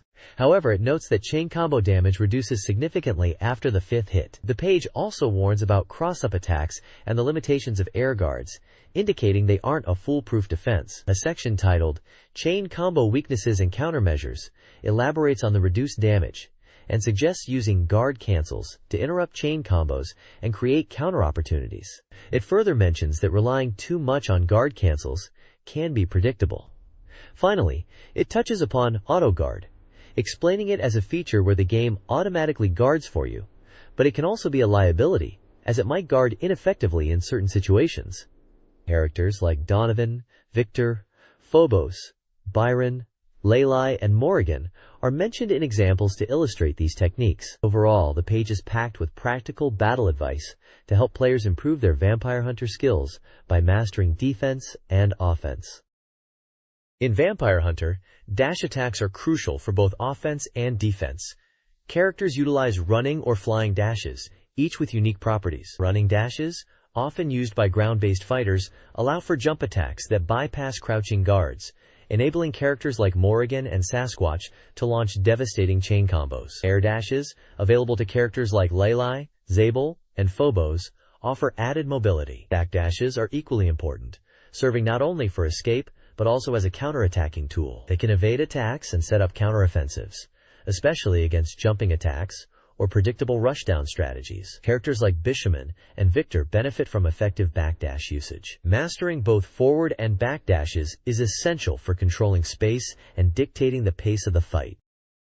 This page is a detailed guide on mastering the guard cancel technique in Vampire Hunter. It explains that guard cancel is a defensive move to turn the tables against aggressive opponents. It's presented as a powerful tool for skilled players, allowing them to interrupt enemy attacks and launch counteroffensives. The guide breaks down how to perform a guard cancel using two methods: pre-input, where you enter the command while guarding, and input immediately after guard, where you input the command right after blocking an attack. It highlights the advantages of guard cancel, like stopping enemy rushes and shifting the battle's momentum, but also mentions the risks, such as failing the input and getting caught in a chain combo or having your guard cancel blocked. The page also advises on when to use guard cancel, suggesting it's most effective against predictable chain combos or rushdown tactics. A character-specific section analyzes how different characters utilize guard cancel, rating their effectiveness based on factors like character face, timing, and whether it can be enhanced to an ease version, X special. For example, some characters are better suited for guard cancel than others, and some can use it more readily, or in more versatile situations. Finally, there's a list of desperation moves for various characters like Donovan, Lele, Lord Raptor, Victor, Felicia, Bishaman, Morrigan, Sasquatch, Anacaris, Phobos, and Pyron, suggesting guard cancel can be incorporated into advanced play involving these powerful attacks. The screenshots feature gameplay with Victor, Anacaris, Felicia, Bishaman, Sasquatch, and Phobos. This guide focuses on pursuit attacks in Vampire Hunter, devastating hits on downed opponents. Effective use of these attacks is crucial for dealing significant damage and controlling the match. The guide categorizes pursuit attacks by character style, differentiating between aggressive chasers like Galen and spatial control characters like Donovan. Timing and understanding opponent recovery are key to success, with the potential for multiple hit combos demonstrated.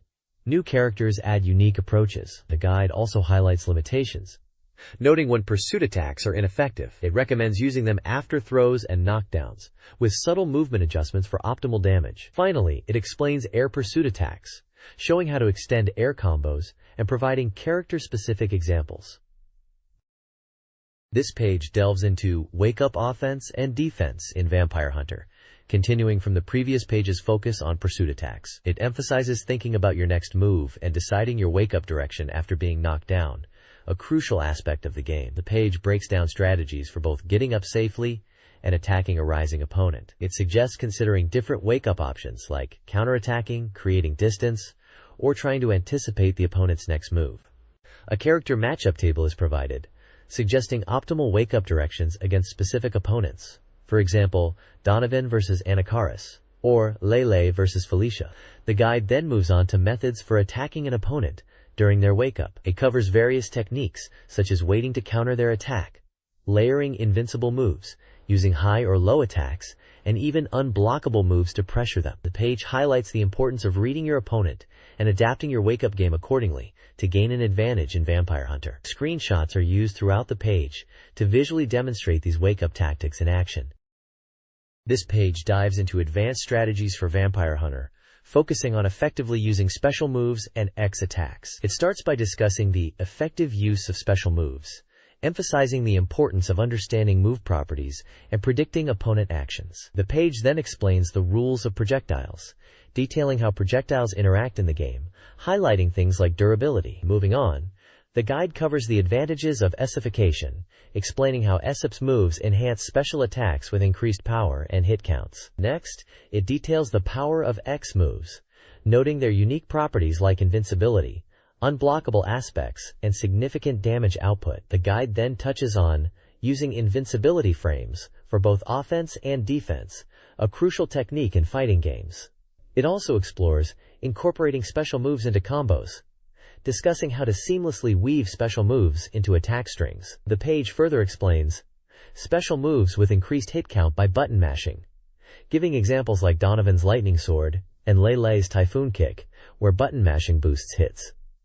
It also describes continuous attacks with multiple special moves, listing characters like Phobos, Olbas, Donovan, Morrigan, and Lei Lei as examples of characters capable of chaining multiple special moves. Finally, it highlights special X moves, specifically mentioning Morrigan's Darkness Illusion and Lei Lei's Heavenly Thunderflash, noting they can initiate chain combos. The page uses screenshots to illustrate these points and give visual examples of the discussed techniques in Vampire Hunter.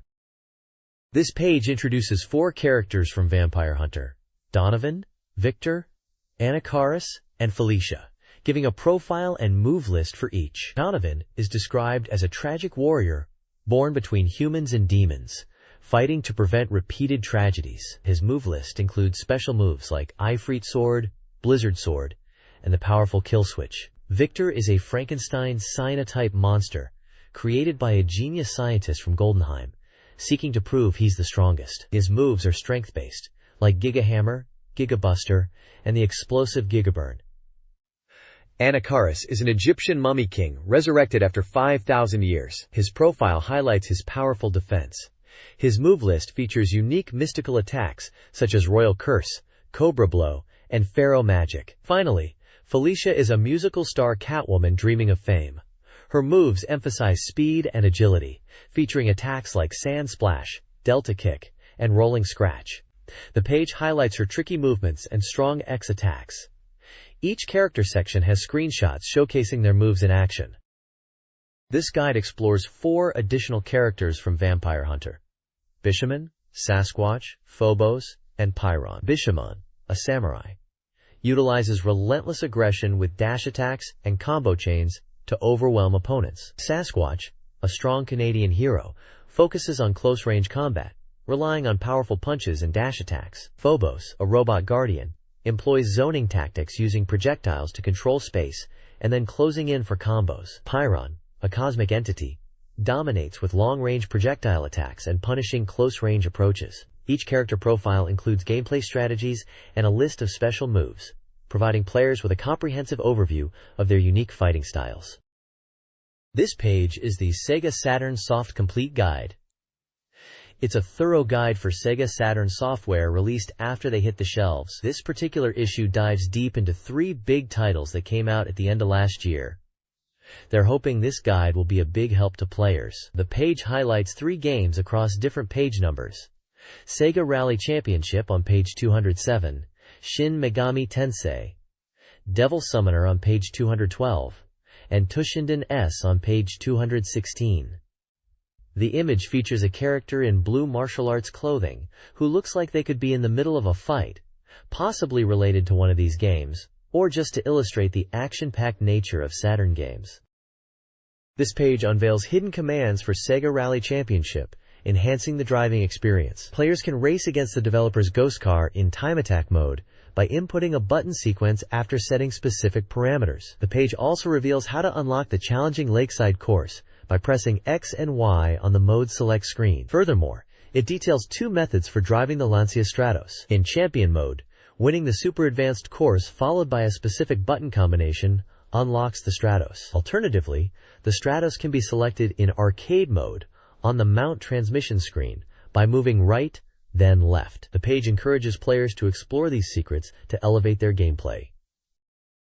This page is all about mastering cornering techniques in SEGA Rally Championship to seriously improve your lap times. It highlights that nailing the corners is where you'll see the biggest difference in your race performance. The article is focusing on tricky corners in the game's 4 courses: Desert, Forest, Canyon, and Celica, aiming to show you how to drive them perfectly. First up is the Desert course, and the corner right after the checkpoint. They say counter steering is key for this one.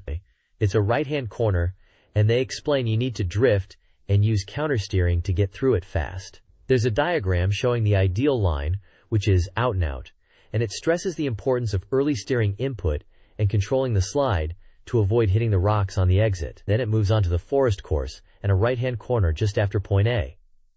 Here, they say, sliding is everything. This corner is tricky because there's a jump just before it, and you need to be ready to slide the car on landing. Again, it's all about drifting, counter-steering, and using the out-and-out line to get through it smoothly and quickly. They point out that the corner tightens up in the second half, making precise control crucial. Both sections include diagrams to visually explain the ideal racing lines through these challenging corners.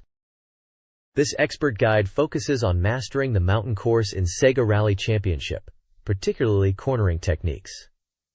3 challenging sections are highlighted. The first section, after the tunnel, involves a tricky sluice bend. Players should enter from the inside, move to the outside, and then back inside, utilizing third gear, downshifting, and braking. Accelerator control is key. The next section, near the third checkpoint, demands smooth cornering due to uneven terrain. The guide emphasizes following the ideal racing line. Finally, the area before the checkpoint offers 2 approaches, third gear or fourth gear full throttle. The guide recommends the fourth gear approach, cutting the corner and focusing on directional key control to maintain a smooth line and grip. The page provides visual aids, diagrams, of the ideal racing lines. This SEGA Rally Championship guide focuses on the lakeside course. The initial straight and continuous left turns emphasize smooth driving, starting on the right, shifting to third gear, and using brake control to navigate the bends. The guide details racing lines for the first 2 corners, including braking, drifting, and out-and-out approaches. The section on continuous right-hand corners warns of the trickiness of this full throttle section, advocating for drifting and careful throttle/steering adjustments. The final challenge is the chicane before the last corner. The guide recommends jumping the curb, reducing speed, and shifting weight forward to enter the chicane on the left, riding the curb. Exit with controlled braking and drifting, avoiding large steering adjustments to avoid overshooting. This page is all about a SEGA Rally Championship time attack competition hosted by SATURN and SEGA to find the fastest rally driver. It details the entry method and deadlines for the competition, which has 2 categories, normal time attack department and Stratos department. You can participate using the Toyota Celica GT4, Lancia Delta Integrale, or the Stratos in any of the 3 available models, with free car settings. The courses for entry are desert for beginners, forest for intermediate players, mountain for advanced, and lakeside for super advanced racers. There are some amazing prizes up for grabs for each course winner, including a luxury trophy, a special SEGA Rally trainer, and even a special sticker signed by a famous player for the overall time winner. Participants will also receive SEGA Rally goods. In other news, it's announced that a SEGA Rally Sound CD anthology, encompassing both the arcade and Saturn versions, is finally complete. The CD cover is showcased, and a track list is provided, featuring tunes from both the Saturn and arcade versions of SEGA Rally, with titles like Getting Muddy, Mode Select, Arcade Select, Desertland, Fanfare, Ignition, and more. This page unveils secret dungeon information for Shin Megami Tensei Devil Summoner, focusing on the Yaraiku underground waterway. The article suggests that if you are struggling with tough enemies and story progression, this dungeon might be the key. It promises that within this secret dungeon, you'll encounter many enemies, level up, and find powerful items to aid your quest. The page shows maps for multiple floors of the dungeon, B3F, B2F, B1F, and LF, marked with numbers 3, 2, 1, and 4 respectively. It mentions that if you proceed to the second basement floor before heading to Professor's house for an event, and then clear the university event afterwards, you'll be able to explore all floors of this dungeon. This seems to be a guide on how to unlock and navigate this particular secret dungeon within the game. This page continues the guide to the Yaraiku underground waterway in Shin Megami Tensei Devil Summoner. It displays maps for basement levels 3, 2, and 1, and also a level marked LF, which is likely the lobby floor or lower floor, and another map labeled 5 without a floor designation. The text explains that to fully explore this dungeon, you should visit the underground waterway after meeting Professor Sinon, proceed to the second basement floor before the Professor's house event, and then clear the university event after. The page then transitions to explaining how to increase demon loyalty in Devil Summoners. It describes 3 types of demons and methods. 1. Shurei type. Friendly's cooperative type. Demon loyalty changes based on player instructions during battle. Correctly following demon orders increases loyalty. This type is common among law-aligned demons. Quote, Object Desire Type. Materialistic Type. Demon loyalty increases by giving items such as HP recovery items like gemstones, chakra recovery items like chips and drops, and jewels.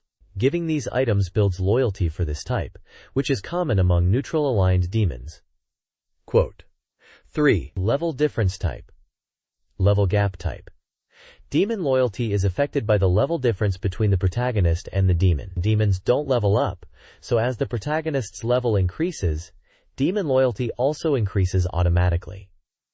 This type is common among dark-aligned demons. This page continues the Shin Megami Tensei Devil Summoner Guide, showcasing more maps of the Yuraiku Underground Waterway. You'll see layouts for basement floors B1F, B2F, B3F, B4F, and B5F. The page also expands on how to improve your demon companion's loyalty. It breaks down demon types and how to best please them to increase their loyalty. There are 3 main types. Friendly types, who appreciate being given correct battle commands following their orders, makes them more loyal, especially common for law-aligned demons. Materialistic types are won over by gifts of items like HP recovery gems, MP recovery chips, and jewels. These are typical of neutral-aligned demons. Finally, level difference types become more loyal as your character levels up, as their loyalty is tied to the level gap between them and you.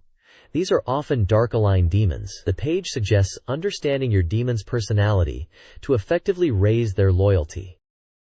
This page continues the walkthrough for Shin Megami Tensei Devil Summoner in the Yuraiku Underground Waterway area. You're getting a look at more detailed maps, this time for basement levels B1F through B5F. These are top-down layouts showing the maze-like structure of each floor. The page also highlights a Scoop! Extra Dungeon Discovered section.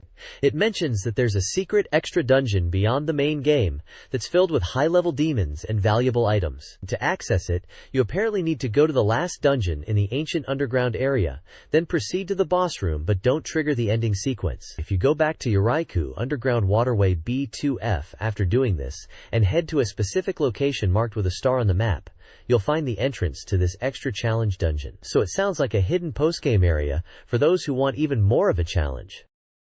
The next page dives into Battle Arena to Hashinden ES, offering a guide on how to use specific characters, Cupido and Gaia and Sho. It seems like there was previously a misunderstanding about how to use these characters, and this article is clarifying things for players. For Cupido, the page details special moves with button combinations. It mentions that Cupido can be selected if you press up on the controller while choosing Gaia or Sho in the character select screen. It highlights that Cupido is a powerful character. Then, the page moves on to Gaia and Sho, explaining their moves and how to use them effectively. It mentions that by pressing Start on the title screen, and then inputting a specific sequence of directions and the Strat button on Player 1's controller, you can hear a voice line saying, "You can't beat me!" This seems to be related to unlocking something in the game. The page includes move lists for both Gaia and Sho, detailing various attacks and their button inputs. It emphasizes that Sho is a popular character amongst players. Essentially, this page is a character guide for Battle Arena to Shinden Oz, focusing on Cupido, Gaia, and Sho, providing players with move lists and instructions to get the most out of these fighters. This page is a guide for the game Matsukata Hiroki's World Fishing, offering tips to excel in tournaments. It highlights 3 key points to consider. Firstly, the guide emphasizes understanding fish locations, pointing out that in tournament mode, identifying good fishing spots is crucial for success. It suggests players should look for clues and develop their own strategies to find these prime locations. The article illustrates different point selections, noting that fish activity varies with time and location. Secondly, lure selection is presented as vital. The guide showcases various lure types like hoppers, floating minnows, vibrations, worms, crankbaits, spinnerbaits, rubber jigs, and grubs. Each lure type has a brief description of its features and effective usage scenarios, helping players choose the right lure based on the fishing situation. Thirdly, choosing the correct reel is discussed, differentiating between spinning tackle and bait tackle. It explains the mechanics of each reel type, highlighting the benefits and drawbacks of both. Spinning tackle is noted for easy casting, while bait tackle is better for accurate casting and handling strong lines, but can be prone to backlash. Finally, the summary section concludes by saying that fishing is a sport enjoyed by many, and this game aims to be a realistic fishing simulation. It mentions that the game provides a genuine fishing experience and requires patience, especially in tournament mode. This page focuses on Lunar Express, which is the SEGA Saturn version of Lunar: The Silver Star. The article emphasizes that this isn't just a simple port from the Mega CD, but a significant upgrade in all areas, especially graphics and scenario. It highlights improvements in Vane, a town in the game, showing comparison screenshots between the Mega CD and Saturn versions. The Saturn version boasts enhanced visuals, creating a more fantasy-like and three-dimensional atmosphere. The graphical upgrades extend to fields and battle screens, with smoother scrolling and detailed backgrounds. The background music and sound effects have also been redone, aiming for a better overall presentation. The article also touches upon the battle scenes, explaining that the Saturn version offers more strategic depth. Players can now control the battle speed, allowing for deliberate decision-making or faster-paced combat. The reviewer notes that the user interface in battles is designed to be visually clear and intuitive, making it easier to understand the flow of combat. Overall, the feeling is that the Saturn version is a significant step up, providing a fresh and enhanced experience for both new and returning players of Lunar. The next page showcases the Sato Atsushi Illustration Corner, which features some cool concept art of mechanical structures, described as machine cities from Lunar 1. These illustrations are by Sato Atsushi and capture the essence of machine civilization in the lunar world. Moving on, there's a love letter and illustration corner, where readers have sent in feedback. One question from a reader asks about simplifying menu navigation in battles, suggesting button mappings for actions like attack and magic. Another reader asks about a character named Kube Akari, and wants to know more through an interview. There's also a cartoon panel featuring characters discussing something in a comical way, mentioning Dragon Quest. The bottom half of the page is dedicated to 25 Iwashige Noriyuki's current state report, focusing on the music for Lunar. It's an interview with Iwashige Noriyuki of 25, the music composer for the game. He mentions that for the Saturn version of Lunar, the music is being completely redone, a full renewal. He discusses working with the scenario writer, Mr. Kudo, and the director, Mr. Yao, and mentions that he's aiming for an acoustic feel this time around, moving away from the previous piano-centric approach. He also notes that the number of tracks is currently at 56, indicating a substantial musical score for the game. The interview touches on the atmosphere of the music remaining consistent with the original, while also adding new elements and aiming for a sense of nostalgia.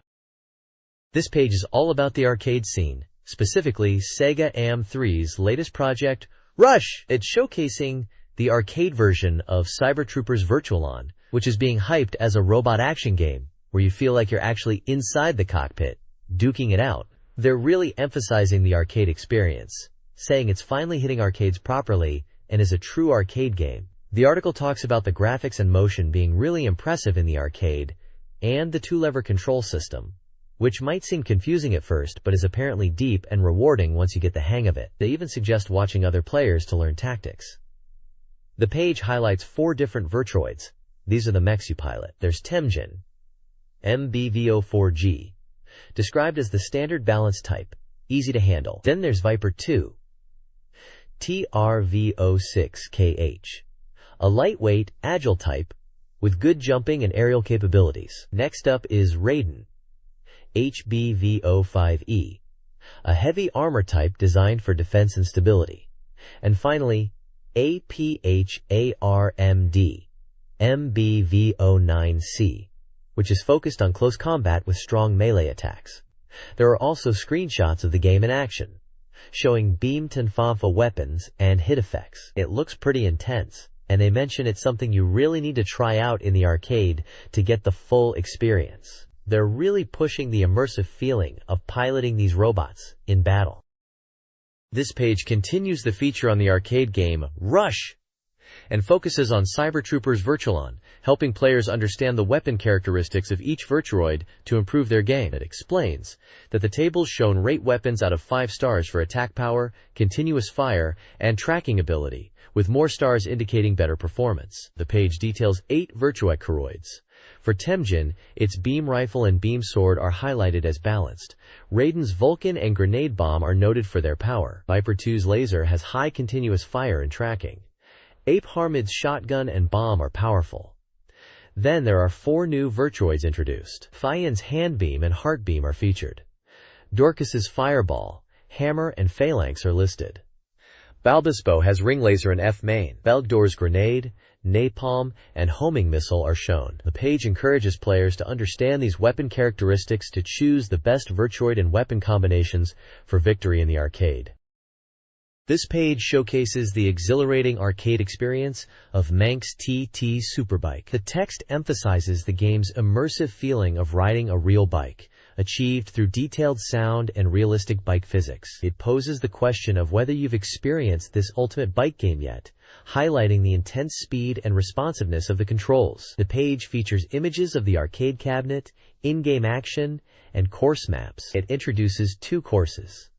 Laxey Coast, designed for beginners and featuring beautiful coastal scenery, and the more challenging TT course for advanced players, set in a narrow forest with tight corners. Both courses share some sections. A machine spec section details the bike's specifications, listing it as an SRC 95 model with a SRC engine type, 95E water-cooled DOHC 4-valve V-type 4-cylinder engine, 749cc displacement, peak power around 150 PS, and electronic fuel injection. There's a mention of Team Castrol Honda and their cooperation in creating the game, displaying their logos. The page also touches upon gameplay mechanics, such as using the active motion slider for cornering, emphasizing the need for handlebar input. The overall tone is enthusiastic, encouraging players to experience the arcade thrills of Manx TT Superbike. This page dives deeper into Manx TT Superbike, highlighting key sections of the Laxey Coast and TT courses, giving players tips to navigate them smoothly. For the beginner-friendly Laxey Coast, the advice is to use rhythmic braking and acceleration, especially around corners, to maintain control. For the more demanding TT course, braking before corners and strategic acceleration are crucial, as full throttle isn't always the best approach. The page also features an interview with Mr. Narushima Seishi, a programmer from AMR&D Department No. 3 who worked on Manx TT. He talks about the development process, emphasizing the focus on creating realistic graphics and a sense of speed. He mentions that the team strived to make the game feel like riding a real bike, which was a significant challenge, especially concerning the bike's physics and controls. He shares that they put a lot of effort into making the bike's movement and vibrations feel realistic and immersive. He also discusses the player feedback they received at the JAMA show and their considerations for potentially porting the game to the SEGA Saturn. Overall, the interview gives insight into the team's dedication to creating an authentic and exciting motorbike racing experience.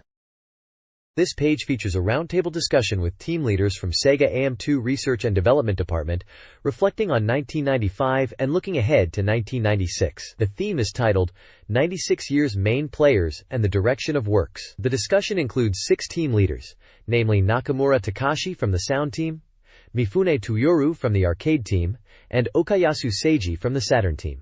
They are discussing the representative works of AM2 in 1995, their direction for future projects, and who will be the main players in AM2 for 1996. Key games mentioned in the discussion include Virtua Fighter 2, which is described as a major success, Virtua Striker, an arcade polygon soccer game, Virtua Fighter 3, and Fighting Vipers.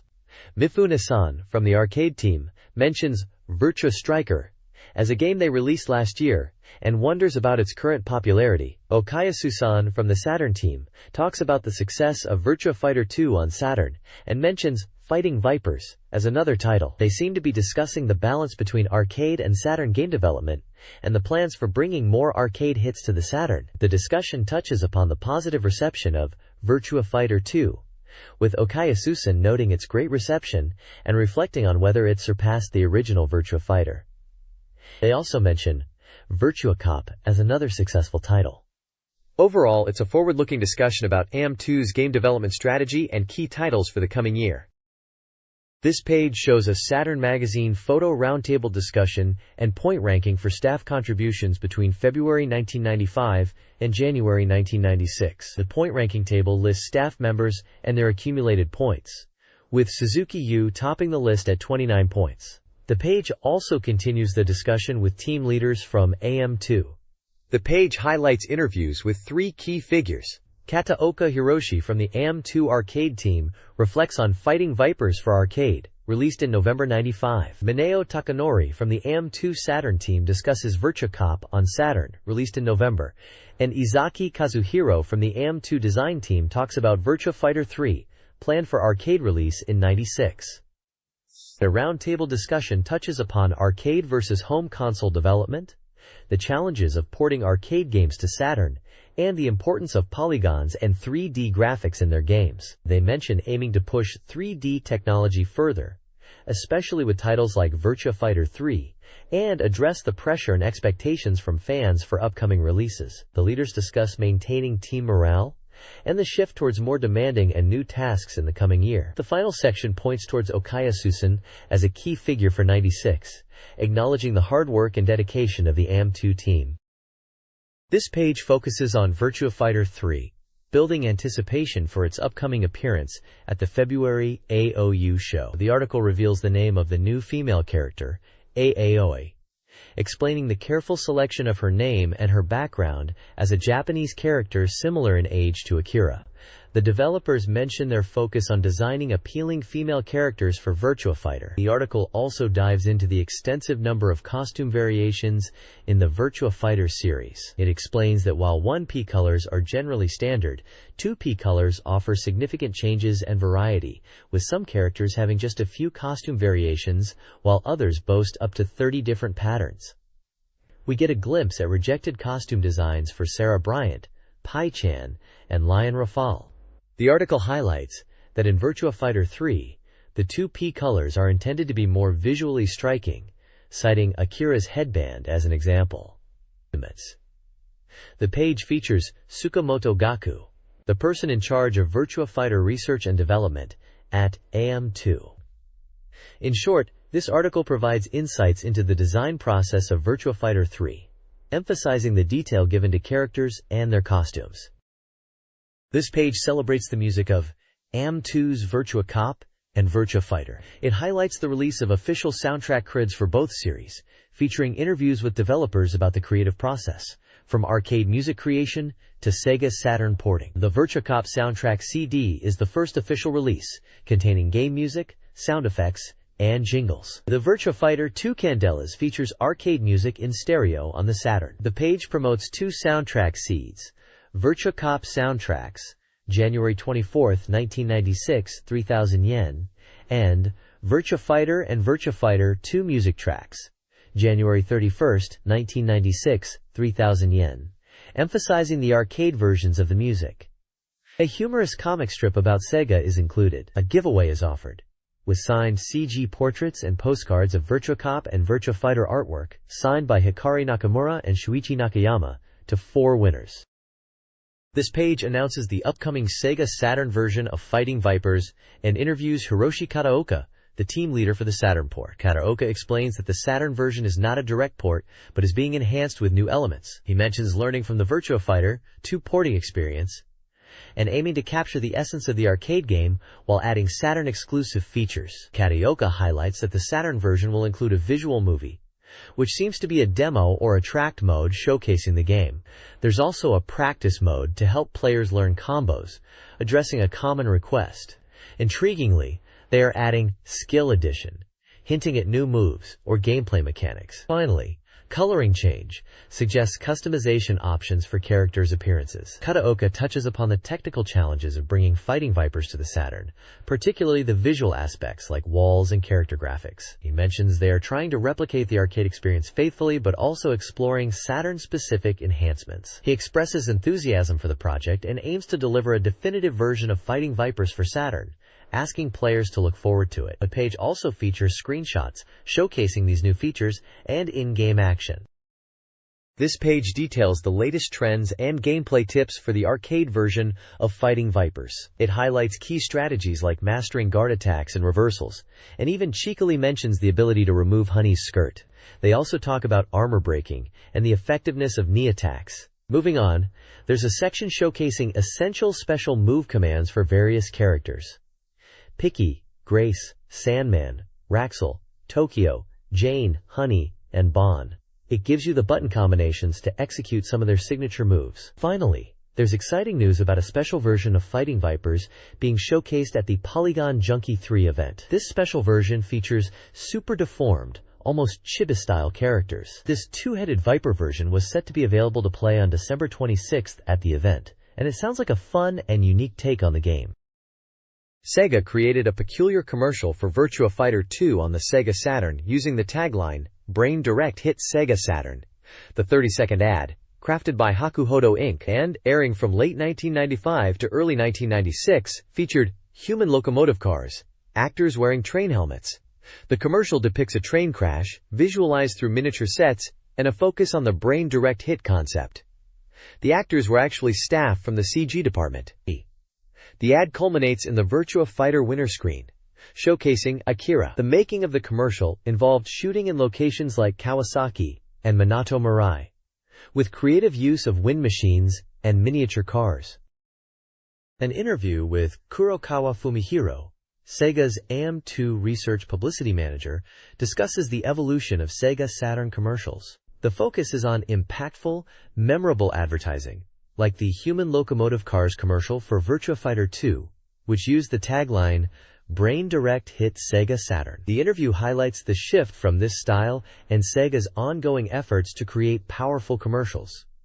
A giveaway for Brain Direct Hit staff jackets is also mentioned. In related news, due to high viewership, the anime adaptation of Virtua Fighter will extend its broadcast with new characters and developments in its second core, airing Sundays at 8 o'clock to 8:30 a.m.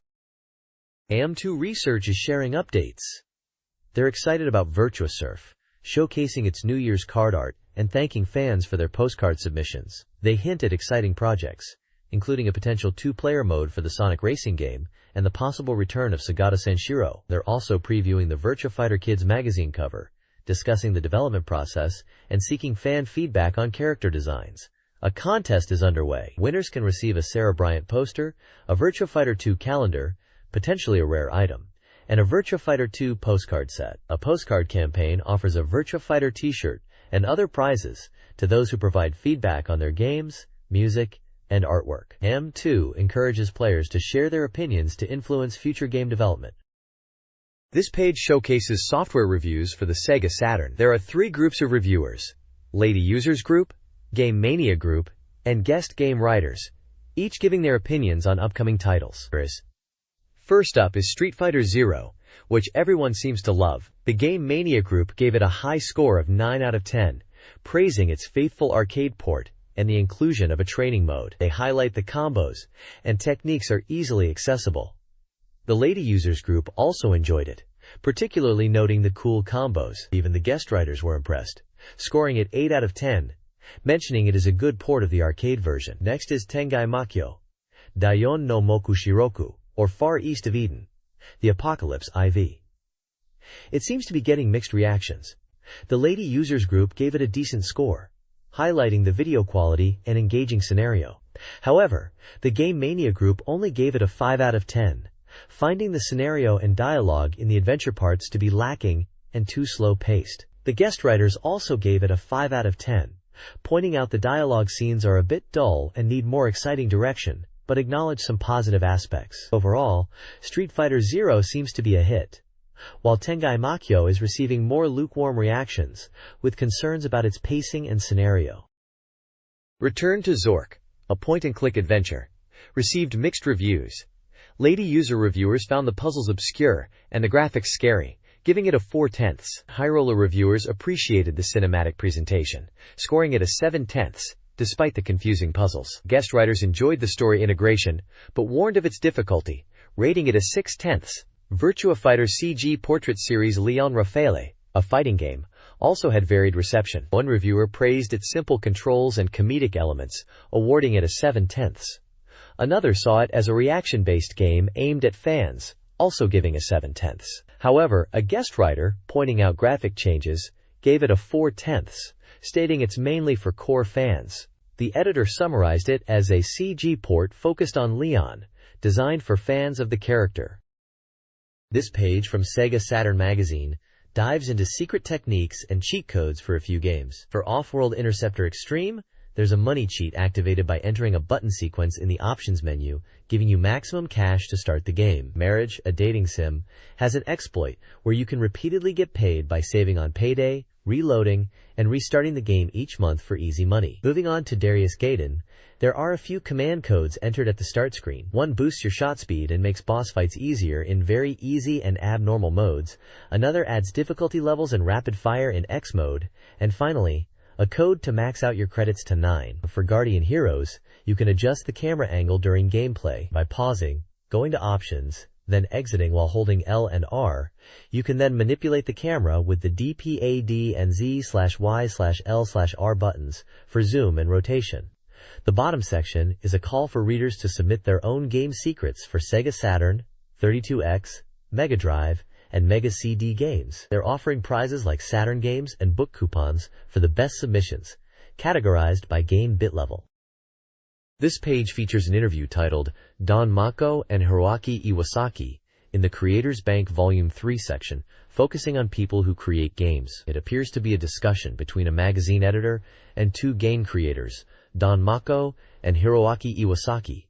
They're talking about game development, particularly for the Saturn. Don mentions working on the Saturn version of Chao Genjin, likely referring to the Bonk series internationally known as Airzonk, and how he was surprised by the console's power. He recounts an anecdote where he was told to make the game bigger and that the Saturn could handle it. Iwasaki talks about creating music for games, specifically mentioning working on a running Pampacolin song for a siblings game, which sounds like a cute, possibly children's game. They discuss how music and visuals come together in game development and how they approach creating memorable game music. They also touch upon the creative process, with Iwasaki mentioning that he often gets inspired when working late at night and comes up with ideas for arrangements and sounds. Don jokes about how intense game music can be and how it can make players excited. They conclude by discussing how game music can be danceable and the unique energy it brings to gaming experiences. Koji Hayama and Taku Iwasaki discuss their approach to game music, emphasizing its unique appeal derived from its imperfect, poor brother sound quality, born from low sampling rates. They value the raw, unpolished nature, seeing it as integral to the music's charm. Hayama highlights the difference between live and studio recordings, with live performances offering a rawer, more energetic feel. They acknowledge the evolution of their sound while maintaining the poor brother essence. Iwasaki emphasizes the potential for future innovation within game music, driven by his own Iwasaki style. Hayama urges game music creators to embrace pride and active involvement, advocating for a less restrained and more experimental approach to creation and performance. The Sega Saturn's multimedia capabilities extended beyond games, showcasing video CD, photo CD, and electronic book formats. Examples include the Video CD Oryx Blue Wave, Trajectory to Glory, a baseball disc with highlights and player data from the '95 season, and the Photo CD Graduation 2 album, featuring original illustrations and minigames. Another Photo CD game, Personality Diagnosis Game, Floating World Love Story, offered a quirky personality quiz presented in a sumo wrestling theme.